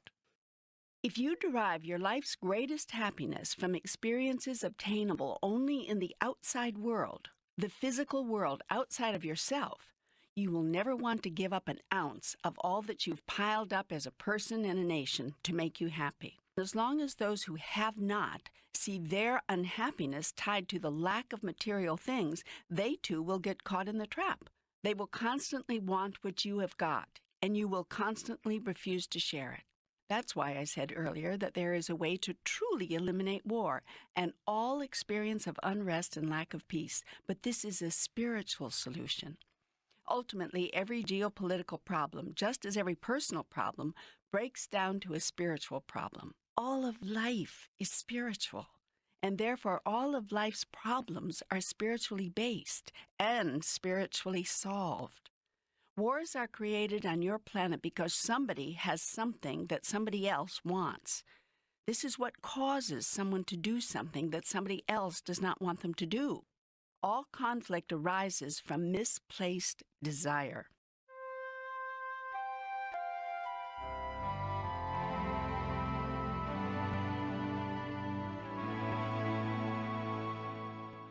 The only peace in all the world that is sustaining is internal peace. Let each person find peace within. When you find peace within, you also find that you can do without.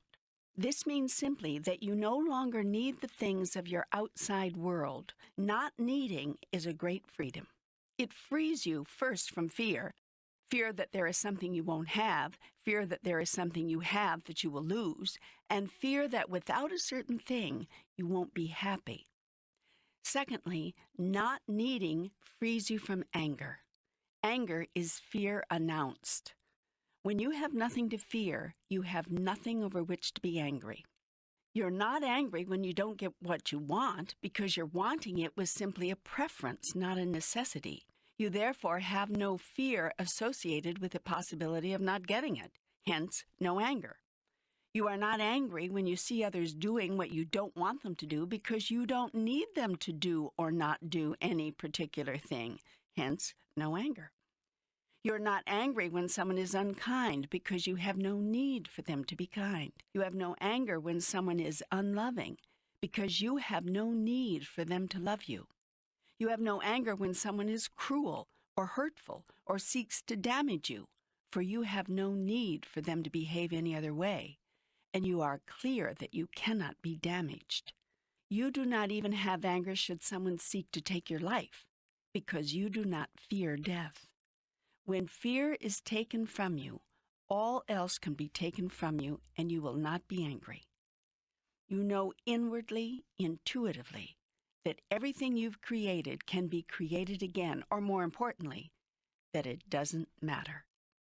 When you find inner peace, neither the presence nor the absence of any person, place, or thing, condition, circumstances, or situation can be the creator of your state of mind or the cause of your experience of being.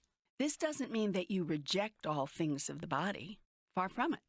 You experience being fully in your body and the delights of that as you never have before. Yet your involvement with things of the body will be voluntary, not mandatory. You will experience bodily sensations because you choose to, not because you're required to in order to feel happy or to justify sadness. This one simple change, seeking and finding peace within, could, were it undertaken by everyone, end all wars, eliminate conflict, prevent injustice, and bring the world to everlasting peace. There is no other formula necessary or possible. World peace is a personal thing. What is needed is not a change of circumstance, but a change of consciousness.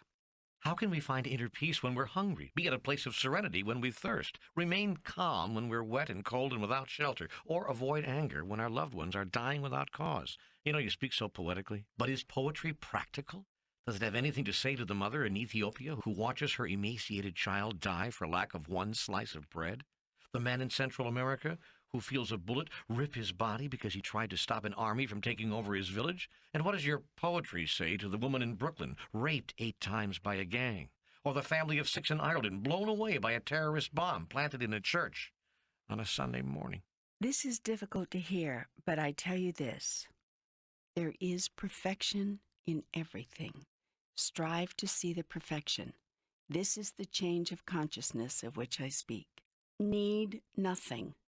Desire everything. Choose what shows up. Feel your feelings. Cry your cries. Laugh your laughs. Honor your truth. Yet when all the emotion is done, be still and know that I am God.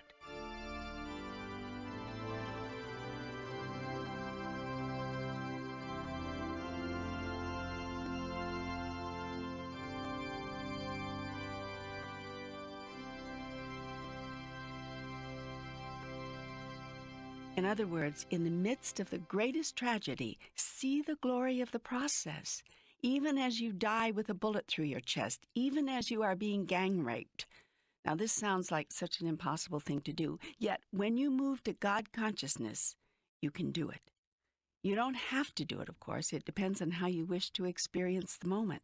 In a moment of great tragedy, the challenge always is to quiet the mind and move deeply within the soul. You automatically do this when you have no control over it. Have you ever talked with a person who accidentally ran a car off a bridge or found himself facing a gun or nearly drowned? Often they will tell you that time slowed way down, that they were overcome by a curious calm, that there was no fear at all. Fear not, for I am with you.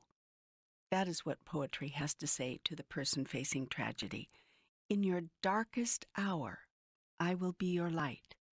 In your blackest moment, I will be your consolation. In your most difficult and trying time, I will be your strength. Therefore have faith, for I am your shepherd. You shall not want. I will cause you to lie down in green pastures. I will lead you beside still waters. I will restore your soul and lead you in the paths of righteousness for my name's sake. And yea, though you walk through the valley of the shadow of death, you will fear no evil, for I am with you. My rod and my staff will comfort you. I am preparing a table before you in the presence of your enemies. I shall anoint your head with oil. Your cup will run over. Surely goodness and mercy will follow you all the days of your life, and you will dwell in my house and in my heart forever. That's wonderful. What you said there is just wonderful. I wish the world could get that. I wish the world could understand, could believe. This program will help that. You are helping that. So you are playing a role, you are doing your part in raising the collective consciousness. That is what all must do. Yes.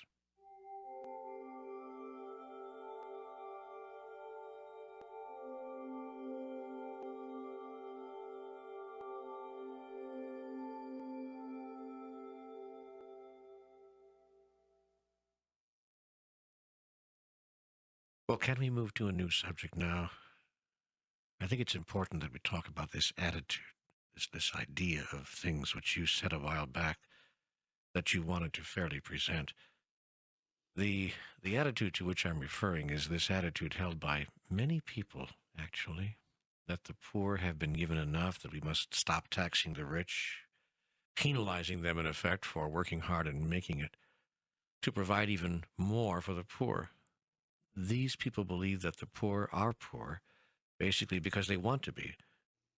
Many don't even attempt to pull themselves up. They would rather suckle at the government teat than assume responsibility for themselves. There are many people who believe that redistribution of the wealth, sharing, is a socialistic evil.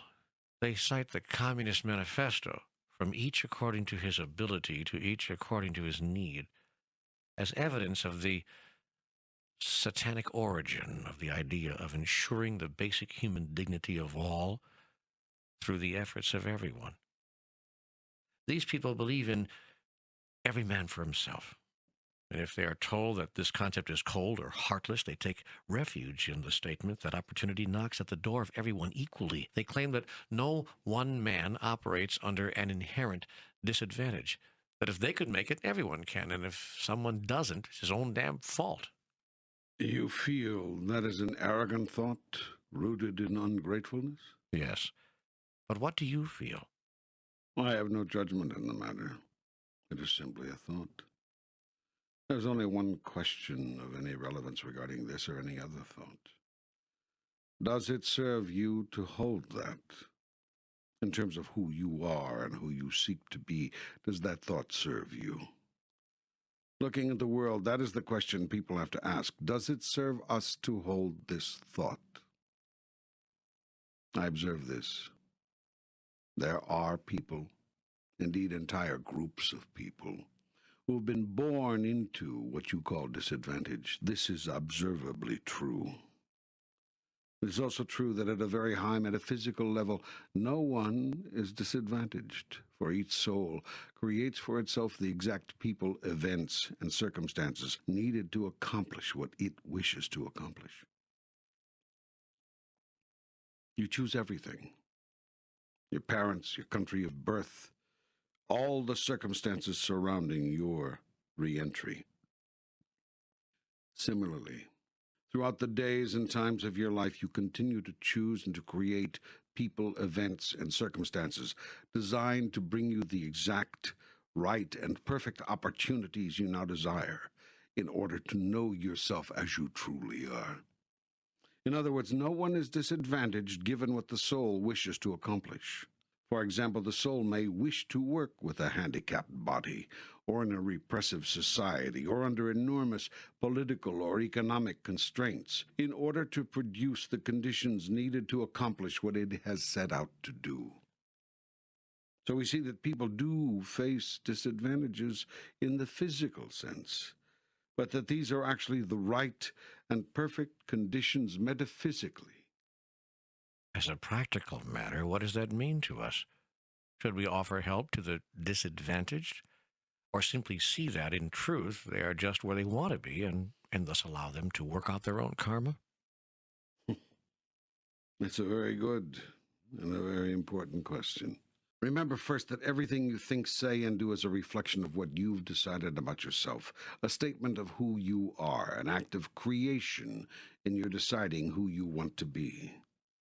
I keep returning to that because that is the only thing you are doing here. That is what you are up to. There's nothing else going on, no other agenda for the soul. You are seeking to be and to experience who you really are, and to create that, you are creating yourself anew in every moment of now. Now, within that context, when you come across a person who appears in relative terms, as observed within your world, to be disadvantaged, the first question you have to ask is, who am I and who do I choose to be in relationship to that? In other words, the first question when you encounter another in any circumstance should always be, what do I want here? Did you hear that?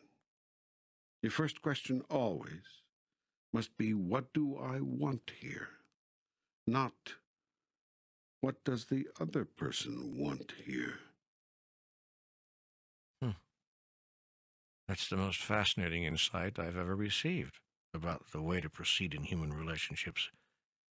It also runs against everything I've ever been taught. I know. But the reason your relationships are in such a mess is that you're always trying to figure out what the other person wants and what other people want, instead of what you truly want. Then you have to decide whether to give it to them.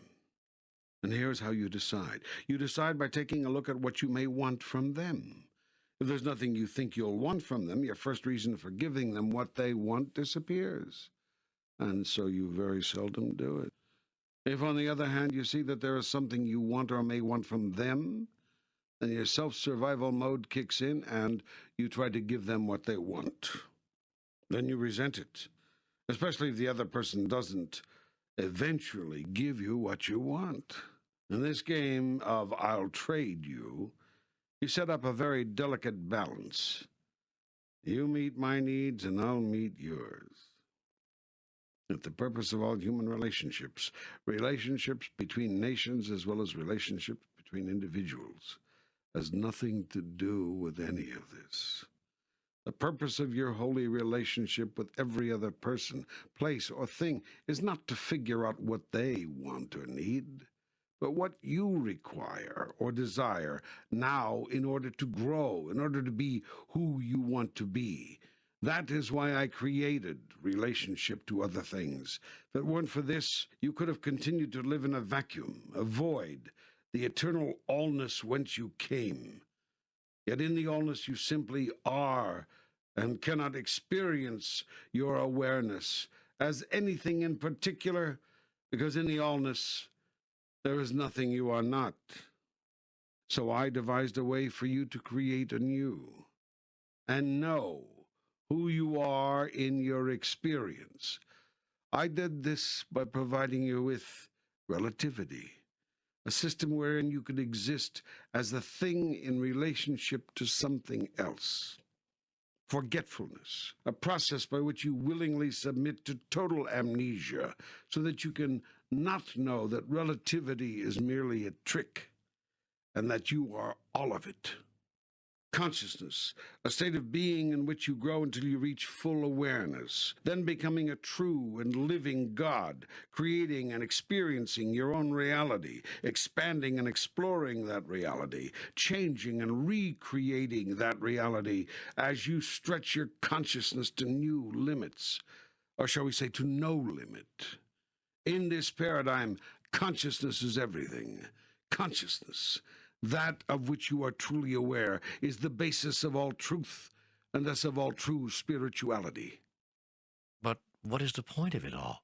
First you make us forget who we are so that we can remember who we are? Not quite.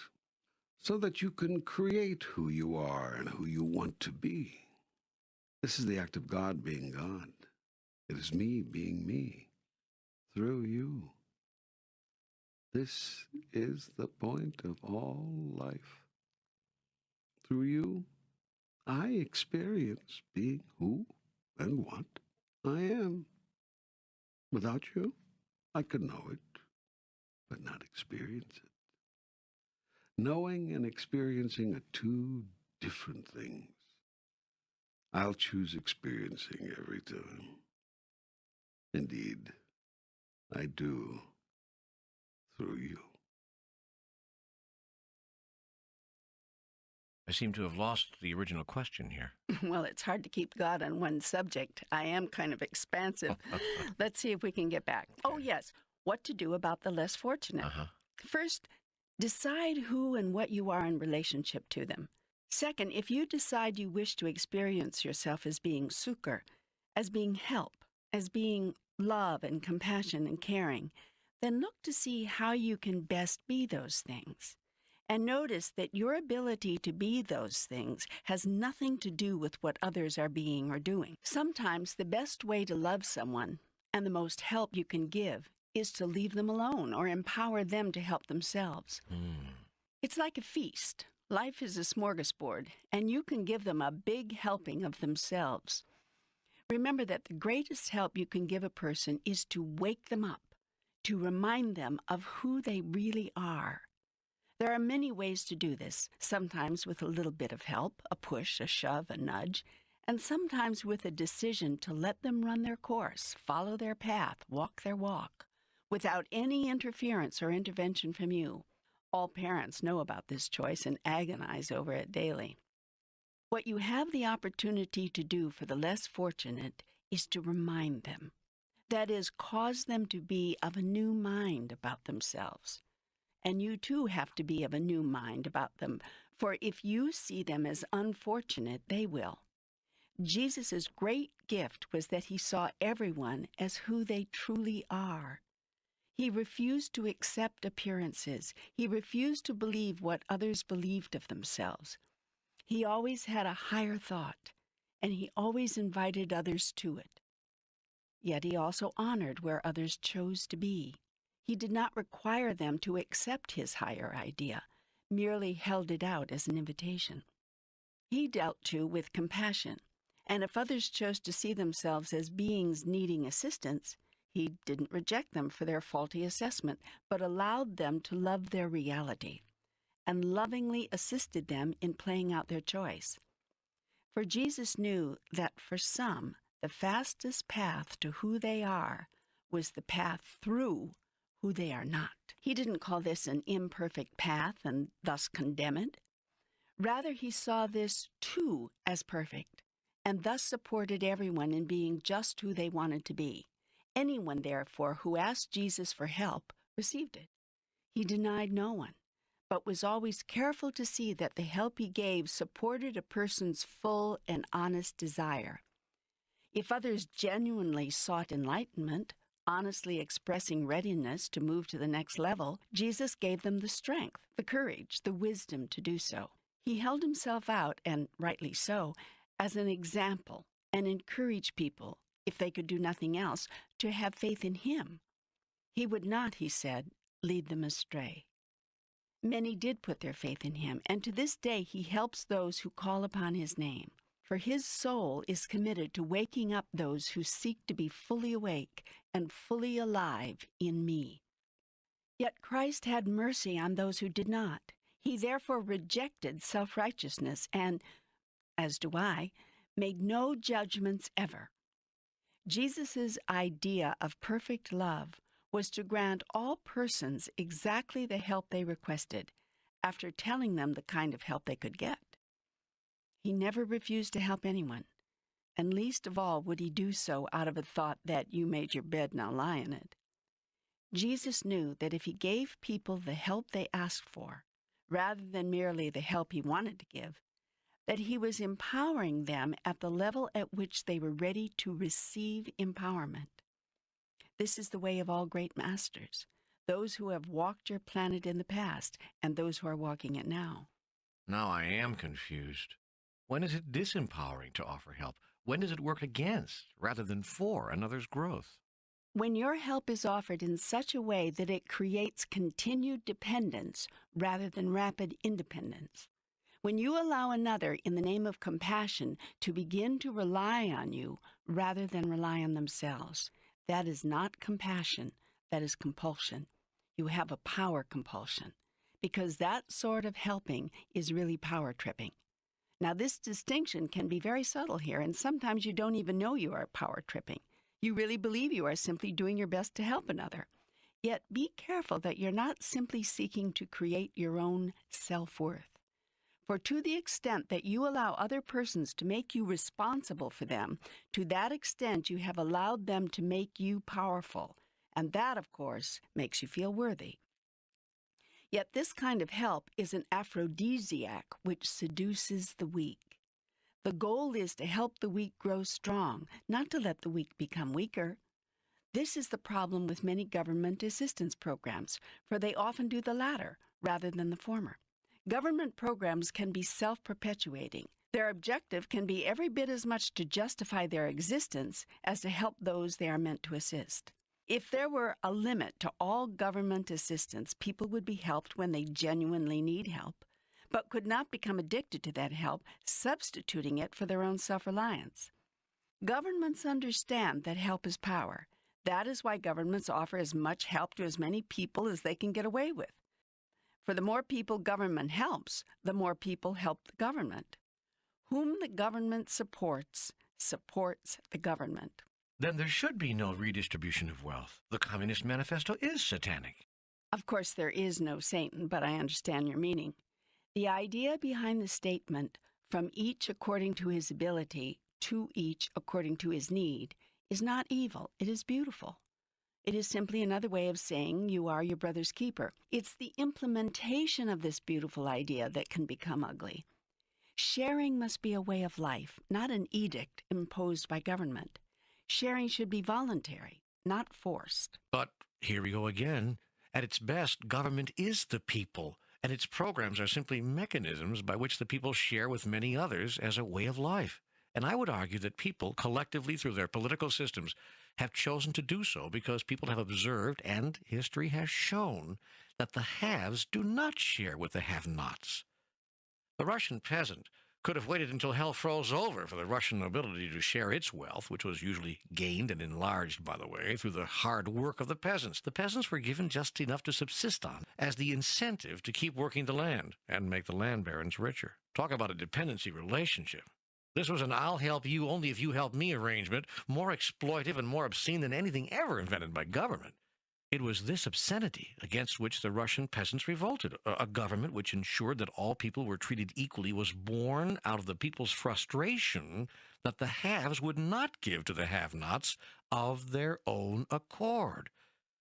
It was as Marie Antoinette said of the starving masses clamoring beneath her window in rags while she lounged in a gold-inlaid tub on a bejeweled pedestal munching imported grapes.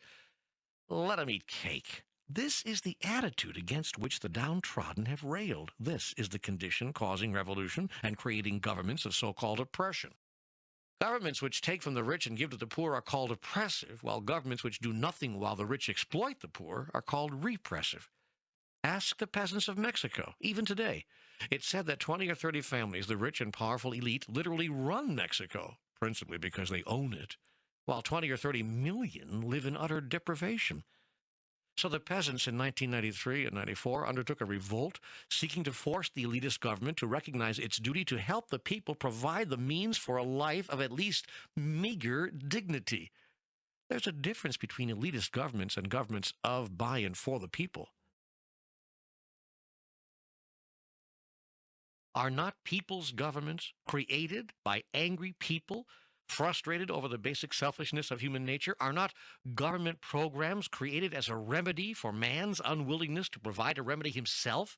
Is this not the genesis of fair housing laws, child labor statutes, support programs for mothers with dependent children? Wasn't Social Security government's attempt to provide for older people something that their own families would not or could not provide? How do we reconcile our hatred of government control with our lack of willingness to do anything we don't have to do when there are no controls? You know, it's said that some coal miners worked under horrible conditions before governments required the filthy rich mine owners to clean up their filthy mines. Why didn't the owners do so themselves? Because it would have cut into their profits. And the rich didn't care how many of the poor died in unsafe mines to keep the profits flowing and growing. Businesses paid slave wages to beginning workers before governments imposed minimum wage requirements. Those who favor going back to the good old days say, so what? They provided jobs, didn't they? And who's taking the risk anyway? The worker? No, the investor, the owner takes the risks. So let him get the biggest reward. Anyone who thinks that the workers on whose labors the owners depend should be treated with dignity is called a communist. Anyone who thinks that a person should not be denied housing because of skin color is called a socialist. Anyone who thinks that a woman should not be denied employment opportunities or promotion simply because she's the wrong sex is called a radical feminist.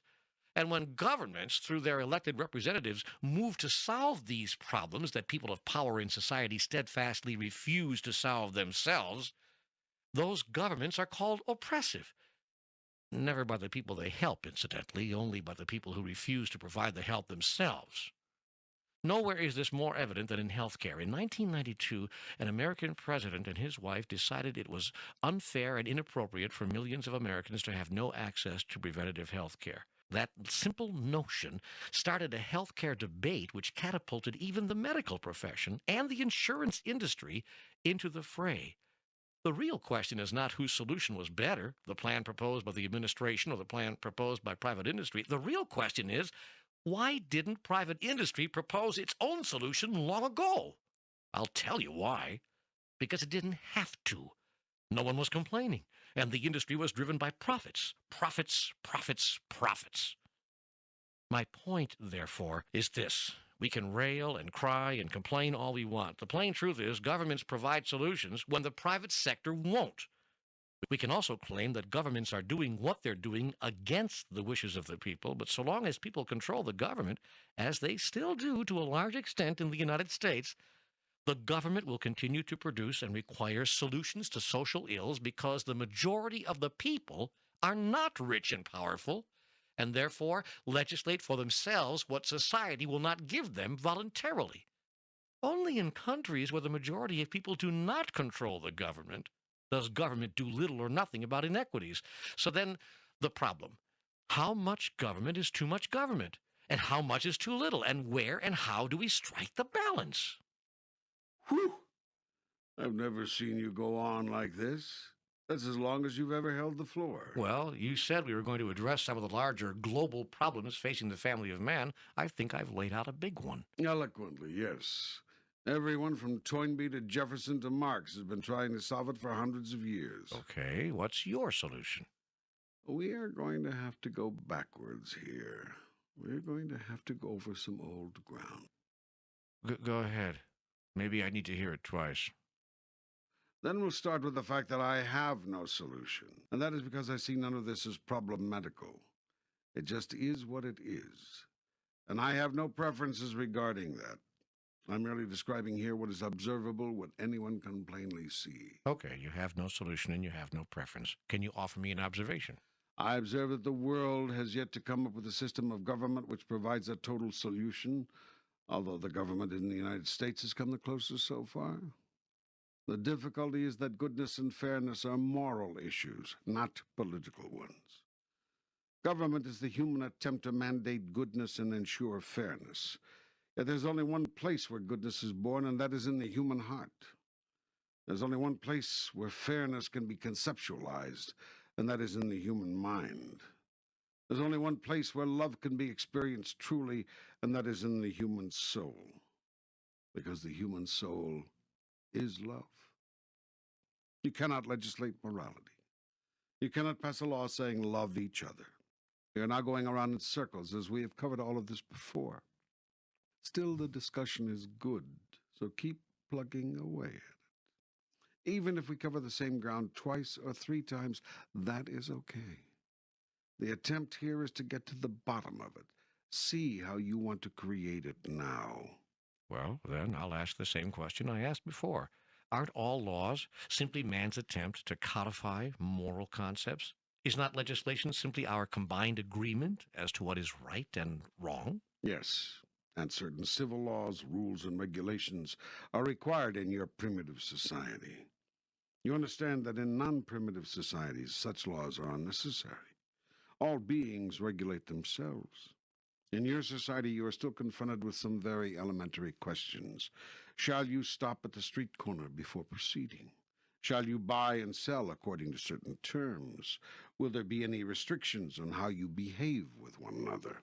But truly, even these basic laws, prohibitions against murdering, damaging, cheating, or even running a red light, shouldn't be needed and wouldn't be needed if all people everywhere simply followed the laws of love. That is God's law. What is needed is a growth in consciousness, not a growth of government. You mean if we just followed the Ten Commandments, we'd be all right? There's no such thing as the Ten Commandments. God's law is no law. This is something you cannot understand. I require nothing. Is that what you're suggesting for this world? Complete anarchy? I am suggesting nothing. I am merely observing what works.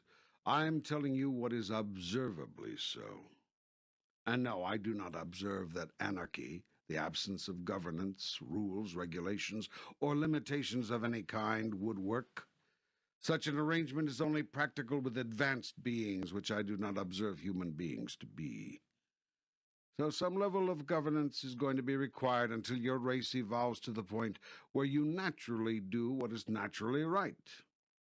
You're very wise to govern yourselves in the interim. The points you made a moment ago are salient, unassailable. People often do not do what is right when left to their own devices. The real question is not why do governments impose so many rules and regulations on the people, but why do governments have to? The answer has to do with your separation consciousness. The fact that we see ourselves as separate from one another. Yes. But if we aren't separate, then we are one. And doesn't that mean we are responsible for each other? Yes. But doesn't that disempower us from achieving individual greatness? I mean, if I'm responsible for all others, then the Communist Manifesto was right, from each according to his ability to each according to his need. That is, as I've already said, a very noble idea. But it is robbed of its nobility when it is ruthlessly enforced. That was the difficulty with communism. Not the concept, but its implementation. But there are those who say that the concept had to be enforced because the concept violates the basic nature of man. You've hit the nail on the head. What needs to be changed is the basic nature of man. That's where the work must be done. To create the consciousness shift of which you've spoken. Yes. But we're going around in circles again. Would not a group consciousness cause individuals to be disempowered? Let's look at it. If every person on the planet had basic needs met, if the mass of the people could live in dignity and escape the struggle of simple survival, would this not open the way for all of humankind to engage in more noble pursuits? Would individual greatness really be suppressed if individual survival were guaranteed? Must universal dignity be sacrificed to individual glory? What kind of glory is obtained when it is achieved at the expense of another? I've placed more than sufficient resources on your planet to ensure adequate supplies for all. How can it be that thousands starve to death each year, that hundreds go homeless, that millions cry out for simple dignity? The kind of help that would end this is not the kind of help which disempowers. If you're well off, say they do not want to help the starving and the homeless because they do not want to disempower them. Then your well-off are hypocrites. For no one is truly well-off if they are well-off while others are dying. The evolution of a society is measured by how well it treats the least among its members. As I've said, the challenge is to find the balance between helping people and hurting them. Okay, are there any guidelines you can offer? An overall guideline might be this. When in doubt, always err on the side of compassion. The test of whether you are helping or hurting, are your fellow humans enlarged or reduced as a result of your help? Have you made them bigger or smaller, more able or less able? It has been said that if you give everything to individuals, they'll be less willing to work for it themselves. Yet why should they have to work for the simplest dignity? Is there not enough for all? Why should working for it have to do with anything? Isn't basic human dignity the birthright of everyone? Oughtn't it be? If one seeks more than minimum levels, more food, bigger shelters, finer coverings for the body, one can seek to achieve these goals. But ought one have to struggle to even survive on a planet where there is more than enough for everyone? That's the central question facing humankind. The challenge is not to make everyone equal, but to give everyone at least the assurance of basic survival with dignity, so that each may then have the chance to choose what more they want from there. There are those who would argue that some don't even take that chance. I mean, even when it's given to them. And they observe correctly. This raises yet another question. To those who don't take the opportunities presented to them, do you owe another chance and another? No. If I took that attitude, you would be lost to hell forever. I tell you this. Compassion never ends. Love never stops. Patience never runs out in God's world. Only in the world of man is goodness limited. In my world, goodness is endless. Even if we don't deserve it. You always deserve it. Even if we throw your goodness back in your face? Especially if you do. If a man slaps you on the right cheek, turn and offer him your left. And if a man asks you to go 1 mile with him, go with him twain. When you throw my goodness back in my face, which, by the way, the human race has done to God for millennia, I see that you are merely mistaken. You do not know what is in your best interest. I have compassion because your mistake is based not in evil, but in ignorance. But some people are basically evil. Some people are intrinsically bad. Who told you that? It is my own observation. Then you cannot see straight. I've said it to you before. No one does anything evil given his model of the world. Put another way, all are doing the best they can at any given moment. All actions of everyone depend on the data at hand. I've said this before. Consciousness is everything. Of what are you aware? What do you know? But when people attack us, hurt us, damage us, even kill us for their own ends, isn't that evil? I've told you before, all attack is a call for help. No one truly desires to hurt another. Those who do it, including your own governments, by the way, do it out of a misplaced idea that it is the only way to get something they want. I've already outlined the higher solution to this problem. Simply want nothing. Have preferences, but no needs. Yet this is a very high state of being. It's the place of masters. In terms of geopolitics, why not work together as a world to meet the most basic needs of everyone? We're doing that, or trying. After all these thousands of years of human history, that's the most you can say. The fact is you've barely evolved at all. You still operate in a primitive every man for himself mentality. You plunder the earth, rape her of her resources, exploit her people, and systematically disenfranchise those who disagree with you for doing all of this, calling them the radicals. You do all this for your own selfish purposes because you've developed a lifestyle that you cannot maintain any other way. You must cut down millions of acres of trees each year, or you won't be able to have your Sunday paper. You must destroy miles of the protective ozone which covers your planet, or you cannot have your hairspray. You must pollute your rivers and streams beyond repair, or you cannot have your industries to give you bigger, better, and more.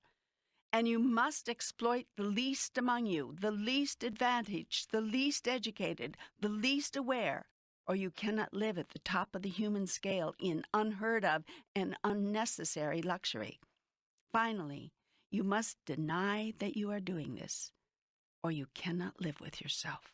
You cannot find it in your heart to live simply so that others may simply live. That bumper sticker wisdom is too simple for you. It is too much to ask, too much to give. After all, you've worked so hard for what you've got. You ain't given up none of it. And if the rest of the human race, to say nothing of your own children's children, have to suffer for it, tough bananas, right? You did what you had to do to survive, to make it. They can do the same. After all, it is every man for himself, is it not? Oh, man, is there any way out of this mess? Yeah. Shall I say it again? A shift of consciousness. You can't solve the problems which plague humankind through governmental action or by political means. You've been trying that for thousands of years. The change that must be made can be made only in the hearts of people. Can you put that change into just one sentence? I already have several times. You must stop seeing God as separate from you, and you as separate from each other. The only solution is the ultimate truth. Nothing exists in the universe that is separate from anything else. Everything is intrinsically connected, irrevocably interdependent, interactive, interwoven into the fabric of all of life. All government, all politics must be based on this truth. All laws must be rooted in it. This is the future hope of your race, the only hope for your planet. How does the law of love you spoke of earlier work? Love gives all and requires nothing. How can we require nothing? If everyone in your race gave all, what would you require? The only reason you require anything is because someone else is holding back. Stop holding back. Well, this couldn't work unless we all did it at once. Indeed, a global consciousness is what is required. Yet how will that come about? Somebody has to start. The opportunity is here for you. You can be the source of this new consciousness. You can be the inspiration. Indeed, you must be. I must? Who else is there?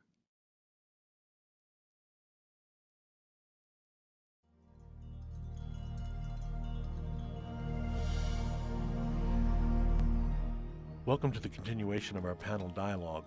This is Michael Toms of New Dimensions Radio, and our guests are Marianne Williamson, author of Return to Love, Raymond Moody, author of Life After Life and Reunions, and Neale Donald Walsch, author of Conversations with God. One of the statements that comes up in both books 1 and 2 is the statement, and I realize this is out of context, but it's a very strong statement, there is no evil. I'd like you to respond to that statement, there is no evil. I can tell you my first comment is that Marianne and Raymond better agree with me or it will be very evil. No, well, I can't agree with you, actually, but I think that it's a semantic difference. I think I know your philosophy well enough to know what is intended by that. I believe that there is clearly evil in the world. I think that there's that the torture and murder of innocent children is evil. But I also believe that I understand the context in which that statement is made. Yes, Michael took the statement totally out of context. Right, exactly. And that's there what is makes no it stand alone with such stark right. And I think that we contrast. have to be real careful about that one, because I think that that is an area where this whole area of thinking that we are involved in can be deeply misunderstood and easily invalidated if we're not clear about the context in which we speak. The way I read Neale's books is the way I understand it from other metaphysical literature, which is that darkness, there is no entity called darkness. Darkness is merely the absence of light. And so it is that evil isn't an entity of itself, but merely the energy which is manifest in the absence of love or light. As a matter of fact, Book 1 in the CWG trilogy clearly says that the biggest evil would be to declare that there is no evil. Yeah, just think of all the darkness and truly the evil result that can result. I think that one of the things that's very important for this kind of work, and where I think Raymond and Neale and myself and all of us who are involved in these kinds of work have to be very careful, is that, you know, Martin Luther King Jr. once said that what we need are people who have tough minds and tender hearts. And it is true that some of the toughest minds in America today lack heart. But I think it is also true that some of the most open-hearted people are fuzzy thinkers. And I think that we have to be alert to that. There are many people who would love to think that evil is not real as an excuse for not participating fully and engaging fully in the world. And cleaning up the evil. Yeah, that's Absolutely. correct, I think the danger that's a in very insightful comment. I think one danger in talking about this question of whether there is evil and so on is that at a certain point you run the risk of legitimizing the demonizing process, and that's definitely a baneful influence on human affairs. I think it's so easy for people to project their own likes and dislikes out onto their enemies and call their enemies the embodiment of evil. We've seen that in the medieval witchcraft frenzy, and even in the modern society that recurs again and again too. So I think that God did right in these books to caution people about too ready a tendency to characterize someone else as evil. Shakespeare said, "Nothing is evil, lest thinking make it so." That really is the whole point of both books, if we were to bring it down to very human terms. Our thoughts about what is evil and our decisions about that is what creates it and what defines it as evil. And I agree with you, Raymond. We need to be very careful, obviously far more careful than we've been as a human race in the past, in constructing those definitions. I think that the issue here has to do with the personal demonization. For instance, I agree with Raymond. If you point at a person and say they're the devil, which is obviously common, you point at a person and say they're the problem. The real problem, the real devil, is the pointed finger. The real devil is our thinking, which would have us see guilt in another person. I understand that, and I totally agree with that. And I still would hold that we have to be real careful here, because there is another problem, which to me ultimately is just as dangerous. And that is when you have millions of people thinking it's okay and somehow using metaphysical principle to help justify the fact that they're simply not moved to action when 12-year-old boys are having their throats slit as a form of genocide in one country or another. Every act in life is an act of self-definition. Experiences that we encounter give us an opportunity to be and to declare, to decide and to announce, to become and to fulfill who we really are. If we are people who can look in the face of the kinds of experiences, the kinds of horrible, horrible human encounters that you're talking about, Marianne, if who we are in the face of that is someone who would ignore it, walk away from it, or try to rationalize it with some new age piece of fluff like there is no evil, then that's in fact who we are. I'm sorry to say I'd be disappointed if I made that statement about myself, and I am to some degree disappointed when I see other people making that kind of statement through their apathy and through their inaction. So I hear really what you're both saying, and as is always true in terribly complex matters like this, both of you, and for that matter my own comments, are all right. We're all correct on this. Because truth is not a soundbite. People have to hang long enough for the total conversation. Marianne, picking up on something you said, there are a lot of open hearts, but many of them are fuzzy thinkers. Could you describe what you mean by fuzzy thinking? I've got some very definite opinions on that one. Go for it. As a logician and a professor of logic for many years, I heartily endorsed what God had to say in Book 2 about the difficulty in our education being these days that we try to teach our kids what to think rather than how to think. And Thomas Jefferson said, "In a republican nation whose citizens are to be led by reason and persuasion, and not by force, the art of reasoning becomes of first importance." And that's something I worry a little bit about. First of all, I want to say that I am a media freak. I love television. I watch 2 or 3 hours of CNN every day. So I'm not putting the media down here. But I do feel a certain danger in what I see and the way that public discourse has shrunk, in effect, to the soundbite model of public discourse. There are many things, in fact, truths that just can't be formulated in a short sentence that's going to be gripping on the morning television shows. And I think that's something that we really need to be careful about because to go back again to that statement of Thomas Jefferson, the founding fathers saw very clearly that being a fairly good thinker and reasoner is a necessary part of being a functional citizen of a democracy. I think that what Raymond's talking about now is in my mind, almost the primary issue of our time, because I think the greatest darkness in America today is the deadening of the American mind. And I do believe that it starts with the public education system that has come to be more concerned with teaching people what to think rather than how to think. I personally believe that television, you know, Raymond, when you say you watch 3 hours of CNN, CNN is not typical of most television. And although I share with you a passion for C-SPAN, that's real different from most television fare, which I think has contributed to the Neale Postman in his book, Amusing Ourselves to Death, talks about Yes. how the linear thought processes of a generation have been destroyed by what most television is. And I also think it's interesting to note that people like us, if I could use that phrase, this whole idea of whatever we are, that's they like to label New Age as a way of marginalizing and peripheralizing us as far as I can see.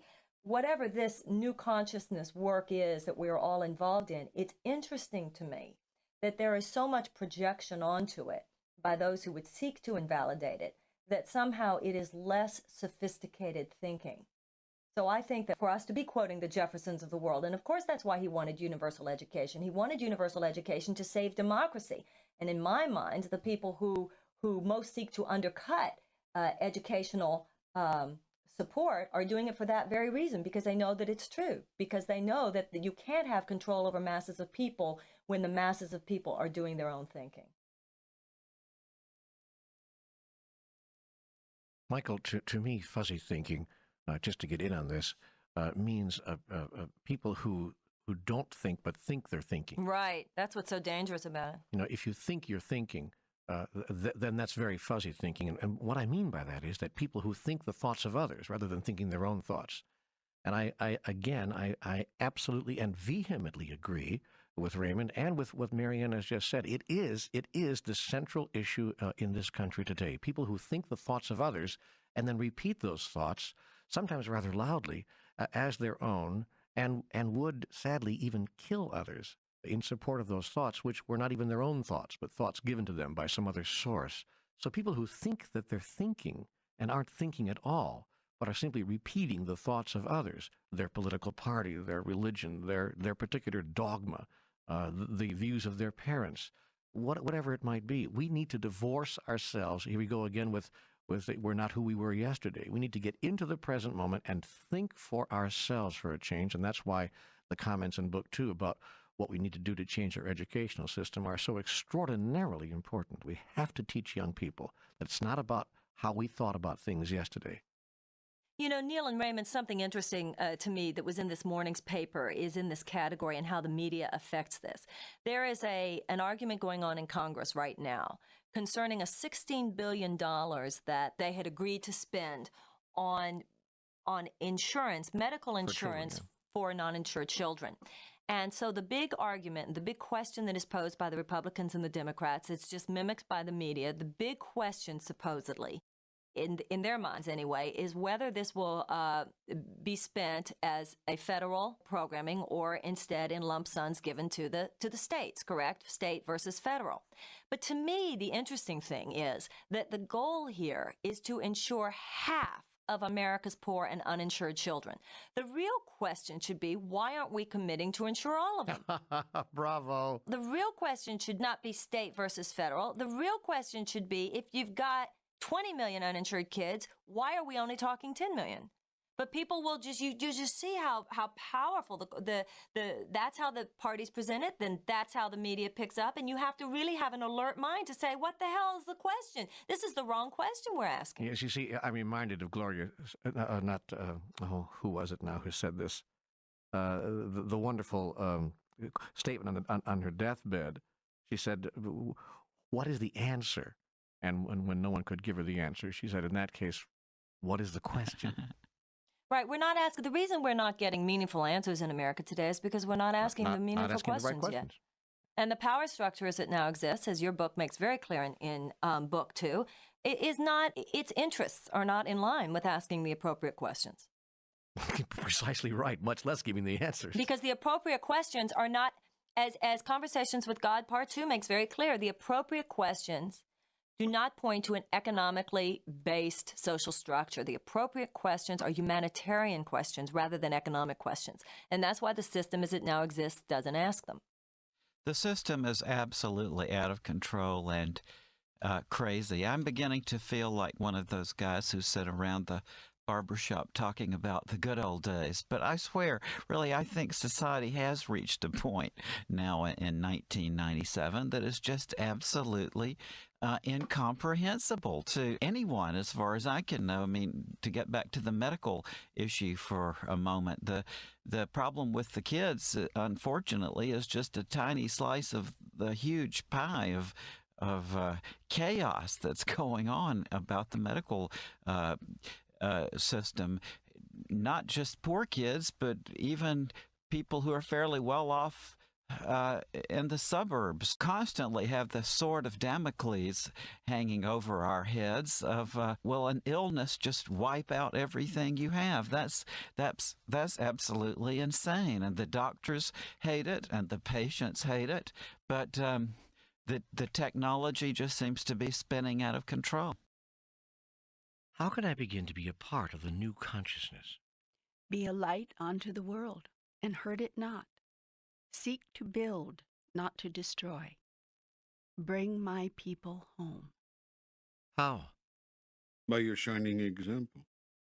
Seek only godliness. Speak only in truthfulness. Act only in love. Live the law of love now and forevermore.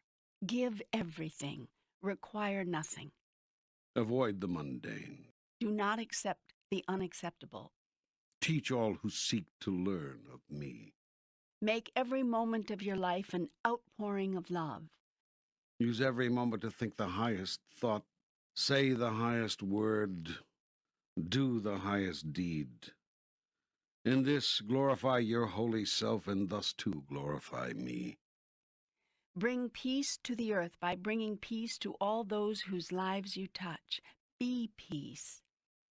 Feel and express in every moment your divine connection with the all, and with every person, place, and thing.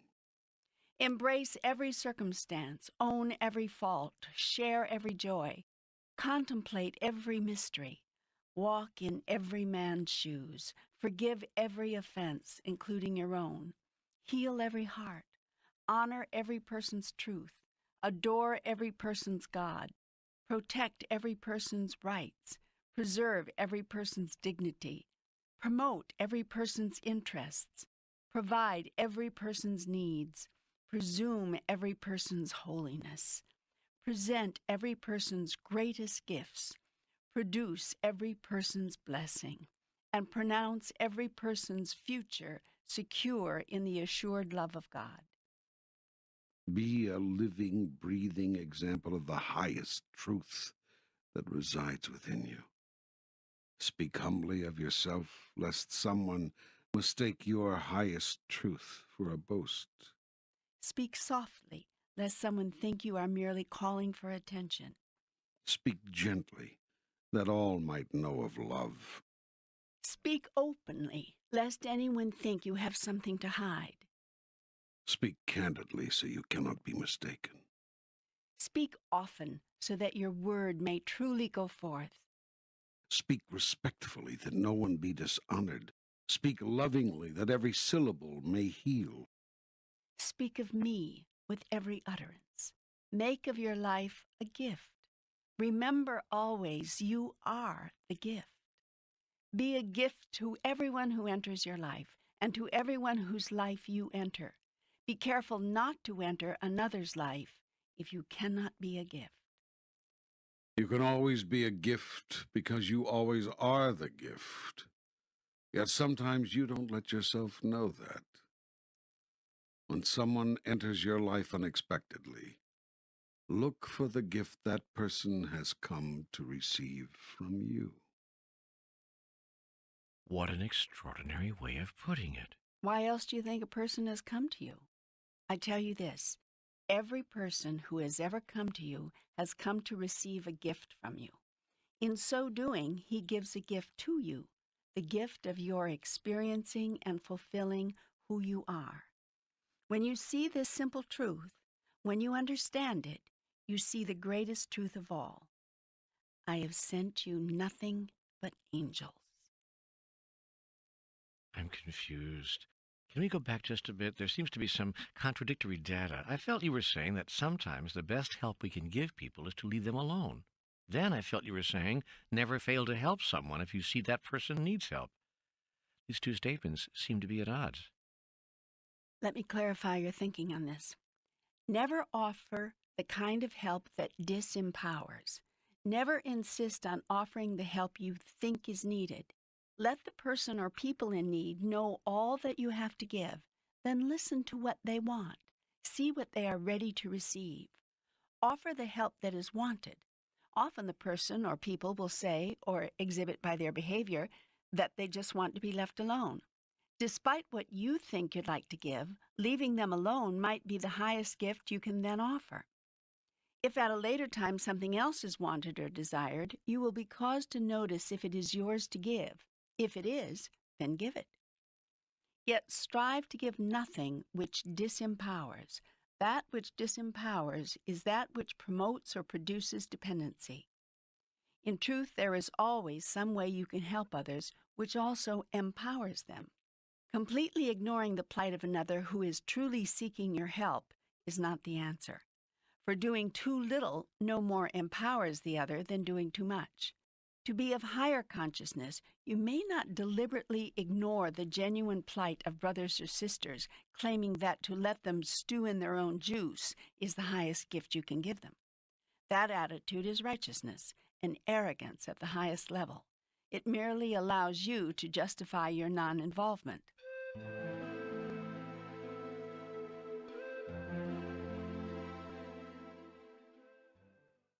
I refer you again to the life of Jesus and to his teachings. For it was Jesus who told you that I would say to those on my right, 'Come, you blessed of my children, inherit the kingdom which I have had prepared for you.' For I was hungry, and you gave me to eat. I was thirsty, and you gave me to drink. I was homeless, and you found me shelter. I was naked, and you clothed me. I was ill, and you visited me. I was in prison, and you brought me comfort. And they will say to me, 'Lord, when did we see you hungry and feed you, or thirsty and give you drink? And when did we see you homeless and find you shelter, or naked and clothe you? And when did we see you ill or in prison and comfort you?' And I will answer them, replying, 'Verily, verily, I say unto you, inasmuch as you have done it to the least of these, my brethren, so have you done it to me.' This is my truth, and it still stands for all the ages." I love you, you know that. I know you do, and I love you. Since we are discussing larger aspects of life on a planetary scale, as well as reviewing some of the elements of our individual lives, I would like to ask you about the environment. What do you want to know? Is it really being destroyed, as some environmentalists claim? Or are these people simply wild-eyed radicals, El Pinko liberal commies, all of whom graduated from Berkeley and smoked dope? Yes to both questions. What? Not just kidding. Okay, yes to the first question and no to the second. The ozone layer is depleted? The rainforests are being decimated? Yes, but it's not just about such obvious things. There are matters less obvious about which you should be concerned. Help me out here. Well, for instance, there is rapidly developing a soil shortage on your planet. That is, you are running out of good soil in which to grow your food. This is because soil needs time to reconstitute itself, and your corporate farmers have no time. They want land that is producing. So the age-old practice of alternating growing fields from season to season is being abandoned or shortened.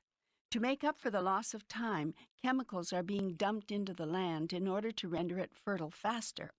Yet in this, as with all things, you cannot develop an artificial substitute for Mother Nature which comes even close to providing what she provides. The result is that you are eroding, down to a few inches really in some places, the available nutritive topsoil reserve.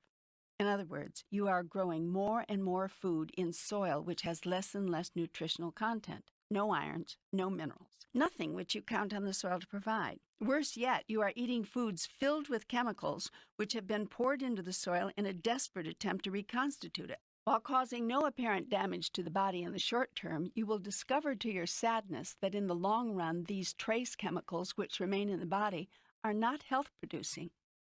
This problem of soil erosion through rapid growing field turnover is not something of which most of your people may be aware. Nor is the dwindling growable soil reserve a fantasy made up by yuppie environmentalists looking for their next fashionable cause. Ask any earth scientist about it and you will hear plenty. It is a problem of epidemic proportions. It is worldwide, and it is serious. This is just one example of the many ways you are damaging and depleting your mother, the earth, the giver of all life, out of a complete disregard for her needs and natural processes. You are concerned about little on your planet except the satisfying of your own passions, the meeting of your own immediate and mostly bloated needs, and quenching the endless human desire for bigger, better, more. Yet you might do well as a species to ask, when is enough enough? Why do we not listen to our environmentalists? Why do we not heed their warnings? In this, as in all really important matters affecting the quality and style of life on your planet, there is a pattern which is easily discernible. You have coined a phrase in your world which answers the question perfectly. Follow the money trail. Oh, man, how can we ever hope to solve these problems when fighting something as massive and insidious as that? Simple. Eliminate money. Eliminate money? Yes. Or at the very least, eliminate its invisibility. I don't understand. Most people hide the things they are ashamed of or don't want other people to know about. That is why the largest number of you hide your sexuality, and that is why nearly all of you hide your money. That is to say, you are not open about it. You consider your money to be a very private matter, and therein lies the problem. If everyone knew everything about everybody's money situation, there would be an uprising in your country and on your planet, the likes of which you've never seen. And in the aftermath of that, there would be fairness and equity, honesty, and true for the good of all priority in the conduct of human affairs. It's now not possible to bring fairness or equity, honesty, or the common good to the marketplace because money is so easy to hide. You can actually physically take it and hide it. There are also all manner of means by which creative accountants can cause corporate money to be hidden or to disappear. Since money can be hidden, there's no way for anyone to know exactly how much anyone else has or what they are doing with it. This makes it possible for a plethora of inequity, if not to say double dealing, to exist. Corporations can pay two people vastly different wages for doing the same job, for instance. They can pay one person $57,000 a year, while paying the other $42,000 a year for performing the exactly identical function, giving one employee more than the other simply because the first employee has something the second employee does not. What's that? A penis. Oh. Yes. Oh, indeed. But you don't understand. Having a penis makes the first employee more valuable than the second. Quicker-witted, smarter by half, obviously more capable. I don't remember constructing you that way. I mean, so unequal in abilities. Well, you did, and I'm surprised you don't know it. Everyone on this planet knows it. We better stop this now or people will think we're really serious. You mean we're not? Well, we are. I mean, the people on the planet are. That's why women can't be Roman Catholic or Mormon priests, or show up on the wrong side of the Wailing Wall in Jerusalem, or climb to the top job in Fortune 500 companies, or pilot airliners. Yes, we get the point. And my point is that pay discrimination, at least, would be much more difficult to get away with if all money transactions were made visible instead of hidden. Can you imagine what would happen in every workplace on the globe if all companies were forced to publish all the salaries of all the employees? Not the salary ranges for particular job classifications, but the actual compensation awarded to each individual. Well, there goes playing two ends against the middle right out the window. Yep. And there goes what he doesn't know won't hurt him. Yep. And there goes, hey, if we can't get it for 1/3 less, why should we pay more? And there goes apple polishing and kissing up to the boss and the inside track and company politics. And much, much more would disappear from the workplace and from the world through the simple expedient of uncovering the money trail.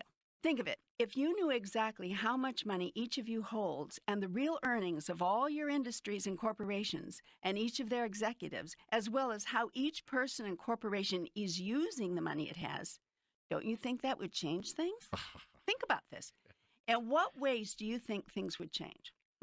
The plain fact is that people would never put up with 90% of what is going on in the world if they knew what was going on. Society would never sanction the extraordinarily disproportionate distribution of wealth, much less the means by which it is gained, or the manner in which it is used to gain more, were these facts known, specifically and immediately, by all people everywhere.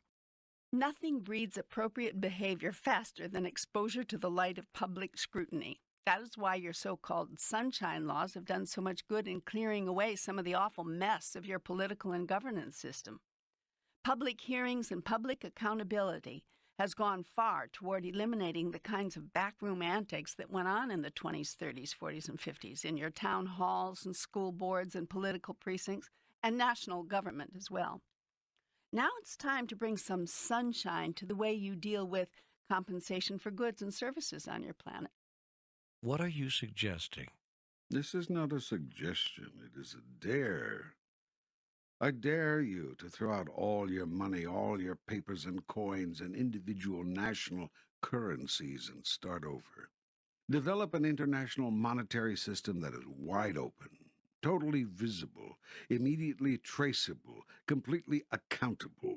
Establish a worldwide compensation system by which people would be given credits for services rendered and products produced, and debits for services used and products consumed. Everything would be on the system of credits and debits. Returns on investments, inheritances, winnings of wagers, salaries and wages, tips and gratuities, everything. And nothing could be purchased without credits. There would be no other negotiable currency, and everyone's records would be open to everyone else. It has been said, show me a man's bank account and I'll show you the man. This system comes close to that scenario. People would, or at least could, know a great deal more about you than they know now.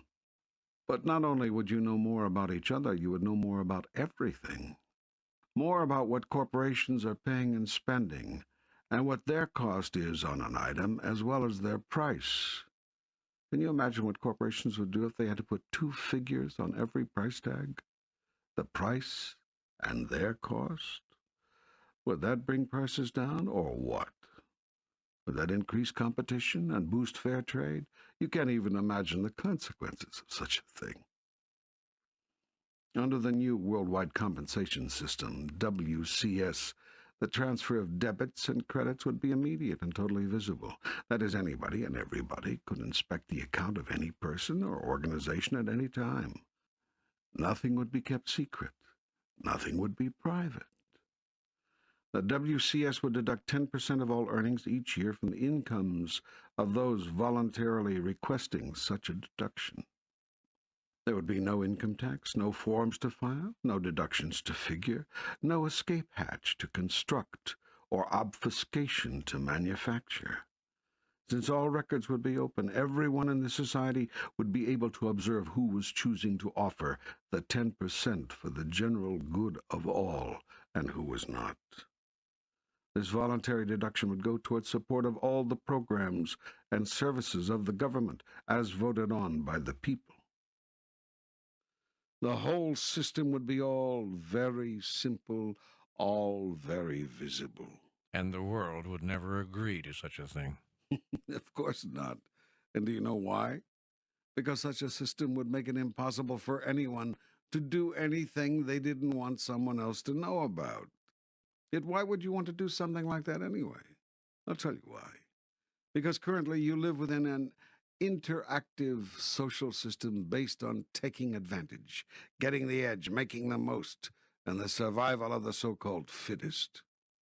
And the chief aim and goal of your society, as it is in all truly enlightened societies, is the survival of all, the benefit equally of all, the providing of a good life for all. Then your need for secrecy and quiet dealings and under-the-table maneuverings and money which can be hidden will disappear. You realize how much good old-fashioned corruption, to say nothing of lesser unfairnesses and inequities, would be eliminated through the implementation of such a system. The secret here, the watchword here, is visibility. Wow, what a concept, what an idea. Absolute visibility in the conduct of our monetary affairs.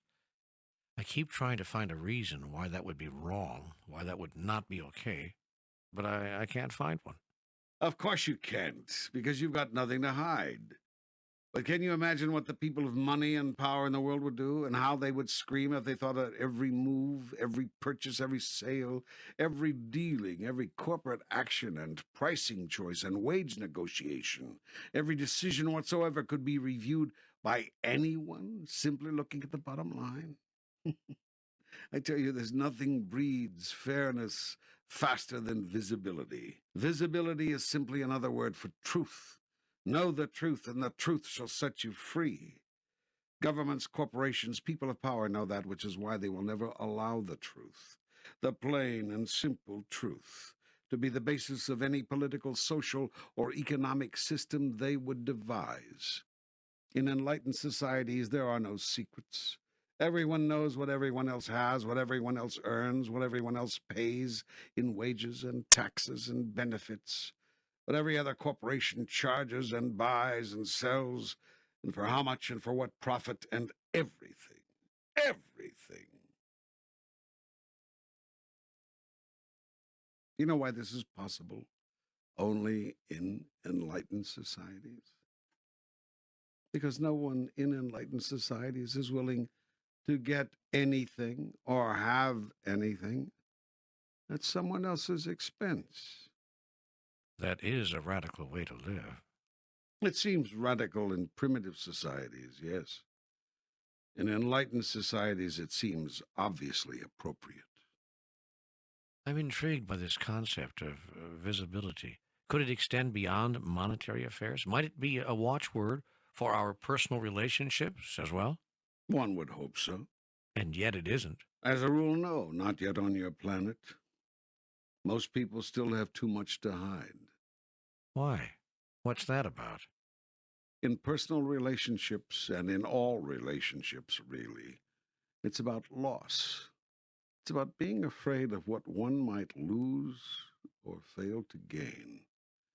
Yet the best personal relationships, and certainly the best romantic ones, are relationships in which everyone knows everything, in which visibility is not only the watchword, but the only word, in which there simply are no secrets. In these relationships, nothing is withheld, nothing is shaded or colored or hidden or disguised. Nothing is left out or unspoken. There is no guesswork. There's no game playing. No one is doing a dance, running a number, or shining you on. Yeah, but if everyone knew everything we were thinking, Hold it.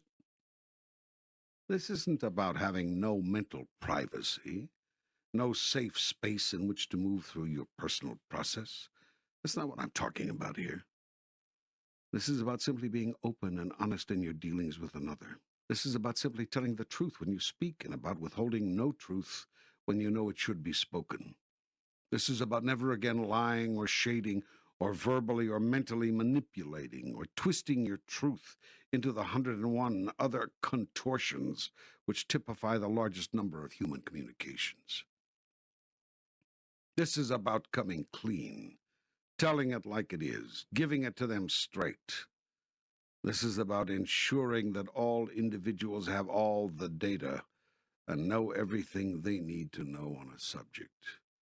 This is about fairness and openness and, well, visibility. Yet this does not mean that every single thought, every private fear, every darkest memory, every fleeting judgment, opinion, or reaction must be placed on the table for discussion and examination. That is not visibility. That is insanity. That will make you crazy.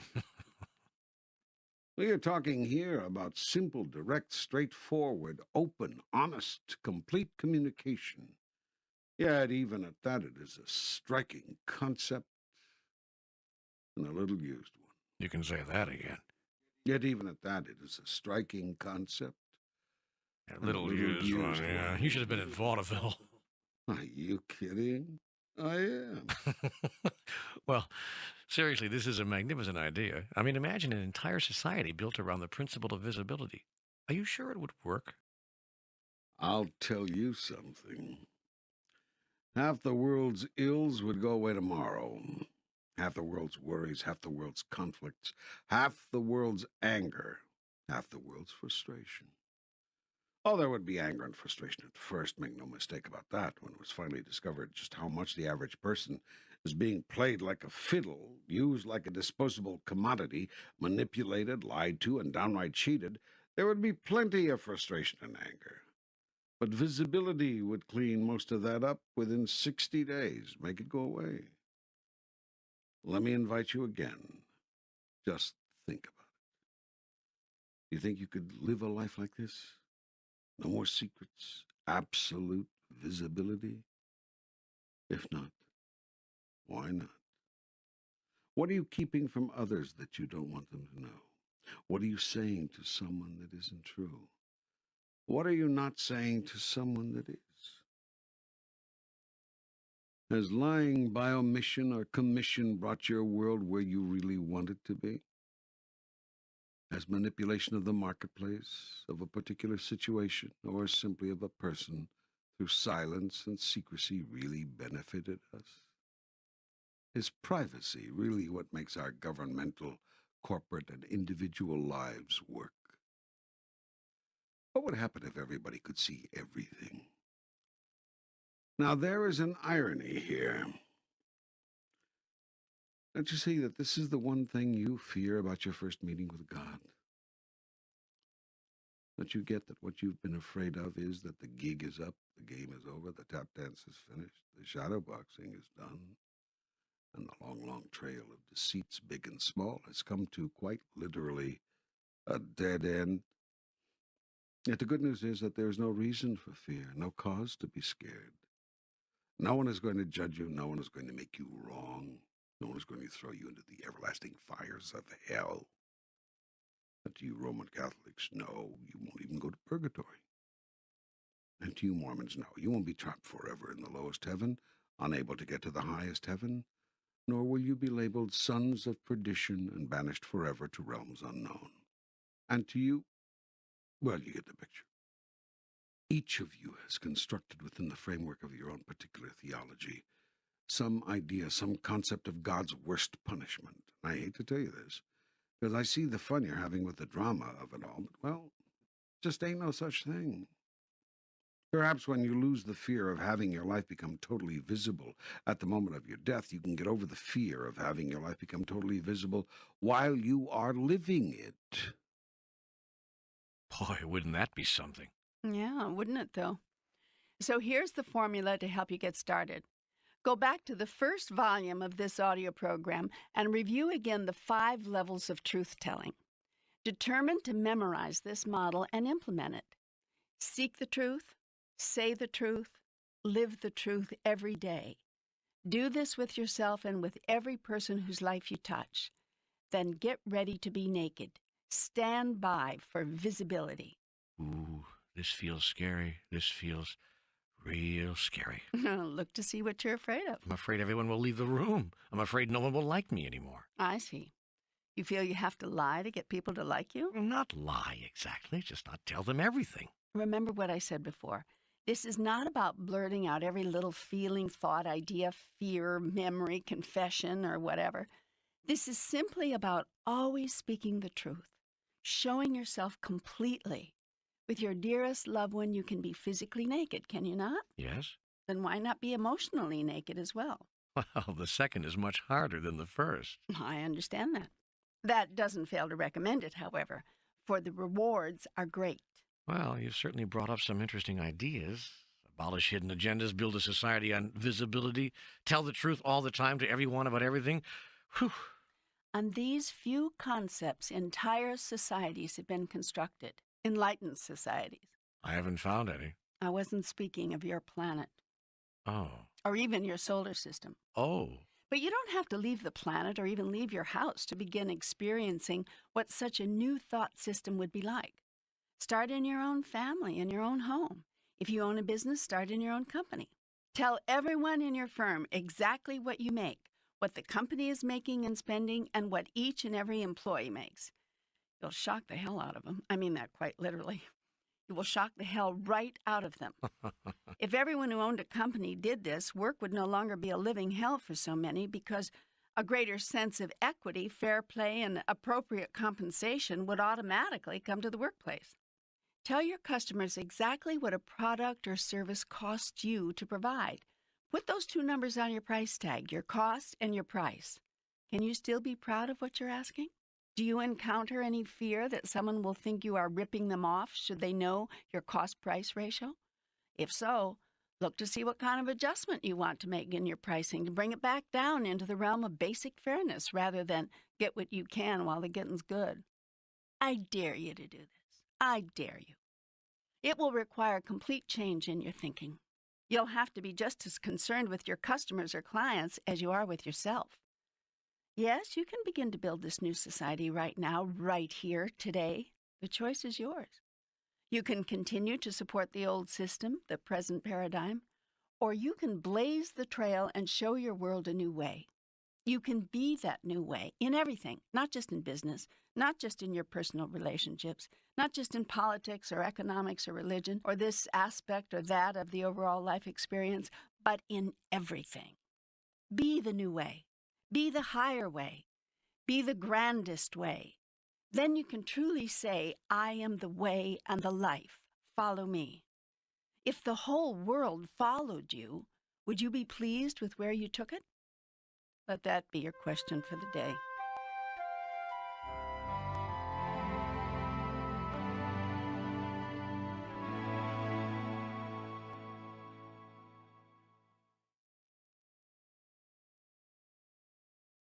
I hear your challenge. I hear it. Please, tell me more now about life on this planet on a grander scale. Tell me how nation can get along with nation, so there'll be war no more. There will always be disagreements between nations, for disagreement is merely a sign, and a healthy one, of individuality. Violent resolution of disagreements, however, is a sign of extraordinary immaturity. There is no reason in the world why violent resolution cannot be avoided, given the willingness of nations to avoid it. One would think that the massive toll in death and destroyed lives would be enough to produce such willingness, but among primitive cultures such as yours, this is not so. As long as you think you can win an argument, you will have it. As long as you think you can win a war, you will fight it. What is the answer to all of this? I don't have an answer. I only have... I know. An observation. Yes. I observe now what I observed before. A short-term answer could be to establish what some have called a one-world government, with a world court to settle disputes, one whose verdicts may not be ignored, as happens with the present world court, and a world peacekeeping force to guarantee that no one nation, no matter how powerful or how influential, can ever again aggress upon another. Yet understand that there may still be violence upon the earth. The peacekeeping force may have to use violence to get someone to stop doing so. As I noted in Book 1, failure to stop a despot empowers a despot. Sometimes the only way to avoid a war is to have a war. Sometimes you have to do what you don't want to do in order to ensure that you won't have to keep on doing it. This apparent contradiction is part of the divine dichotomy, which says that sometimes the only way to ultimately be a thing, in this case peaceful, may be at first to not be it. In other words, often the only way to know yourself as that which you are is to experience yourself as that which you are not. It is an observable truth that power in your world can no longer rest disproportionately with any individual nation, but must rest in the hands of the total group of nations existing on this planet.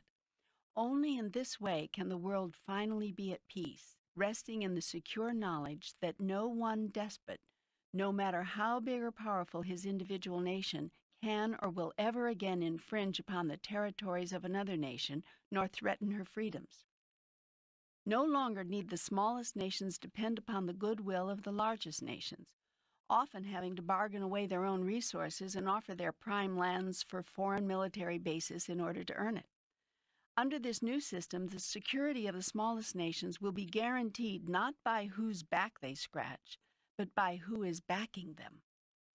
All 160 nations would rise up should one nation be invaded. All 160 nations would say no should one nation be violated or threatened in any way. Similarly, nations would no longer be threatened economically, blackmailed into certain courses of action by their bigger trading partners, required to meet certain guidelines in order to receive foreign aid, or mandated to perform in certain ways in order to qualify for simple humanitarian assistance. Yet there are those among you who would argue that such a system of global governance would erode the independence and the greatness of individual nations. The truth is, it would increase it, and that is precisely what the largest nations, whose independence is assured by power, not by law or justice, are afraid of. For then no longer would only the largest nation always get its way automatically, but the considerations of all nations would have to be heard equally. And no longer would the largest nations be able to control and hoard the mass of the world's resources, but would be required to share them more equally, render them accessible more readily, provide their benefits more uniformly to all the world's people. A worldwide government would level the playing field, and this idea, while driving to the core of the debate regarding basic human dignity, is anathema to the world's haves, who want the have-nots to go seek their own fortunes, ignoring, of course, the fact that the haves control all that others would seek. Yet it feels as though we're talking about redistribution of wealth here. How can we maintain the incentive of those who do want more and are willing to work for it if they know they must share with those who do not care to work that hard? First, it's not merely a question of those who want to work hard and those who don't. That is a simplistic way to cast the argument, usually constructed in that way by the haves. It is more often a question of opportunity than willingness. So the real job, and the first job in restructuring the social order, is to make sure each person and each nation has equal opportunity. That can never happen so long as those who currently possess and control the mass of the world's wealth and resources hold tightly to that control. Yes, I mentioned Mexico. And without wanting to get into nation bashing, I think this country provides an excellent example of that. A handful of rich and powerful families control the wealth and resources of that entire nation and have for 40 years. Elections in this so-called Western democracy are a farce because the same families have controlled the same political party for decades, assuring virtually no serious opposition. Result, the rich get richer and the poor get poorer. If wages should jump from $1.75 to a whopping $3.15 an hour, the rich point out how much they've done for the poor in providing jobs and opportunity for economic advancement. Yet the only ones making quantum advances are the rich, the industrialists and business owners who sell their commodities on the national and world market at huge profits, given the low cost of their labor. America's rich know this is true, which is why many of America's rich and powerful are rebuilding their plants and factories in Mexico and other foreign countries where slave labor wages are considered a grand opportunity for the peasants. Meanwhile, these workers toil in unhealthy and but the local government, controlled by the same few reaping the profits from these ventures, imposes few regulations. Health and safety standards and environmental protections are virtually non-existent in the workplace. The people are not being cared for, nor is the earth on which they are being asked to live in their paper shacks next to streams in which they do their laundry and into which they sometimes defecate, for indoor plumbing is often also not one of their dignities. What is created by such crass disregard for the masses is a population which cannot afford the very products it is manufacturing. But the rich factory owners don't care. They can ship their goods to other nations where there are people who can.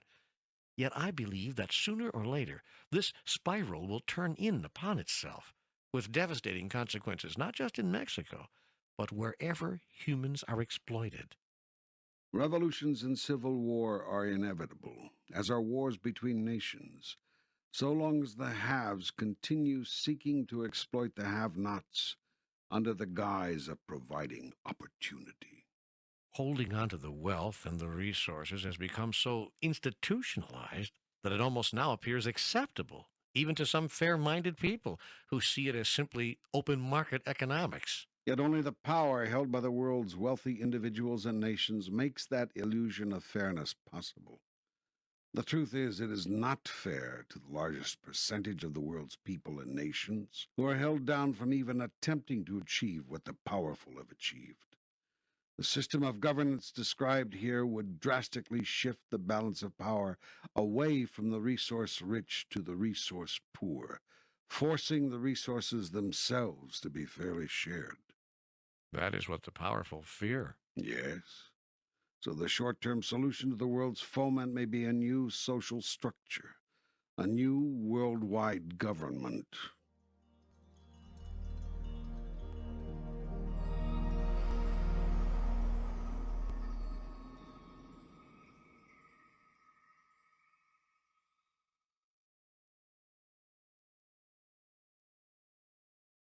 There have been those leaders among you who have been insightful enough and brave enough to propose the beginnings of such a new world order.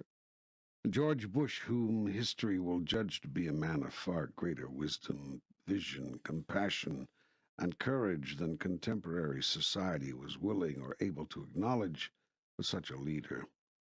So was Soviet President Mikhail Gorbachev, the first communist head of state ever to win the Nobel Peace Prize, and a man who proposed enormous political changes, virtually ending what you've called the Cold War.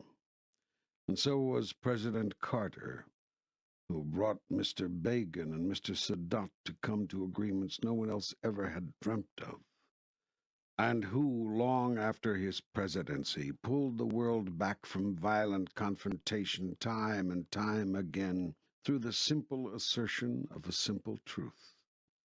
No one's point of view is less worthy of being heard than another's.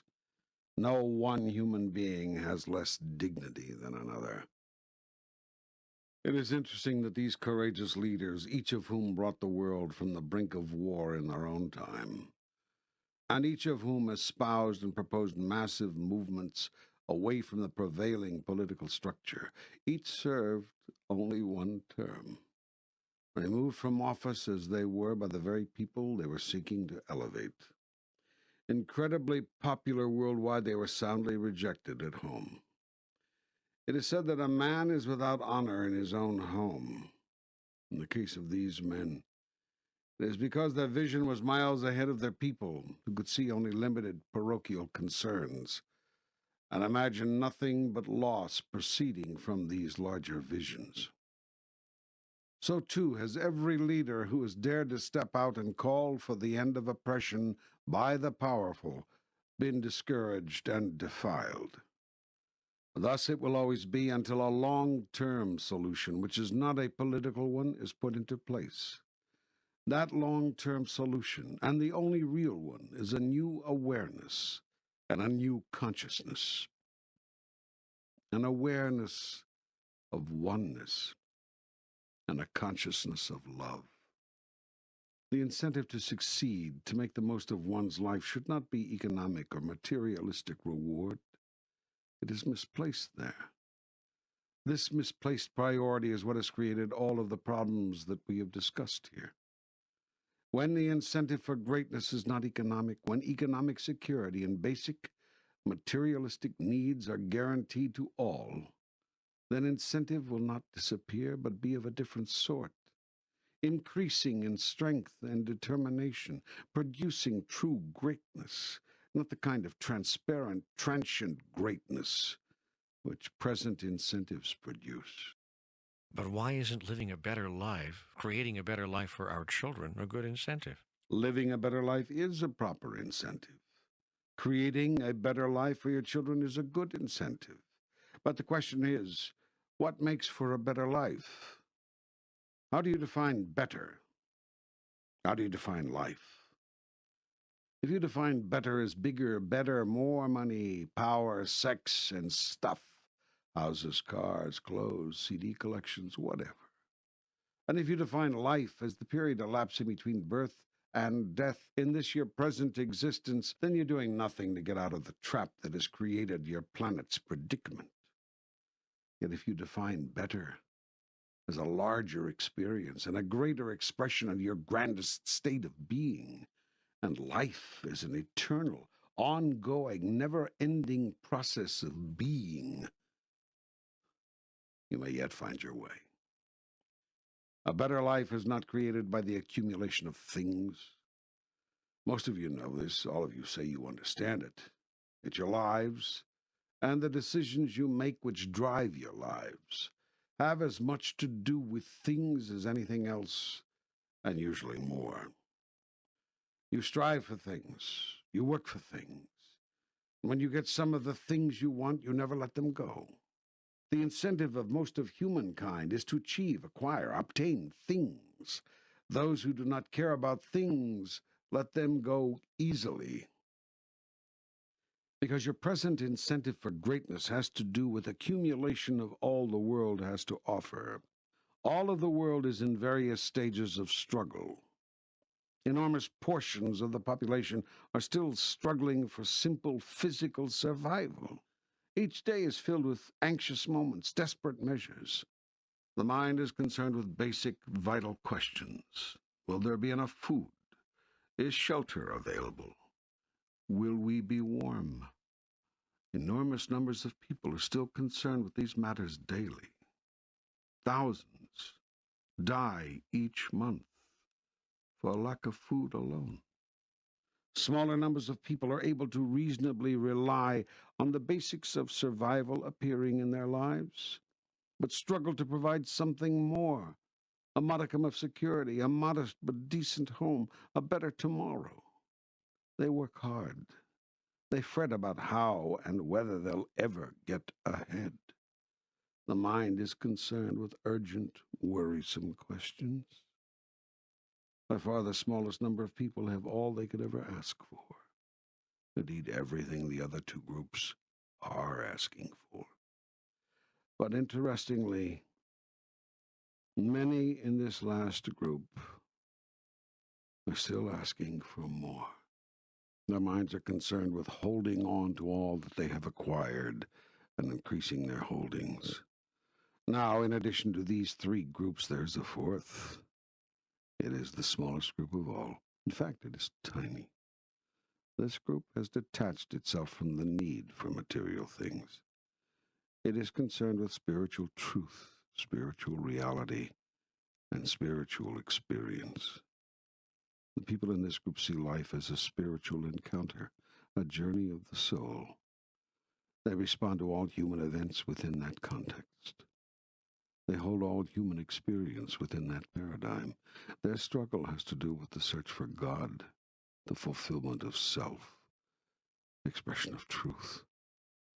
As they evolve, the struggle becomes not a struggle at all, but a process. It is a process of self-definition, not self-discovery, of growth, not learning, of being, not doing. The reason for seeking, striving, searching, stretching, and succeeding becomes completely different. The reason for doing anything is changed, and with it the doer is likewise changed. The reason becomes the process, and the doer becomes a beer. Whereas before, the reason for reaching, for striving, for working hard all of one's life was to provide worldly things, now the reason is to experience heavenly things. Whereas before, the concerns were largely the concerns of the body, now the concerns are largely the concerns of the soul. Everything has moved, everything has shifted. The purpose of life has changed, and so has life itself. The incentive for greatness has shifted, and with it the need for coveting, acquiring, protecting, and increasing worldly possessions has disappeared. Greatness will no longer be measured by how much one has accumulated. The world's resources will rightly be seen as belonging to all the world's people. In a world blessed with sufficient abundance to meet the basic needs of all, the basic needs of all will be met. Everyone will want it that way. There will no longer be a need to subject anyone to an involuntary tax. You will all volunteer to send 10% of your harvest and your abundance to programs supporting those whose harvest is less. It will no longer be possible for thousands to stand by watching thousands of others starve, not for lack of food, but for lack of sufficient human will to create a simple political mechanism by which people can get the food. Such moral obscenities, now commonplace among your primitive society, will be erased forever the day you change your incentive for greatness and your definition of it. Your new incentive to become what I created you to be, the physical outpicturing of deity itself. When you choose to be who you really are, God made manifest, you will never again act in an ungodly manner. No longer will you have to display bumper stickers which read, God save me from your followers.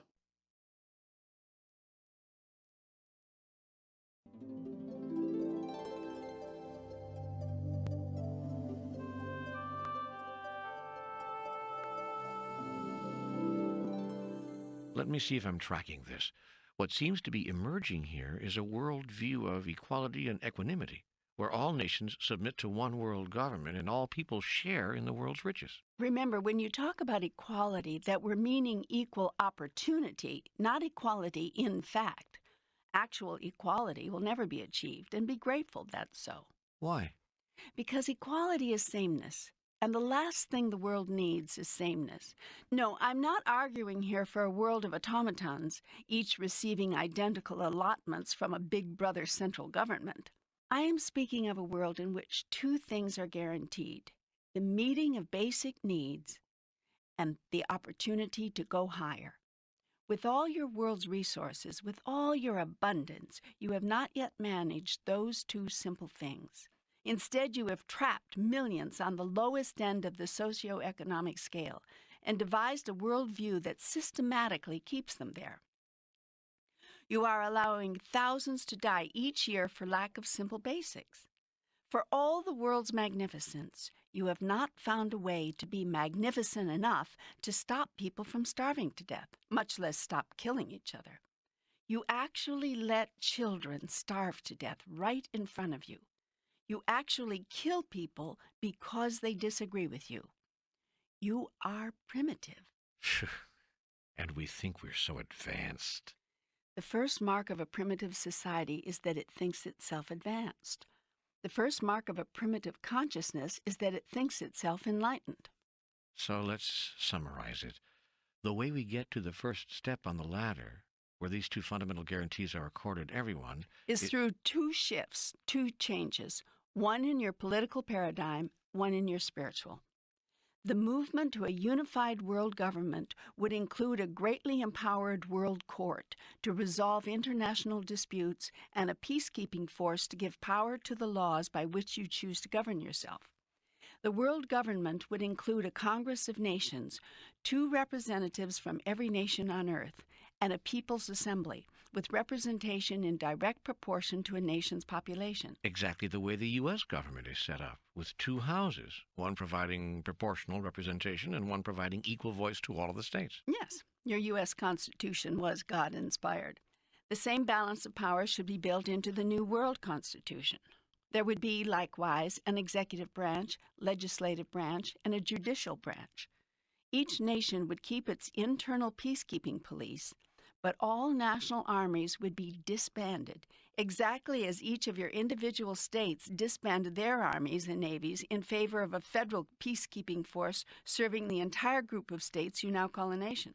Nations would reserve the right to form and call up their own militia on a moment's notice, just as your states each have the constitutional right to keep and activate a state militia.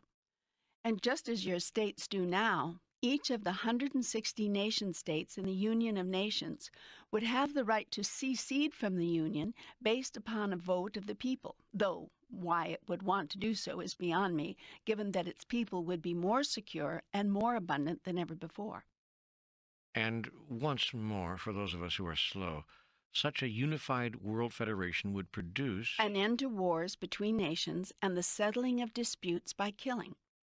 An end to abject poverty, death by starvation, and mass exploitation of people and resources by those of power. An end to the systematic environmental destruction of the earth.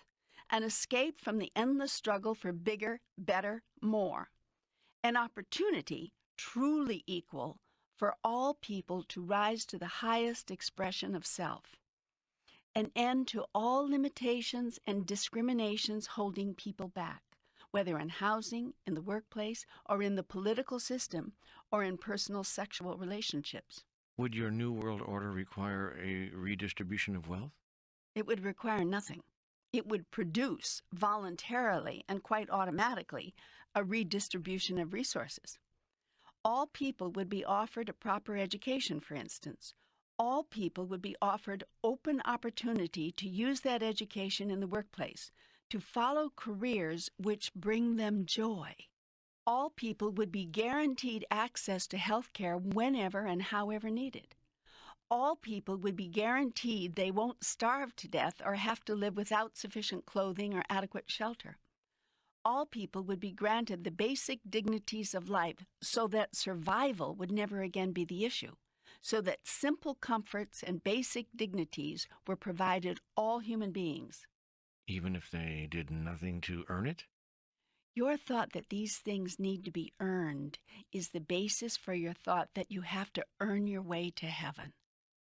Yet you cannot earn your way into God's good graces, and you do not have to, because you are already there. This is something you cannot accept because it is something you cannot give. When you learn to give unconditionally, which is to say, love unconditionally, then will you learn to receive unconditionally. This life was created as a vehicle through which you might be allowed to experience that. Try to wrap yourself around this idea. People have a right to basic survival, even if they do nothing, even if they contribute nothing. Survival with dignity is one of the basic rights of life. I have given you enough resources to be able to guarantee that to everyone. All you have to do is share. But what would happen to people? I mean, what would stop people from simply wasting their lives, lollygagging around, collecting benefits? First of all, it's not yours to judge what is a life wasted. Is a life wasted if a person does nothing but lie around thinking of poetry for 70 years, then comes up with a single sonnet which opens a door of understanding and insight for thousands of people? Is a life wasted if a person lies, cheats, schemes, damages, manipulates, and hurts others all his life, but then remembers something of his true nature as a result of it? Remembers perhaps something he has been spending lifetimes trying to remember, and thus evolves at last to the next level? Is that life wasted? It's not for you to judge the journey of another soul. It's for you to decide who you are, not who another has been or has failed to be. So you ask what would stop people from simply wasting their lives, lollygagging around collecting benefits, and the answer is nothing. But do you really think this would work? You don't think those who are contributing wouldn't begin to resent those who are not? Yes, they would, if they're not enlightened. Yet enlightened ones would look upon the non-contributors with great compassion, not resentment. Compassion? Yes, because the contributors would realize that non-contributors are missing the greatest opportunity and the grandest glory, the opportunity to create and the glory of experiencing the highest idea of who they really are. And the contributors would know that this was punishment enough for their laziness, if indeed punishment were required, which it's not. But wouldn't those who are really contributing be angry at having the fruits of their labor taken from them and given to the lazy ones? You're not listening. All would be given minimal survival portions. Those who have more would be given an opportunity to contribute 10% of their earnings in order to make this possible. As to how income would be decided, the open marketplace would determine the value of one's contribution, just as it does today in your country. But then we would still have the rich and the poor just as we do today. That's not equality. But it is equal opportunity, for everyone would have the opportunity to live a basic existence without worries of survival. And everyone would be given an equal opportunity to acquire knowledge, develop skills, and use his or her natural talents in the joy place. The joy place? Yeah, that's what the workplace will then be called. But wouldn't there still be envy? Envy, yes. Jealousy, no. Envy is a natural emotion urging you to strive to be more. It is the 2-year-old child yearning and urging herself to reach that doorknob which your big brother can reach. There's nothing wrong with that. There's nothing wrong with envy. It is a motivator. It is pure desire. It gives birth to greatness. Jealousy, on the other hand, is a fear-driven emotion, making one willing for the other to have less. It is an emotion often based in bitterness. It proceeds from anger and leads to anger, and it kills. Jealousy can kill. Anyone who's been in a jealous triangle knows that. Jealousy kills. Envy gives birth. Those who are envious will be given every opportunity to succeed in their own way. No one will be held back economically, politically, socially. Not by reason of race, gender, or sexual orientation. Not by reason of birth, class status, or age. Nor for any reason at all. Discrimination for any reason will simply no longer be tolerated.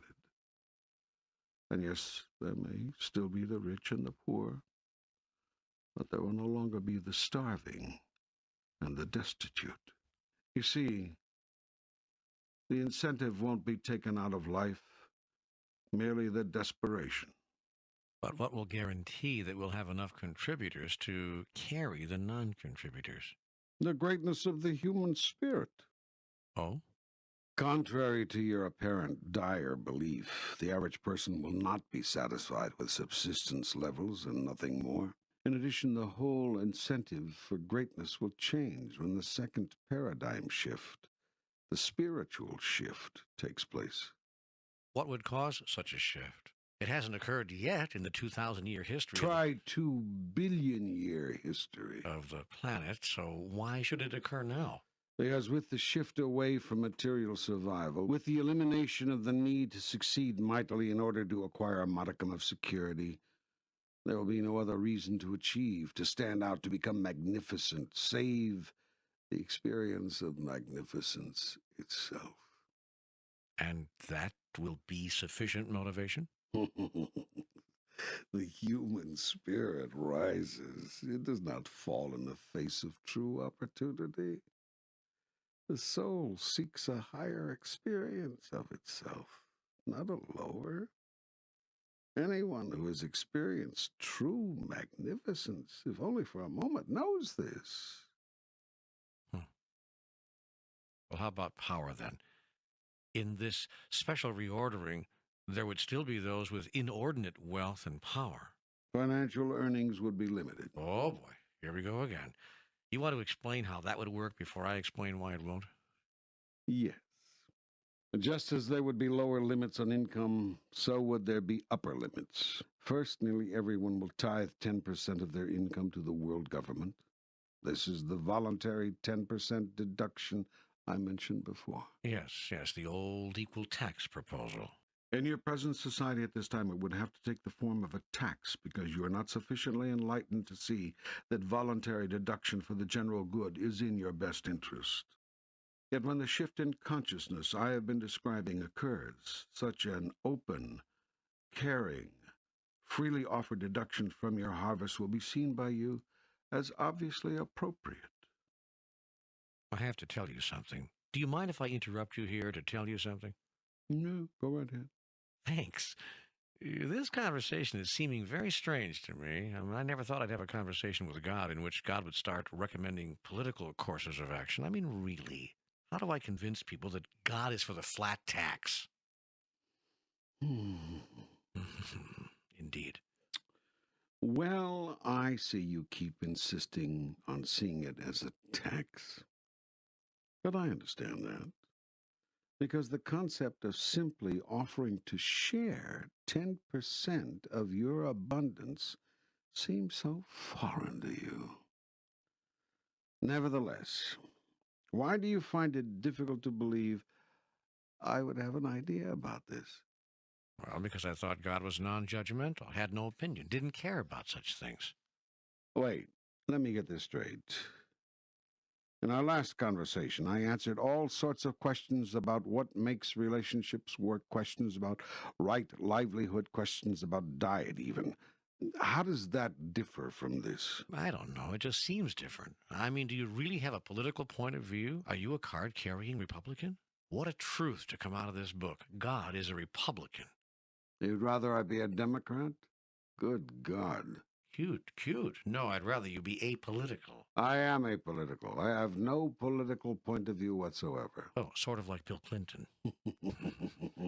Hey, good. Yeah. Now you're being cute. I like humor, don't you? Well, I guess I just didn't expect God to be humorous or political. Or anything human, eh? Okay, let me place this into context for you once again. I have no preference in the matter of how you conduct your life. My only desire is that you experience yourself fully as a creative being so that you might know who you really are. Good, I understand that. So far, so good. Every question I have answered here and every inquiry to which I responded in Book One has been heard, responded to, within the context of what you, as a creative being, say you are attempting to be and do. For instance, in Book One, you asked me many questions about how you could finally make relationships work. Do you remember? Yes, of course. Did you find my answers so problematic? Did you find it difficult to believe that I would have a point of view on this? I never thought about it. I just listened to the answers. Yes, you see, I was placing my answers within the context of your questions. That is, given that you desire to be or do so-and-so, what is a way to go about that? And I showed you a way. Yes, you did. I'm doing the same thing here. It's just, well, I don't know, more difficult to believe that God would say these things than it was to believe that God would say those things. Are you finding it more difficult to agree with some of the things said here? Well, yeah. Because if you are, that's very okay. It is.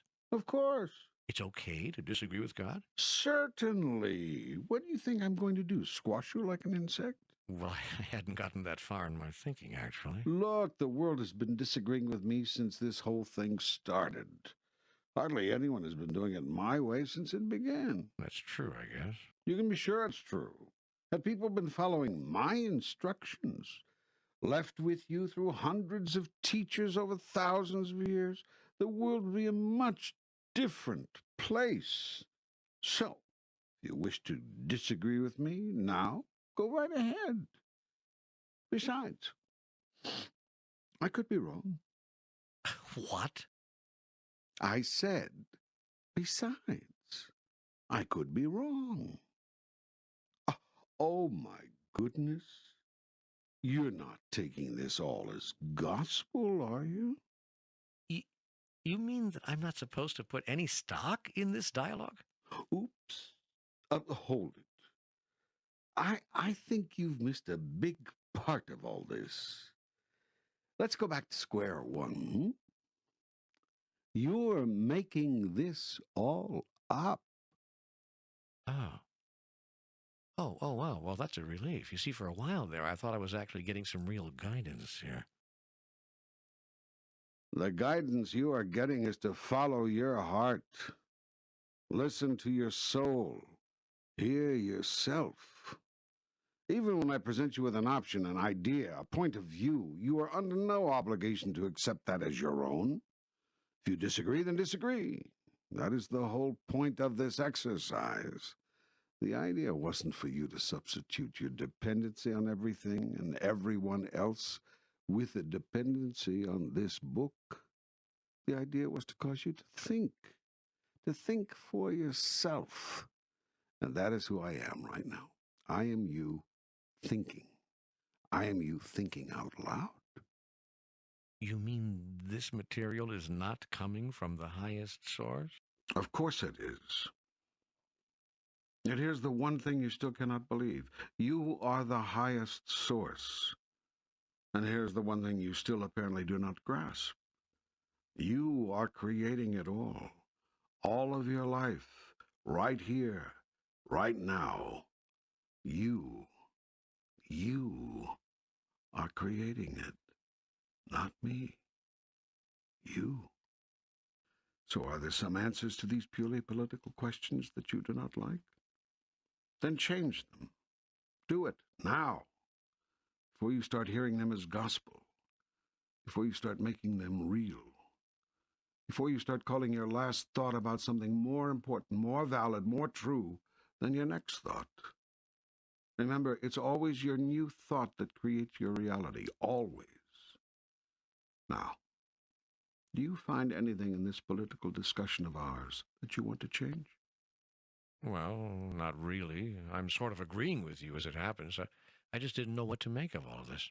Make of it what you wish. Don't you get it? That's what you're doing with all of life. Okay. All right. I think I've got it. I would like to continue with this conversation, if only to see where it's going. Fine, then let's do that. Well, you were about to say... I was about to say that in other societies, enlightened societies, the putting aside of a set amount of what one receives, what you call income, to be used for the general good of the society itself is a rather common practice. Under the new system we have been exploring for your society, everyone would earn as much each year as they could, and they would retain what they earn up to a certain limit. What limit? An arbitrary limit agreed to by everyone. And anything above that limit? Would be contributed to the World Charitable Trust in the name of the contributor, so all the world would know its benefactors. Benefactors would have the option of direct control over the disbursement of 60% of their contribution, providing them the satisfaction of putting most of their money exactly where they want it. The other 40% would be allocated to programs legislated by the World Federation and administered by it. If people knew, though, that after a certain income limit, everything would be taken from them, what would be their incentive to keep working? What would cause them not to stop in midstream once they reach their income limit? Some would, so what? Let them stop. Mandatory work above the income limit with contributions to the World Charitable Trust would not be required. The money saved from the elimination of mass production of weapons of war would be sufficient to supply everyone's basic need. The 10% tithe of all that is earned worldwide on top of those savings would elevate all of society, not just the chosen few, to a new level of dignity and abundance. And the contribution of earnings above the agreed-upon limit would produce such widespread opportunity and satisfaction for everyone that jealousy and social angers would virtually disintegrate. So some would stop working, especially those who saw their life activity as real work. Yet those who saw their activity as absolute joy would never stop. Yes, well, not everyone can have a job like that. Untrue, everyone can. Joy at the workplace has nothing to do with function and everything to do with purpose. The mother who wakes up at 4 o'clock in the morning to change her baby's diapers understands this perfectly.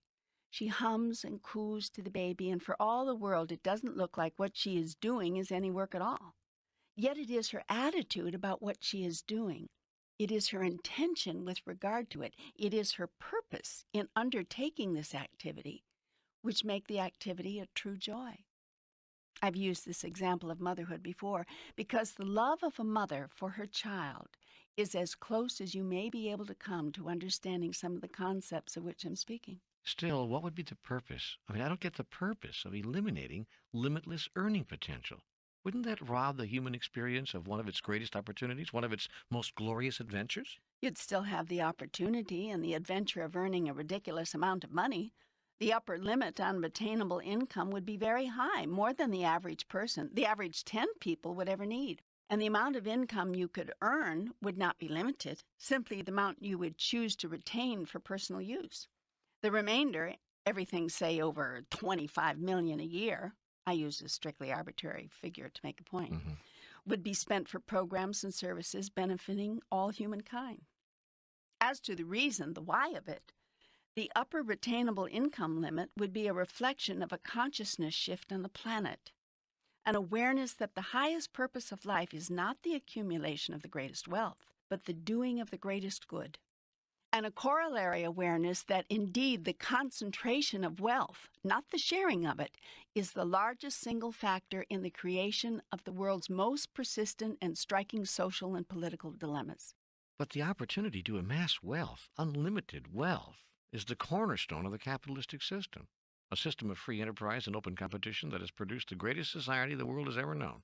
The problem is you really believe that. No, I don't. I mouthed it there on behalf of all those who do believe it. Those who do believe it are terribly deluded and see nothing of the current reality on your planet.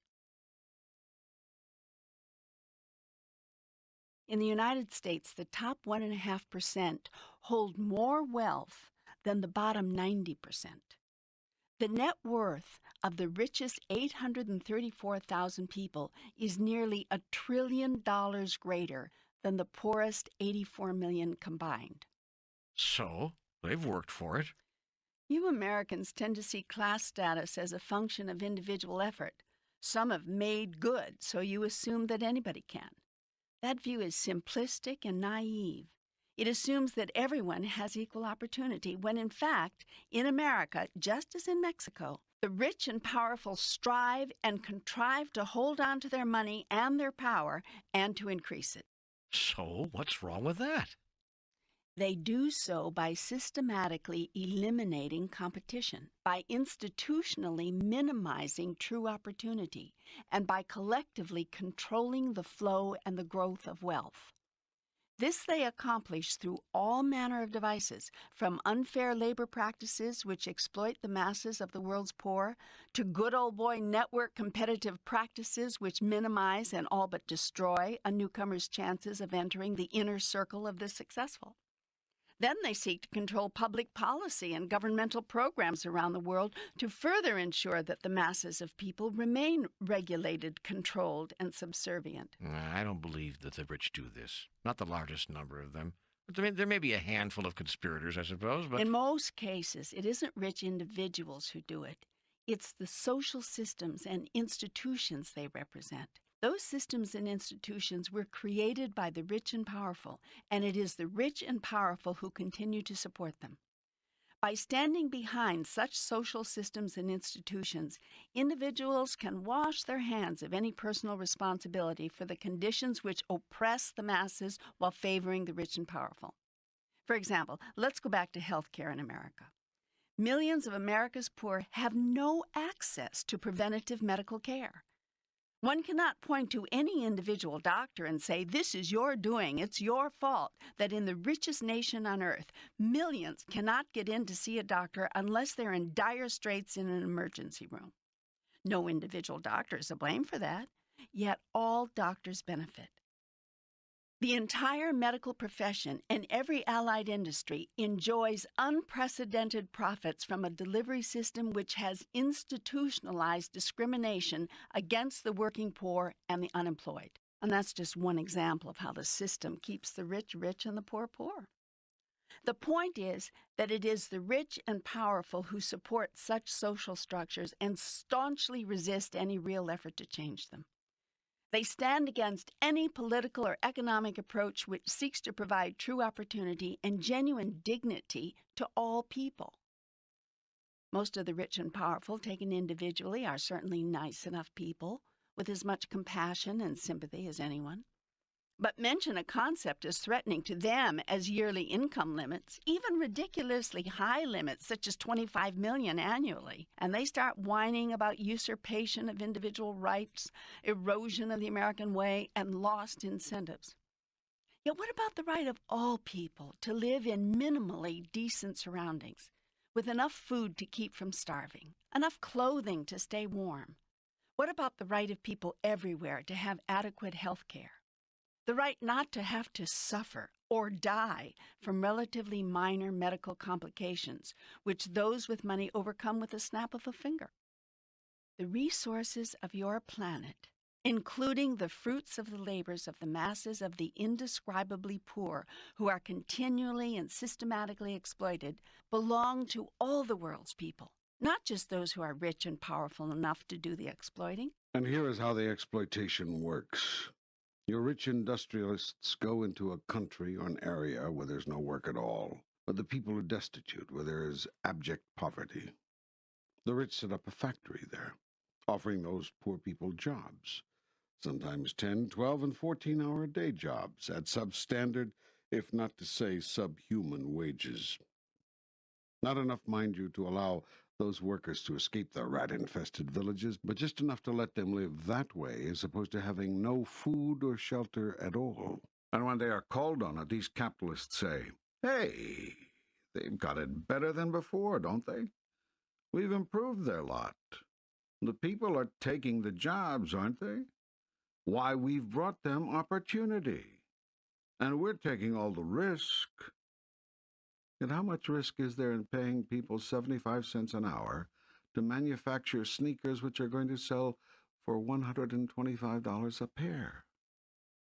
Is this risk-taking or exploitation, pure and simple? Such a system of rank obscenity could exist only in a world motivated by greed, where profit margin, not human dignity, is the first consideration. Those who say that relative to the standards in their society, those peasants are doing wonderfully, are hypocrites of the first order. They would throw a drowning man a rope, but refuse to pull him to shore. Then they would brag that a rope is better than a rock. Rather than raising the people to true dignity, these haves give the world's have-nots just enough to make them dependent, but not enough to ever make them truly powerful. For people of true economic power have the ability to then impact and not merely be subject to the system. And that's the last thing the creators of the system want. So the conspiracy continues. And for most of the rich and powerful, it's not a conspiracy of action, but a conspiracy of silence. So go now, go your way, and by all means say nothing about the obscenity of a socio-economic system which rewards a corporate executive with a $70 million bonus for increasing sales of a soft drink. Now, 70 million people can't afford the luxury of drinking this stuff, much less eating enough to stay healthy. Don't see the obscenity of it. Call this the world's free market economy, and tell everyone how proud you are of it. Yet it is written, if thou wilt be perfect, go and sell what thou hast, and give to the poor, and thou shalt have treasure in heaven. When the young man heard this, he went away sorrowful, for he had great possessions. I've rarely seen you so indignant. God doesn't become indignant. This proves that you are not God. God is everything, and God becomes everything. There is nothing which God is not, and all that God is experiencing of itself, God is experiencing in, as, and through you. It is your indignation which you are feeling. You're right, because I agree with everything you've said. Know that every thought I am sending you, you are receiving through the filter of your own experience, of your own truth, of your own understandings, and of your own decisions, choices, and declarations about who you are and who you choose to be. There's no other way you can receive it. There's no other way you should. Well, here we go again. Are you saying that none of these ideas and feelings are yours? That this whole program could be wrong? Are you telling me that this entire experience of my conversation with you could be nothing more than a compilation of my thoughts and feelings on a thing? Consider the possibility that I am giving you your thoughts and feelings on a thing. Where do you suppose these are coming from? That I am co-creating with you your experiences. That I am part of your decisions, choices, and declarations. Consider the possibility that I have chosen you, along with many others, to be my messenger long before this conversation came to be. That's hard for me to believe. Yet I will speak to this world, and I will do it, among other ways, through my teachers and my messengers. And in this book I will tell your world that its economic, political, social, and religious systems are primitive. I observe that you have the collective arrogance to think they are the best.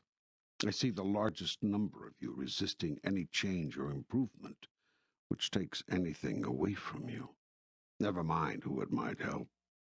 I say again, what is needed on your planet is a massive shift in consciousness, a change in your awareness, a renewed respect for all of life, and a deepened understanding of the interrelatedness of everything. Well, you're God. If you don't want things the way they are, why don't you change them? As I've explained to you before, my decision from the beginning has been to give you the freedom to create your life, and hence yourself, as you wish to be. You cannot know yourself as the creator if I tell you what to create, how to create, and then force, require, or cause you to do so. If I do that, my purpose is lost. But now, let us just notice what has been created on your planet, and see if it doesn't make you a bit indignant. Let's look at just 4 inside pages of one of your major daily newspapers on a typical day. Pick up today's paper. Okay, it's Saturday, April 9th, 1994, and I'm looking at the San Francisco Chronicle. Good. Open it to any page. All right, here's page A7. Fine. What do you see there? Well, the headline says, Developing Nations to Discuss Labor Rights. Excellent. Go on. The story reports on what it calls an old schism between industrialized nations and developing nations over labor rights. Leaders of some developing nations are said to be, quote, fearful that a campaign to expand labor rights could create a backdoor means of borrowing their low-wage products from the rich nation's consumer markets, close quote. It goes on to say that Negotiators for Brazil, Malaysia, India, Singapore, and other developing nations have refused to establish a permanent committee of the World Trade Organization which would be charged with drafting a labor rights policy. What rights is the story talking about? It says basic rights for workers, such as prohibitions on forced labor, establishment of workplace safety standards, and a guarantee of the opportunity to bargain collectively. And why do developing nations not want such rights as part of an international agreement? I'll tell you why. But first, let's get clear that it's not the workers in those countries who resist such rights. Those negotiators for the developing nations are the same people, or are closely allied with the same people, who own and run the factories. In other words, the rich and powerful. As in the days before the labor movement in America, those are the people now benefiting from the mass exploitation of workers. You can be sure that they are being quietly assisted by big money in the U.S. and other rich nations, where industrialists, no longer able to unfairly exploit workers in their own nations, are subcontracting to factory owners in these developing countries for building their own plants there in order to exploit foreign workers who are still unprotected from being used by others to increase their already obscene profits. But the story says it's our government, the present administration, which is pushing for workers' rights to be part of a worldwide trade agreement. Your current leader, Bill Clinton, is a man who believes in basic workers' rights, even if your powerful industrialists don't. He's courageously fighting big money's vested interest. Other American presidents and leaders throughout the world have been killed for less. Are you saying President Clinton is going to be murdered? Well, let's just say there are going to be tremendous powers attempting to remove him from office. They've got to get him out of there just as they had to remove John Kennedy 30 years earlier. Like Kennedy before him, Bill Clinton is doing everything big money hates.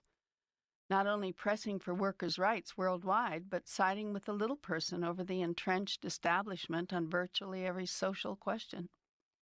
He believes it's the right of every person, for instance, to have access to adequate health care, whether or not he or she can afford to pay the exorbitant prices and fees that America's medical community has come to enjoy. He has said these costs have got to come down. That has not made him very popular with another very large segment of America's rich and powerful, from pharmaceutical manufacturers to insurance conglomerates, from medical corporations to business owners having to provide decent coverage for their workers. A great many people who are now making a lot of money are going to have to make a little bit less if America's poor are to be given universal health care. This is not making Mr. Clinton the most popular man in town, at least not among certain elements who have already proven in this century that they have the ability to remove a president from office. Are you saying? I'm saying that the struggle between the haves and the have-nots has been going on forever and is epidemic on your planet. It will ever be thus so long as economic interests, rather than humanitarian interests, run the world, so long as man's body and not man's soul is man's highest concern. Well, I guess you're right. On page A14 of the same paper, there's a headline, Recession Spawns Anger in Germany. The lower headline reads, With joblessness at post-war high, rich and poor grow further apart. Yeah, and what does this story say? Well, it says there's great foment among the country's laid-off engineers, professors, scientists, factory workers, carpenters, and cooks. It says the nation has encountered some economic setbacks, and there are widespread feelings this hardship has not been fairly distributed. That's correct. It has not been. Does the story say what has caused so many layoffs? Yes, it says the angry employees are, quote, workers whose employers have moved to countries where labor is cheaper. Aha. I wonder whether many people reading your San Francisco Chronicle on this day saw the connection between the stories on pages A7 and A14. Ah. The story also points out that when layoffs come, female workers are the first to go. Mm-hmm. It says women comprise more than half of the jobless nationwide and nearly 2/3 in the East. Of course. Well, I continue to point out, though most of you do not want to see it or admit it, that your socioeconomic mechanism systematically discriminates against classes of people. You are not providing equal opportunity, all the while you are loudly protesting that you are. You need to believe your fiction about this, though, in order to keep feeling good about yourself, and you generally resent anyone who shows you the truth. You will all deny the evidence, even as it is being presented to you. Yours is a society of ostriches. Well, what else is in the newspaper in this day? On page A4 is a story announcing new federal pressure to end housing bias.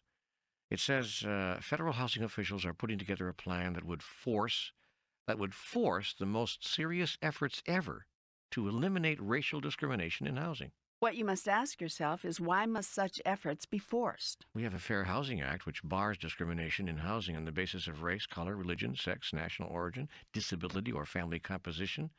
Yet many local communities have done little to eliminate such bias. Many people in this country still feel that a person ought to be able to do what he wants to do with his private property, including rent to or not rent to whomever he chooses. Yet if everyone who owned rental property were allowed to make such choices, and if those choices tended to reflect a group consciousness and a generalized attitude towards certain categories and classes of people, then entire segments of the population could be systematically eliminated from any opportunity to find decent places in which to live. And in the absence of decent, affordable housing, land barons and slumlords would be able to charge exorbitant prices for terrible dwellings, providing little or no upkeep. And once again, the rich and powerful exploit the masses, this time under the guise of property rights. Well, property owners should have some rights. Yet when do the rights of the few infringe upon the rights of the many? That is, and always has been, the question facing every civilized society. Does there come a time when the higher good of all supersedes individual rights? Does society have a responsibility to itself? Your fair housing laws are your way of saying yes. All the failures to follow and enforce those laws are the rich and powerful's way of saying no. All that counts are our rights. Once again, your current president and his administration is forcing the issue. Not all American presidents have been so willing to confront the rich and powerful on yet another front. I see that. The newspaper article says that Clinton administration housing officials have initiated more investigation of housing discrimination in the brief time they've been in office than were investigated in the prior 10 years. A spokesperson for the Fair Housing Alliance, that's a national advisory group in Washington, said the Clinton administration's insistence that fair housing statutes be obeyed was something they had tried to get other administrations to do for years. And so this current president makes even more enemies among the rich and powerful: manufacturers and industrialists, drug companies and insurance firms, doctors and medical conglomerates, and investment property owners, all people with money and influence. As observed earlier, it looked for Clinton to have a tough time staying in office. Even at this time, April 1994, the pressure is mounting against him. Does your April 9th, 1994 edition of the newspaper tell you anything else about the human race? Well, on page A14, here's a picture of a Russian political leader brandishing his fists. Underneath the photograph is a news story headline, "Zhirinovsky Assaults Colleagues in Parliament." The article notes that Vladimir Zhirinovsky got into another fistfight yesterday, beating up a political opponent and screaming in his face, "I'll have you rot in jail. I'll tear your beard out hair by hair." And you wonder why nations go to war? Oh, man. Here is a major leader of a massive political movement, and in the halls of Parliament, he has to prove his manhood by beating up his opponents? Yours is a very primitive race, where strength is all you understand. There is no true law on your planet. True law is natural law. Inexplicable and not needed to be explained or taught, it is observable. True law is that law by which the people freely agree to be governed because they are governed by it naturally. Their agreement is therefore not so much an agreement as it is a mutual recognition of what is so. Those laws don't have to be enforced. They already are enforced by the simple expedient of undeniable consequence. Let me give you an example. Highly evolved beings do not hit themselves on the head with a hammer because it hurts.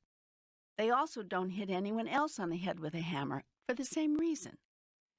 Evolved beings have noticed that if you hit someone else with a hammer, that person gets hurt. If you keep doing it, that person gets angry. If you keep getting him angry, he finds a hammer of his own and eventually hits you back. Evolved beings therefore know that if you hit someone else with a hammer, you are hitting yourself with a hammer. It makes no difference if you have more hammers or a bigger hammer. Sooner or later, you're going to get hurt. This result is observable. Now, unevolved beings, primitive beings, observe the same thing. They simply don't care. Evolved beings are not willing to play the one with the biggest hammer wins.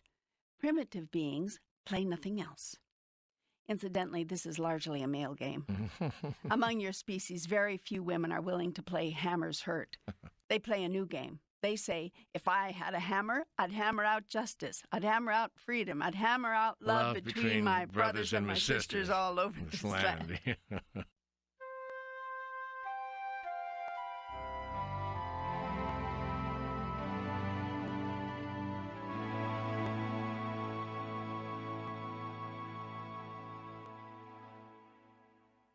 Are you saying women are more evolved than men? I'm making no judgment one way or the other on that. I simply observe.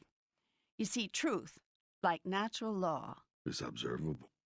Now, any law that is not natural law is not observable, and so has to be explained to you. You have to be told why it's for your own good. It has to be shown to you.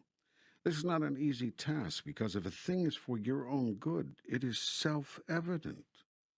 Only that which is not self-evident has to be explained to you. It takes a very unusual and determined person to convince people of something which is not self-evident. For this purpose you have invented politicians and clergy. Scientists don't say much.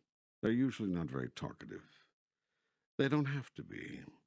If they conduct an experiment and it succeeds, they simply show you what they've done.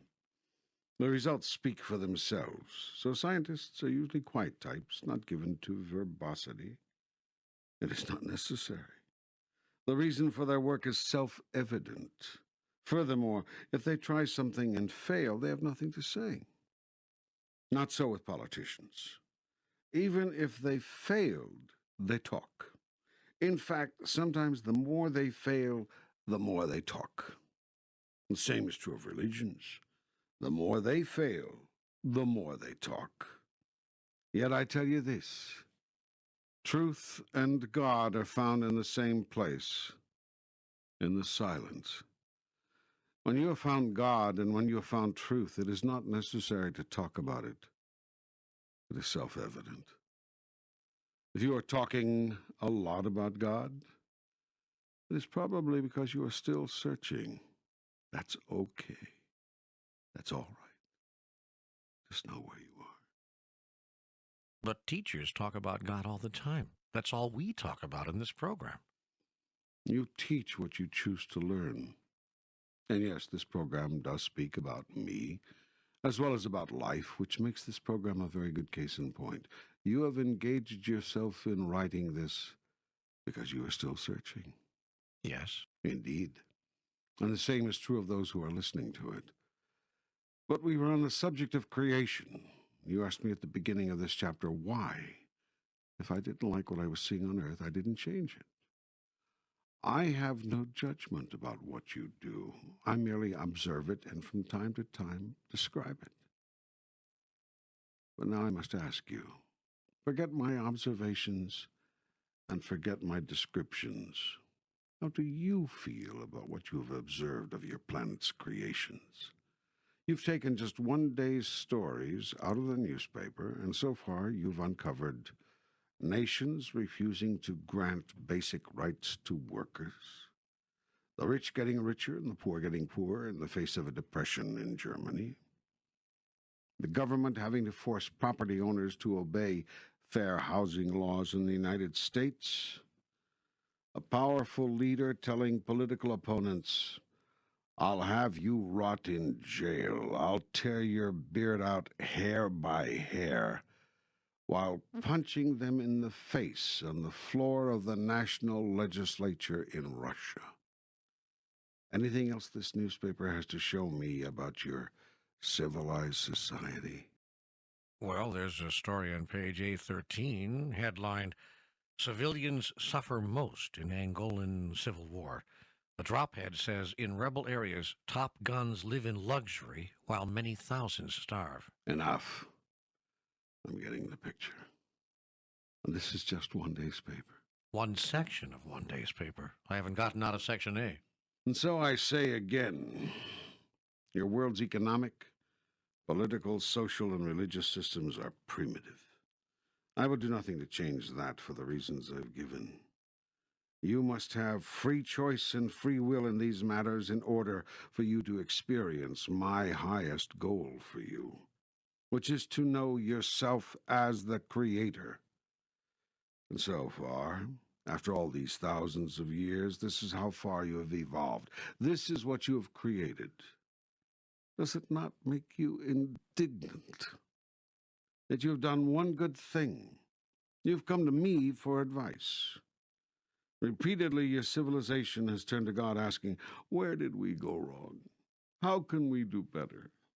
The fact that you have systematically ignored my advice on every other occasion does not stop me from offering it again. Like a good parent, I'm always willing to offer a helpful observation when asked. Also, like a good parent, I'm willing to keep loving you if I'm ignored. So I'm describing things as they really are, and I'm telling you how you can do better. I'm doing so in a way which causes you to feel some indignation because I want to get your attention. I see that I've done so. What could cause the kind of massive consciousness shift of which you've spoken now repeatedly? There's a slow chipping away happening. We are gradually stripping the block of granite which is the human experience of its unwanted excess, as the sculptor chips away to create and reveal the true beauty of the final carving. We? You and I, through our work, and a great many others, messengers all, the writers, the artists, the television and movie producers, the musicians, the singers, the actors, the dancers, the teachers, the shamans, the gurus, the politicians, the leaders. Yes, there are some very good ones, some very sincere ones. The doctors, the lawyers. Yes, there are some very good ones, some very sincere ones. The moms and dads and grandmas and grandpas in living rooms and kitchens and backyards all over America and all around the world. You are the forebearers, the harbingers, and the consciousness of many people is shifting because of you. Will it take a worldwide calamity? A disaster of gargantuan proportions, as some have suggested? Must the Earth tilt on its axis, be hit by a meteor, swallow its continents whole before its people will listen? Must we be visited by beings from outer space, or scared out of our minds, before having sufficient sight to realize that we are all one? Is it required that we all face the threat of death before we can be galvanized to find a new way to live?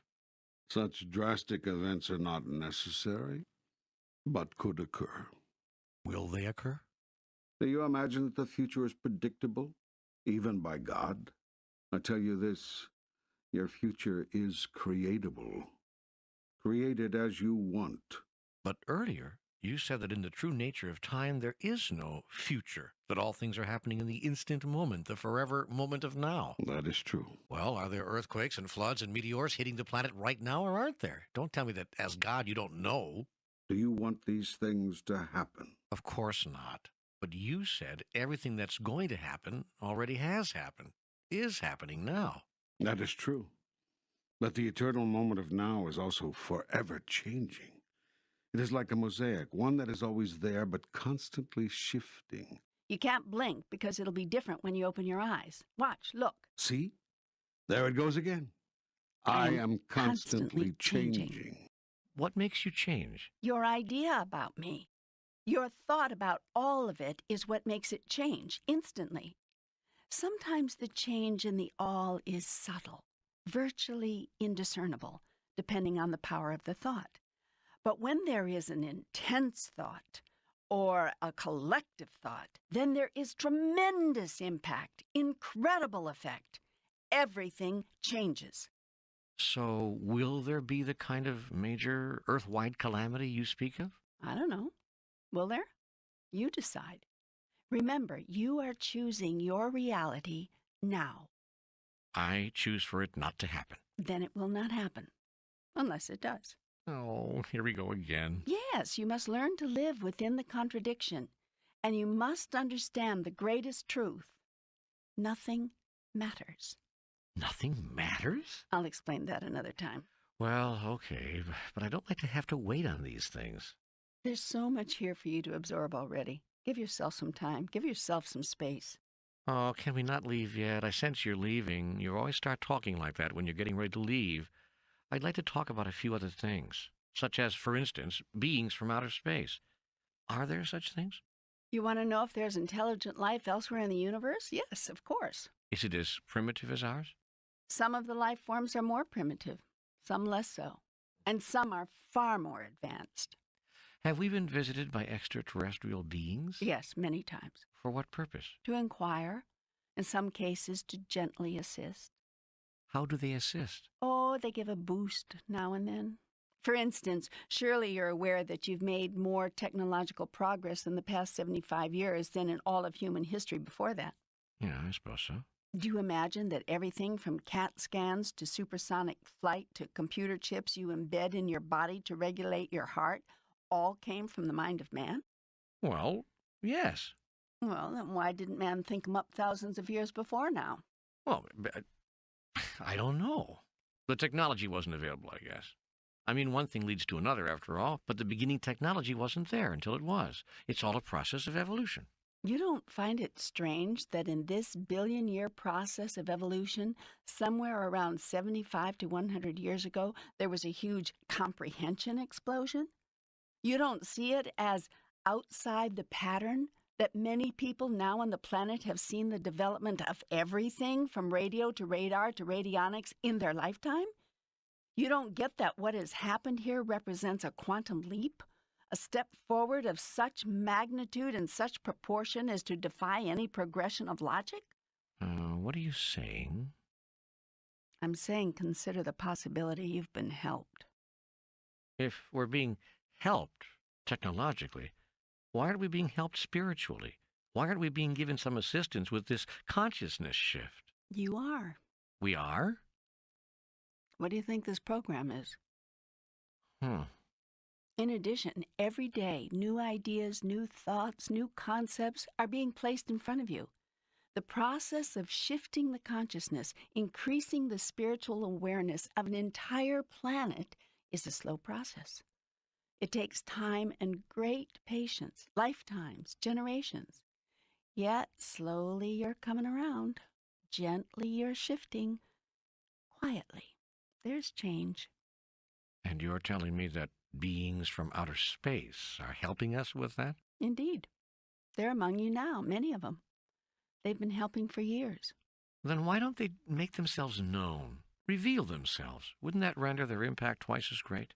Their purpose is to assist in the change they see that most of you desire, not create it. To foster, not force. Were they to reveal themselves, you would be forced, by the sheer power of their presence, to accord them great honor and give their words great weight. It is preferred that the mass of people come to their own wisdom. Wisdom which comes from within is not nearly so easily discarded as wisdom which comes from another. You tend to hang on a lot longer to that which you've created than to that which you've been told. Will we ever see them? Ever come to know these extraterrestrial visitors as who they really are? Oh, yes.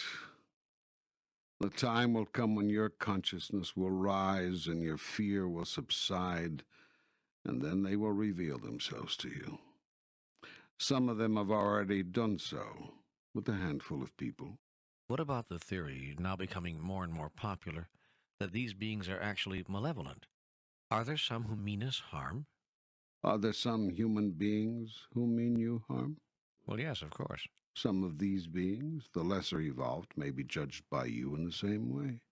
Yet remember my injunction, judge not. No one does anything inappropriate given one's model of the universe. Some beings have advanced in their technology, but not in their thinking. Your race is rather like that. But if these malevolent beings are so technologically advanced, surely they could destroy us. What's to stop them? You are being protected. We are? Yes. You are being given the opportunity to live out your own destiny. Your own consciousness will create the result. Which means? Which means that in this, as in all things, what you think is what you get. What you fear is what you will draw to you. What you resist persists. What you look at disappears, giving you a chance to recreate it all over again, if you wish, or banish it forever from your experience. What you choose, you experience. Somehow it doesn't seem that way in my life. Because you doubt the power, you doubt me. Probably not a good idea. Definitely not. Why do people doubt you? Because they doubt themselves. Why do they doubt themselves? Because they've been told to, taught to. By whom? People who claim to be representing me. I don't get it. Why? Because it was a way, is the only way to control people. You must doubt yourself, you see, or you would claim all your power. That would not do. That would not do at all. Not for the people who currently hold the power. They are holding the power which is yours, and they know it. And the only way to hold on to it is to stave off the world's movement towards seeing, and then solving, the two biggest problems in the human experience.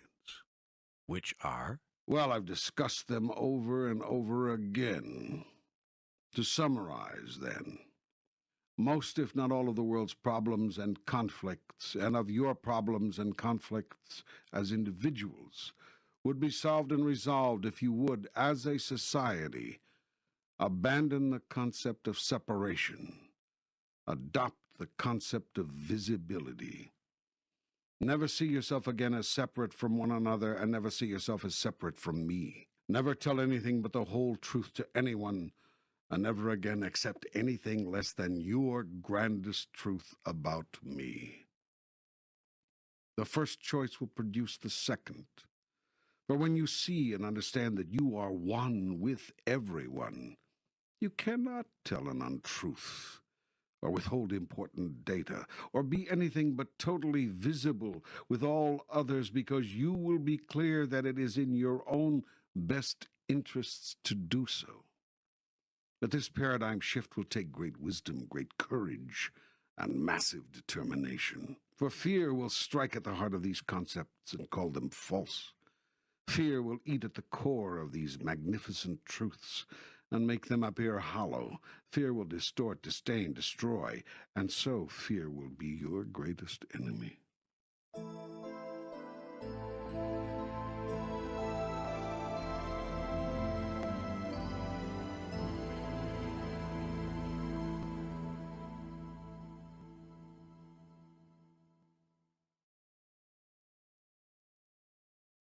Yet you will not have, cannot produce, the society for which you have always yearned and of which you have always dreamed, unless and until you see with wisdom and clarity the ultimate truth, that what you do to others, you do to yourself. What you fail to do for others, you fail to do for yourself.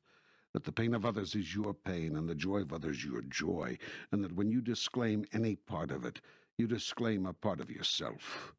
Now is the time to reclaim yourself. Now is the time to see yourself again as who you really are, and thus render yourself visible again. For when you and your true relationship with God become visible, then we are indivisible. And nothing will ever divide us again. And although you will live again in the illusion of separation, using it as a tool to create yourself anew, you will henceforth move through your incarnations with enlightenment, seeing the illusion for what it is, using it playfully and joyfully to experience any aspect of who we are which it pleases you to experience, yet never more accepting it as reality. You will never more have to use the device of forgetfulness in order to recreate yourself anew, but will use separation knowingly, simply choosing to manifest as that which is separate for a particular reason and a particular purpose. And when you are thus totally enlightened, that is once more filled with the light. You may even choose as your particular reason for returning to physical life the reminding of others. You may select to return to this physical life not to create and experience any new aspect of yourself, but to bring the light of truth to this place of illusion, that others may see. Then will you be a bringer of the light. Then will you be part of the awakening. There are others who have already done this. They have come here to help us know who we are.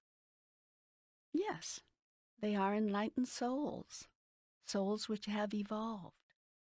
They no longer seek the next higher experience of themselves. They have already had the highest experience. They desire now only to bring news of that experience to you. They bring you the good news. They will show you the way and the life of God. They will say, I am the way and the life. Follow me. Then they will model for you what it is like to live in the everlasting glory of conscious union with God, which is called God consciousness. We're always united, you and I. We can't not be. It's simply impossible. Yet you live now in the unconscious experience of that unification. It's also possible to live in the physical body in conscious union with all that is, in conscious awareness of ultimate truth, in conscious expression of who you really are. When you do this, you serve as a model for all others, others who are living in forgetfulness. You become a living reminder. And in this, you save others from becoming permanently lost in their forgetfulness. That is hell, to become lost permanently in forgetfulness. Yet, I will not allow it. I will not allow a single sheep to be lost, but will send a shepherd. Indeed, many shepherds will I send, and you may choose to be one of them. And when souls are awakened by you from their slumber, reminded once again of who they are, all the angels in heaven rejoice for these souls. For once they were lost, and now they are found. There are people, holy beings, like this right now on our planet, aren't there? Not just in the past, but right now. Mm-hmm. Always have been. Always there will be. I'll not leave you without teachers. I'll not abandon the flock, but always send after it my shepherds. And there are many on your planet right now, and in other parts of the universe as well. And in some parts of the universe, these beings live together in constant communion and in constant expression of the highest truth. These are the enlightened societies of which I have spoken. They exist. They are real. And they have sent you their emissaries.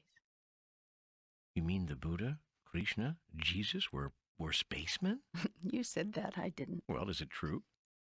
Is this the first time you ever heard that thought? No, but is it true? Do you believe these masters existed somewhere before they came to Earth and returned to that place after their so-called death? Yes, I do. And where do you suppose that place is? Well, I always thought it was what we call heaven. I thought they came from heaven. And where do you suppose this heaven is? I don't know. In another realm, I guess. Another world? Yes. Oh, I see. But I would have called it the spirit world, not another world as we know it, not another planet. It is the spirit world. Yet what makes you think those spirits, those holy spirits, cannot or would not choose to live elsewhere in the universe, just as they did when they came to your world? Well, I suppose I just never thought of it that way. It's not been part of my ideas about all of this. There are more things in heaven and earth, Horatio, than are dreamt of in your philosophy. Your wonderful metaphysician William Shakespeare wrote that. Then Jesus was a spaceman. I didn't say that. Well, was he or wasn't he? Patience, my child. You jump ahead too much. There's more, so much more. We have another whole book to write. You mean I have to wait for book 3? I told you. I promised you from the beginning. There will be 3 books, I said. The first would deal with individual life truths and challenges. The second would discuss truths of life as a family on this planet. And the third, I said, would cover the largest truths, having to do with the eternal questions. In this will be revealed the secrets of the universe. Unless they are not. Oh, man, I don't know how much more of this I can take. I mean, I'm really tired of living in the contradiction, as you always put it. I want what's so to be so. Then so shall it be. Unless it's not. That's it. That's it. You've got it. Now you understand the divine dichotomy. Now you see the whole picture. Now you comprehend the plan. Everything that ever was, is now, and ever will be, exists right now. And so all that is, is. Yet all that is constantly changing. For life is an ongoing process of creation. Therefore, in a very real sense, that which is not. This isness is never the same, which means that the isness is not. Well, excuse me, Charlie Brown, but good grief, how can anything then mean anything? It doesn't. But you are jumping ahead again. All of this in good time, my son. All of this in good time. These and other larger mysteries will all be understood after reading Book 3. Unless, altogether now, Unless they are not. Precisely. Okay, fair enough. But between now and then, what avenues can be used right here, right now, to get back to wisdom, to get back to clarity, to get back to God? Do we need to return to religion? Is that the missing link? Return to spirituality. Forget about religion. That statement is going to anger a lot of people. People will react to this entire program with anger. Unless they do not. Why do you say forget religion? Because it is not good for you. Understand that in order for organized religion to succeed, it is to make people believe they need it. In order for people to put faith in something else, they must first lose faith in themselves. So the first task of organized religion is to make you lose faith in yourself. The second task is to make you see that it has the answers you do not. And the third and most important task is to make you accept its answers without question. If you question, you start to think. If you think, you start to go back to that source within. Religion can't have you do that, because you're liable to come up with an answer different from what it has contrived. So religion must make you doubt yourself, must make you doubt your own ability to think straight. The problem for religion is that very often this backfires, for if you cannot accept without doubt your own thoughts, how can you not doubt the new ideas about God which religion has given you? Pretty soon you even doubt my existence, which ironically you never doubted before. When you were living by intuitive knowing, you may not have had me all figured out, but you definitely knew I was there. It is religion which has created agnostics. Any clear thinker who looks at what religion has done must assume religion has no God. For it is religion which has filled the hearts of men with fear of God. For once man loved that which is in all its splendor. It is religion which has ordered men to bow down before God. For once man rose up in joyful outreach. It is religion which has burdened man with worries about God's wrath, or once man sought God to lighten his burden. It is religion which told man to be ashamed of his body and its most natural functions, or once man celebrated those functions as the greatest gifts of life. It is religion which taught you that you must have an intermediary in order to reach God. Or once you thought yourself to be reaching God by the simple living of your life in goodness and in truth.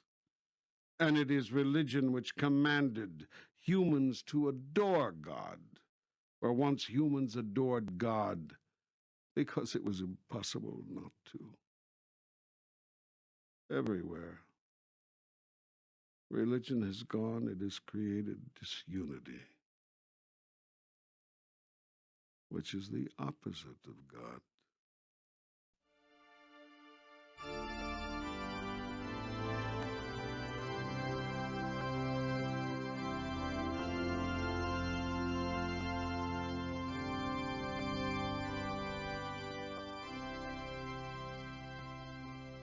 Religion has separated man from God, man from man, man from woman. Some religions actually telling man that he is above woman, even as it claims God is above man, thus setting the stage for the greatest travesties ever foisted upon half the human race. I tell you this, God is not above man, and man is not above woman. That is not the natural order of things, but it is the way everyone who had power, namely men, wished it was when they formed their male worship religions, systematically editing out half the material from their final version of the Holy Scriptures and twisting the rest to fit the mold of their male model of the world. It is religion which insists to this very day that women are somehow less, somehow second-class spiritual citizens, somehow not suited to teach the Word of God, preach the Word of God, or minister to the people. Like children, you are still arguing over which gender is ordained by me to be my priests. I tell you this, you are all priests, every single one of you. There is no one person or class of people more suited to do my work than any other. But so many of your men are just like your nations, power-hungry. They do not like to share power, merely exercise it. And they have constructed the same kind of God, a power-hungry God, a God who does not like to share power but merely exercise it. Yet I tell you this, God's greatest gift is the sharing of God's power. I would have you be like me. But we cannot be like you. That would be blasphemy. Blasphemy is that you have been taught such things. I tell you this, you have been made in the image and likeness of God. It is that destiny you came to fulfill.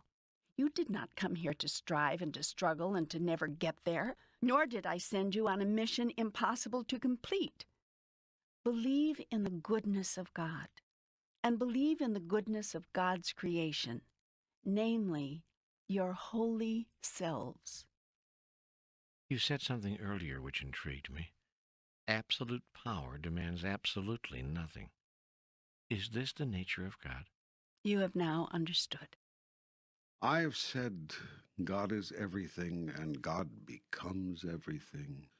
There is nothing which God is not, and all that God is experiencing of itself, God is experiencing in, as, and through you. In my purest form, I am the absolute. I am absolutely everything, and therefore I need, want, and demand absolutely nothing. On this absolutely pure form, I am as you make me. It is as if you were finally to see God and say, well, what do you make of that? Yet no matter what you make of me, I cannot forget and will always return to my purest form. All the rest is a fiction. It is something you are making up. There are those who would make me a jealous God. But who could be jealous when one has and is everything? There are those who would make me a wrathful God.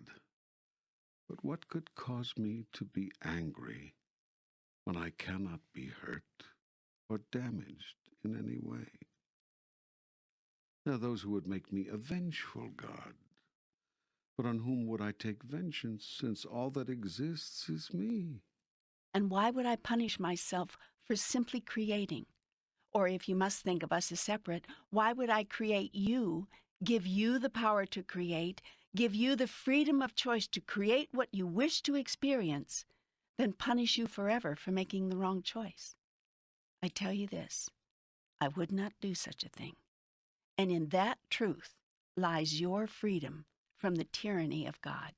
In truth, there is no tyranny, except in your imagination. You may come home whenever you wish. We can be together again whenever you want. The ecstasy of your union with me is yours to know again. At the drop of a hat, at the feel of the wind on your face, at the sound of a cricket under diamond skies on a summer night.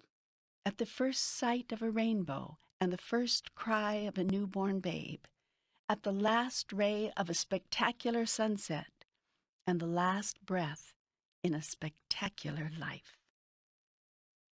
I am with you always, even unto the end of time. Your union with me is complete. It always was, always is, and always will be. You and I are one, both now and even forevermore. Go now and make of your life a statement of this truth. Cause your days and nights to be reflections of the highest idea within you. Allow your moments of now to be filled with the spectacular ecstasy of God made manifest through you. Do it through the expression of your love, eternal and unconditional, for all those whose lives you touch. Be a light unto the darkness and curse it not. Be a bringer of the light. You are that. So be it.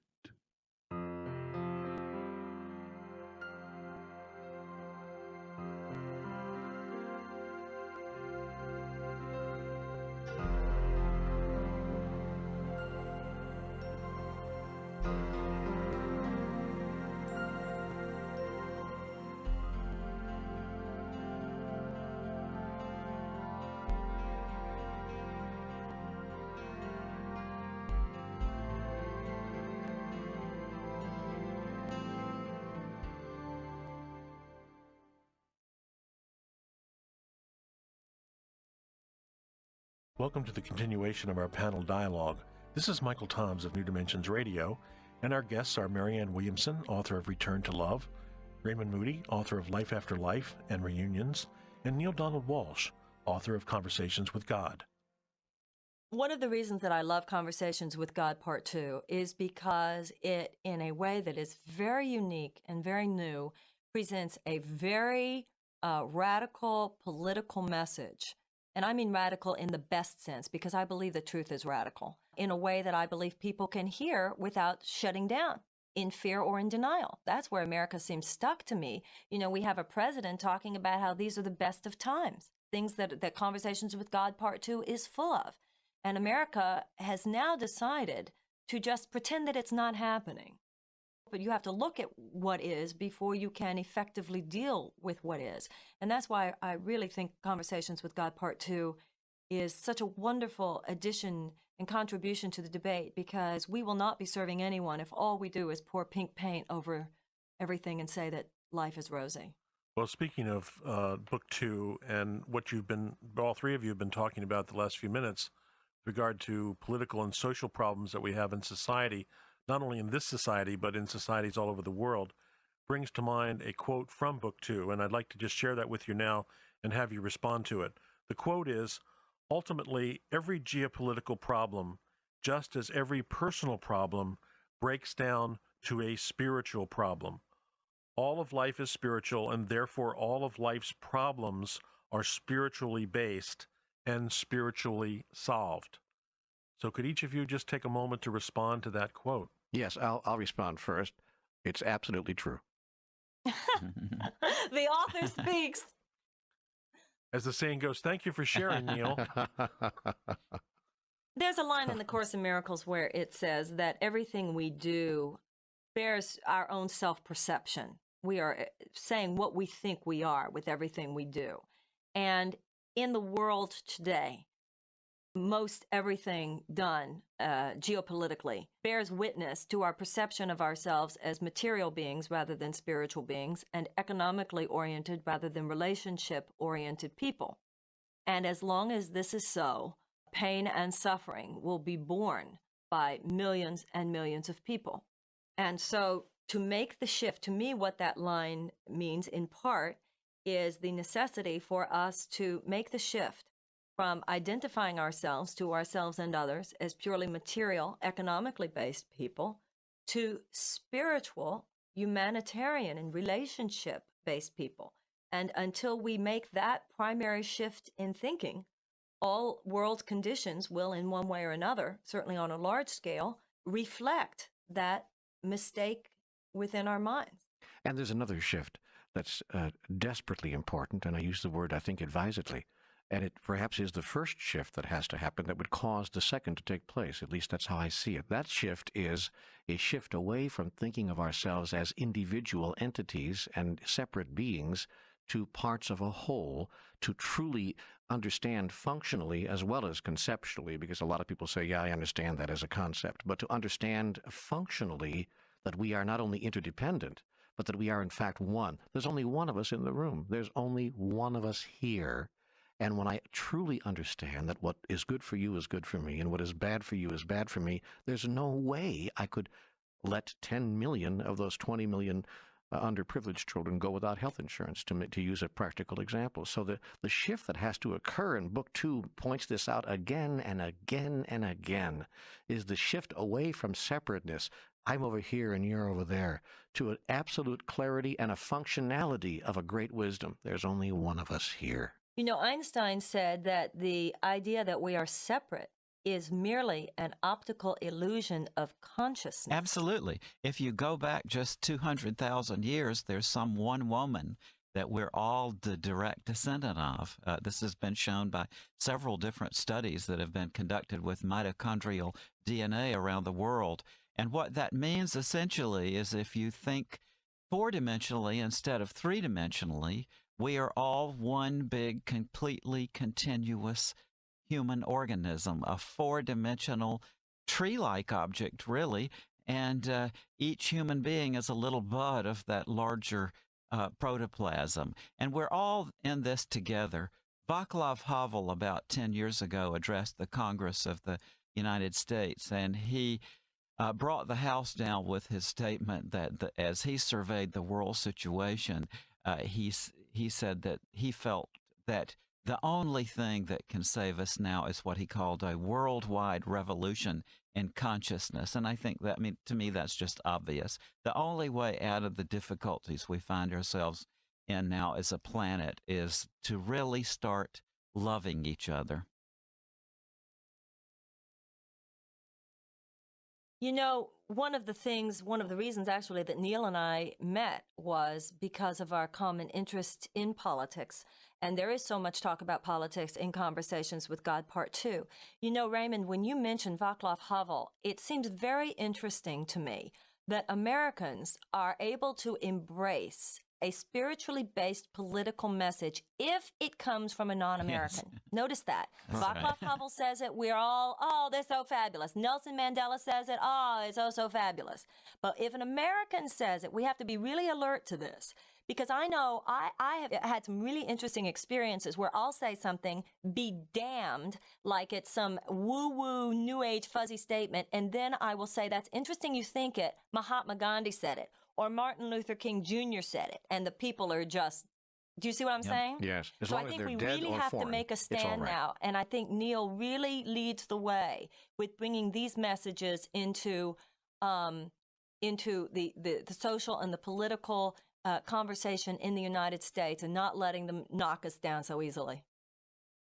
Yeah, one of the things that our foundation is doing, and we're putting it together now for 1999, we're going to be putting together the International Symposium on the Integration of Spirituality and Governance. We hope that Václav Havel will be there, in fact, and Nelson Mandela and others as well. We hope that it will be a worldwide experience, not only taking place in one central location where the main symposium will occur, but also in hamlets and towns and villages and cities all over the world simultaneously, one weekend where spiritual and political leaders in every town, hamlet, and city on the globe will sit down at the same time and talk about ways that we can take our highest commonly held spiritual values and overlay them upon our systems of governance so that we do ask the right questions at last.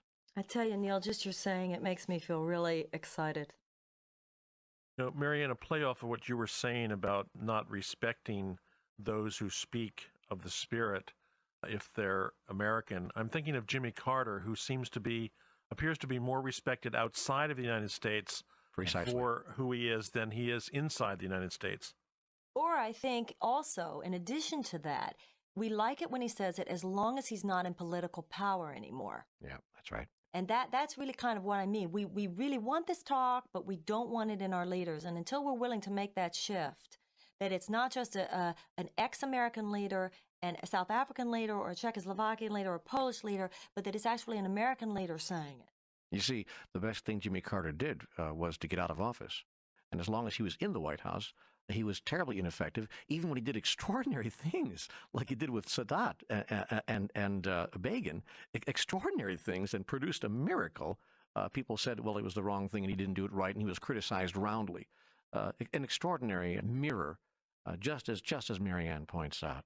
But you know, Neale, I have some questions about that I wonder. I know on one hand, he was rejected because in the United States, we're still tied to this Rambo image of strength. Yeah. And we are more concerned about the Rambo image of strength than the fact that the hostages came home alive. I understand all that. But there's another thing that I keep thinking, and of course there is no absolute answer to this, but about Jimmy Carter. It seems to me that when Jimmy Carter ran for president, he made it very clear how important God was to him. People voted for him. The country basically said, go in there with all your faith context, we'll go for it. But when he got to Washington, he stopped explaining the larger faith-based context. And I think that made him lose people more than the actions. I think sometimes the conservatives, obviously in America, need to walk their talk. But I think sometimes people with the most progressive vision need to talk their walk. And I think that Carter, perhaps, and once again, there's no absolute answer to this, but it occurs to me that if perhaps he had let us in a little more on his thinking, particularly the spiritual aspects to it, as he does so freely now, he might not have lost the nation quite the way he did. That's an extraordinary insight, and I hadn't thought about it until you just said it, and I think I agree with you. I think it's absolutely true that he stopped talking about that aspect of the decision-making process because I think he felt that the system required him to. I think he had advisors saying, for heaven's sake, Jimmy, the last thing you're going to go out there and do is say, I'm taking this action because it's right, because it's spiritually and correct, and because it's the higher consciousness thing to do. But it's interesting because we voted for him. Basically, to me, America's vote for him as president was saying, we know you're going to do that and we're okay with it. Yeah. I think it's universally true. Now that you bring it up, I noticed that it's universally true, or at least I observe it's true. We expect the highest ideas and the most grandiose concepts from all of our politicians when they're running for office. And when they get into office, we really make it difficult for them to actualize those. That's happened to more people than Jimmy Carter.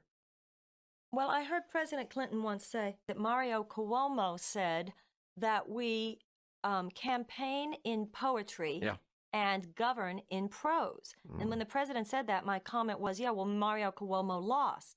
Now, if you look at someone like Ronald Reagan, he campaigned in poetry and he governed in poetry. I think that the mistake is when you begin governing in prose. Václav Havel governs in poetry, as does Nelson Mandela in many ways. Yes, and although folks may not want to hear me say this, Mikhail Gorbachev. Absolutely. I'm sorry to say that in our society, I hope this isn't a cynical remark, but it's just an observation that what we seem to be going through now in our society is a fad in which anyone who is in public office or in the public eye is going to be subjected to this character assassination business. And, I think about the current difficulties of Mr. and Mrs. Clinton.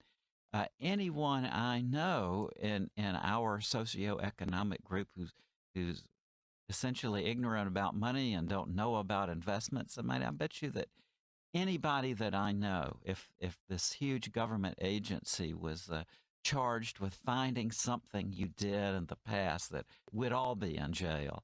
Of course, and that's why nobody in America cares about it. That's right.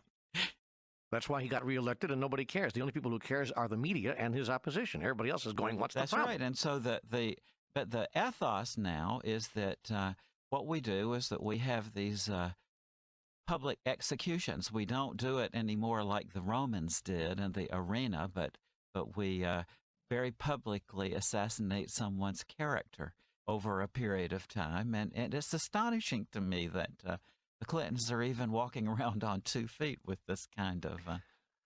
Yet, even as we have spoken in these past few moments of all the things that are not going well in our country, part of me wants to make sure we don't conclude our visit without saying something about what is really hopeful and presents a new vision for tomorrow, because that's really where we need to focus our energy and focus our commentary and focus our thoughts. It's about the morrow. It's about tomorrow and tomorrow and tomorrow, and the role we choose to play in creating the tomorrow of which we all dream and of which we know we are all capable. There's a line in the Course in Miracles that says, look at the crucifixion, but do not dwell on it. I think that Neale is correct that we must not dwell on these things, but we must look at these things. See, the beauty of Conversations with God, Book 2, is that it does both. It lays out the problem, but it also says, okay, folks, here is the vision. Here is the hope. Here is the way. And we as individuals need to do and say the same thing. We need to have the courage to stand up, each of us individually, and say to our families, to our communities, even to our nation, if we dare to, here is the problem, and here is the vision, and here is the hope, and here is the way. Bobby Kennedy had an enormously important thing to say, which I've carried with me all of my life. He said that some people look at things the way they are and ask why. I look at things the way they could be, and I ask why not. It's interesting that you mentioned Bobby Kennedy, because he's basically the last white liberal that really spoke in a moral context. And he's also the last white liberal that really had a piece of America's heart. So I think that there's something there about our being willing to speak politically and more specifically and practically about the conditions of the country and the world, and not being afraid of doing so in a spiritual or moral context. People think that they are powerless to provide a solution, to provide a vision. I'm here to tell you that that is not what's so, and I hope that every single person who is listening to this dialogue right now will renew their own determination to play the largest role they ever imagined they could or would play in creating and sustaining and empowering and energizing a new vision for the life of all of us. If that isn't what happens as a result of this dialogue, as a result of these books, then it's just the latest hot read, and it's just my 15 minutes in the sun, and it's got to be more than that. It's got to be more than that, or it means nothing. The tools are there, I think, for a genuine revolution in consciousness, and personally, I'm very optimistic. I think that if you go back 1,000 years, 2,000 years, we all know that in tribal cultures around the world, there were shamans and so on who had these extraordinary powers of entering altered states of awareness. The plain fact to me is that now these are things that we're all capable of. Shamanism was an inherently closed activity, and it was kept secret by its practitioners and passed on to the next group of trainees and so on. But I think in the information age, this information is definitely going to get out, and I feel quite confident that within the next 5 or 10 years, essentially the situation will exist where all of us can be visionaries. The techniques of altering consciousness and enhancing spiritual life are widely available now and widely publicized, and I feel more and more people are taking advantage of that. I feel very optimistic. And I'm looking for, in these days and weeks and months and years ahead, people of substance, people of power, people with great articulation skills, people who have the ability to confront the issues and formulate visions and announce and declare them, who can be very powerful in their presentations, but who can stick to the highest thoughts we all hold in common. I'm speaking, I guess, of people who are spiritually based, who are coming from a place of high consciousness, and who can step forward in the public arena and provide the kind of vision that we all need. And it's going to be difficult for people to do that, because generally the people I'm describing are people who would be, as you pointed out, Raymond, attacked, crucified by the media, and they would have apparently much to lose if you look at it from one point of view. And yet it is true that of those to whom much is given, much is asked. Let me step in here for a moment and try and summarize and say that it seems to me that book 1 and 2 of Conversations with God and many other books and things that people are saying, like Marianne and Raymond and many others over the last 2 decades, or even 3 decades, as it were, are challenging each of us to bring our spirituality into the world. That's what I hear you, all three of you, saying in these last few minutes, about that what's important is not to keep it in a closet anymore, but recognizing that the Spirit is already present and is out there, that we need to, each of us in our own way, is to make the Spirit visible in our own lives and make it visible in everyone else's life. Because if it's not visible in our lives, it can't be visible to anyone else. And that's the bottom line message of book 2, Michael. Absolutely. And I must confess, 10 years ago, 15 years ago, I had what I call a couch potato model of spirituality. That was something you watched in other people as and heard other people's fantastic experiences and so on. I think naturally, as we get into midlife, and tens of millions of people in the United States are now the baby boomers, there's a natural opening of spirituality. And I think our society is in a uniquely privileged position to be able to take advantage of that. I think that there's a psychological syndrome out there. I really care, therefore I don't have to do anything. And I think that that's what we have to address now. We are beginning to see, at first the change was from, I'm not in touch with what my heart feels, to we must be in touch with what our heart feels. And now the next, it seems to me, big step is that we have to go from knowing what our heart is saying to doing what our heart is telling us to do. And I think, as Neale said, that's when you really get the wheat and the chaff. The big issue is not whether or not you're in touch with your heart. The real issue is to deal with the personal risk involved in dealing with the character assassination, the public humiliation, invalidation that both of you were referring to, that comes about if we really stand up. We're talking here about practical spirituality. Yeah. Earlier in the conversation, I don't know if both of you were talking, I think Raymond said something about this idea that miracles happened before and don't happen now, and that we have to counter that. I think it's not only that God it has not stopped being in process, but much like you're talking about, not only are miracles not over, prophecy is not over. And I think that there is a new prophetic voice seeking to emerge in the world today. I don't think it's a soloist. I think it's a choir. But it's time for everybody to really sing our notes and really sing our songs, because otherwise what will happen is what happened in the 60s. If it's personality-based rather than principle-based, then the old order can just kill 1, 2, or 3 leaders, and the whole impulse is stymied for a few decades. Yes. But if it's enough of a choir rather than just amazing soloists, then they're, just getting rid of a few soloists won't stymie it anyway. Bravo, bravo. Well said. I'd like to say on behalf of Neale and Raymond and myself that we hope that some of the ideas that we have discussed here have opened places in your mind, or awakened or resonated with thoughts that you were already thinking or that you were on the verge of thinking. And our hope is that these thoughts will serve you in opening yourself to higher modes of not only thinking but being, and walking this world in such a way as to join with all the millions of others who are desiring, as we so desire, to make this world a better place. If we do that, if we allow these moments to be the defining moments of our life and of what we are co-creating on this planet, then these days and times and everything we do in them, every thought, every word, every action we take, will truly be a magnificent conversation with God.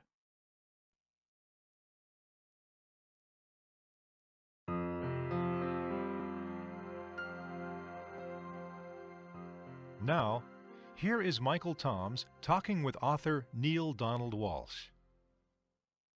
Neale, in book 2, I noticed that certainly the latter half of the book dealt a great deal with the social and political situation and social and political issues. And one of the, I thought, provocative statements that came out of that addressing those issues was the idea of a one world government. And I'd like you to just sort of comment on that as to what you think that means. I think the message here is that the biggest enemy of humankind is our insistence that we are separate from each other. Separate spiritually, separate psychologically, separate politically, separate economically, and separate socially, separate in just about every way that we could possibly imagine. And it is our imagination, because we're not separate. We're imagining that we are.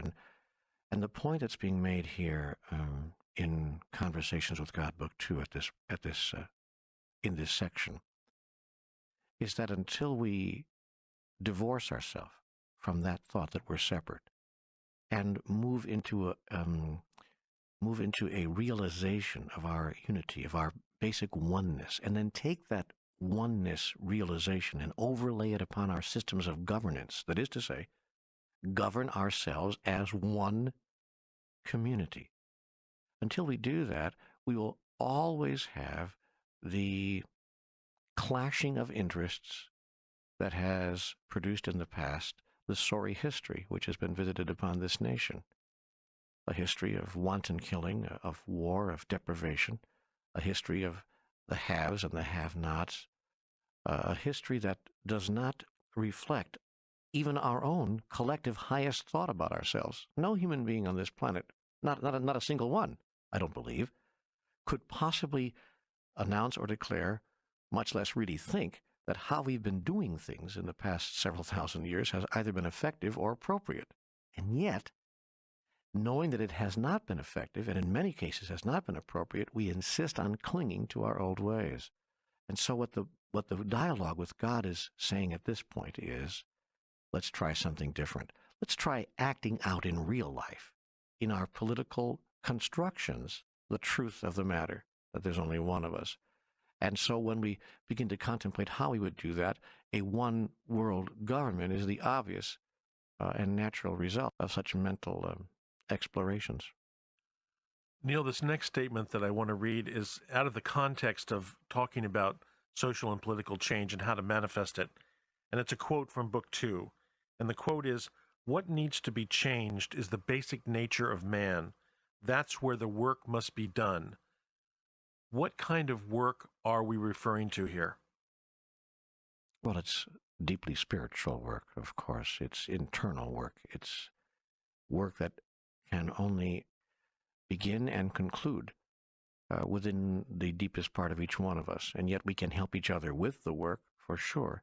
It's the work of identifying who and what we are individually, and then, of course, collectively, and who and what we choose to be.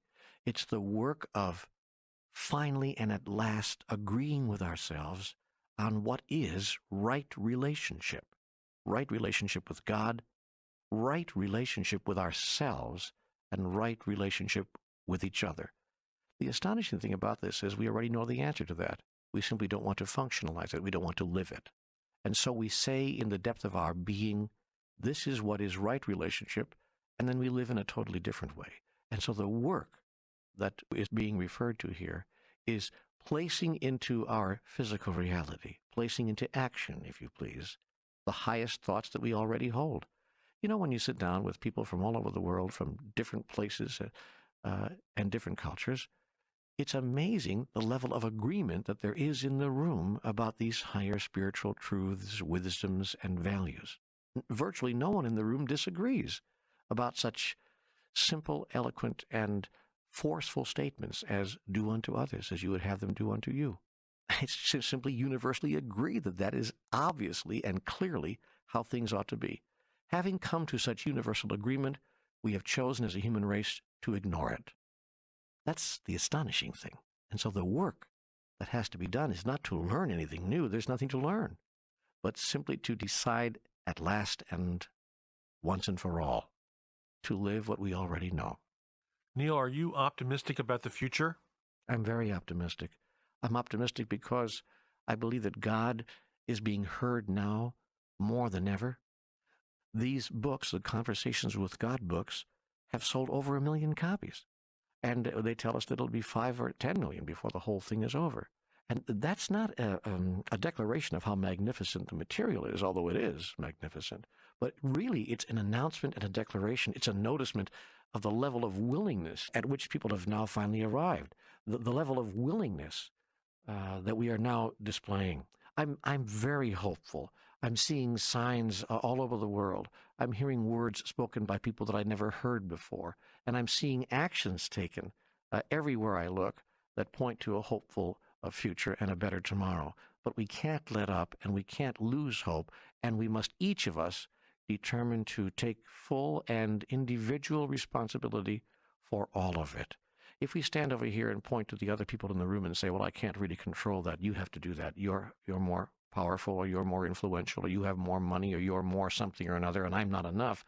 If that's the position we take, then we won't get to where we need and want to go. So each of us has to take individual personal responsibility and then decide what we want to do in the space of that, whether it means simply writing a letter every day to our congressman, getting on the phone, talking to people, meditating and praying more on the spiritual side, simply participating more in the grandest question of life. Who am I?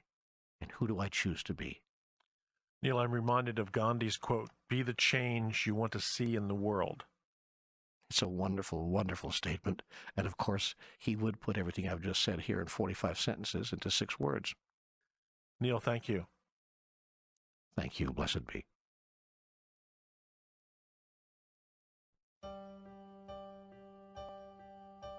Noise, the only thing that I hear sometimes.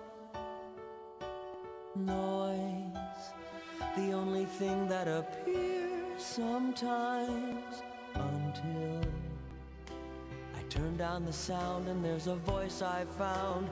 It whispers in my ear, it's laughing in my heart. And I'm talking to God. I'm talking to God. Oh God, I'm talking to God. I'm talking to God. Oh good, I'm talking to God. I'm talking to God. Oh Lord, I'm talking to God.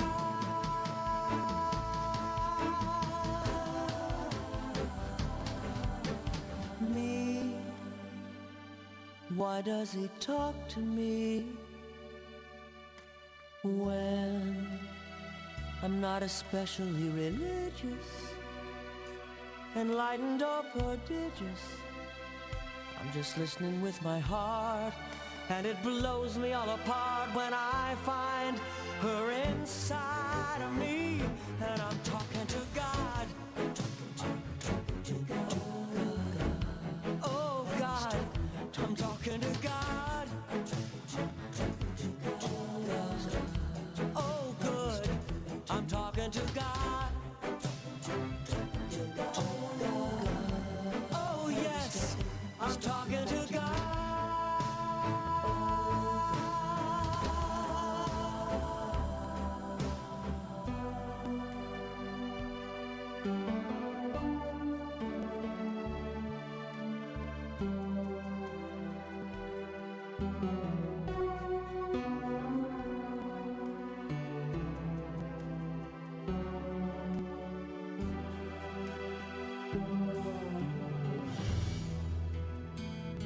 Feels like it's coming over me.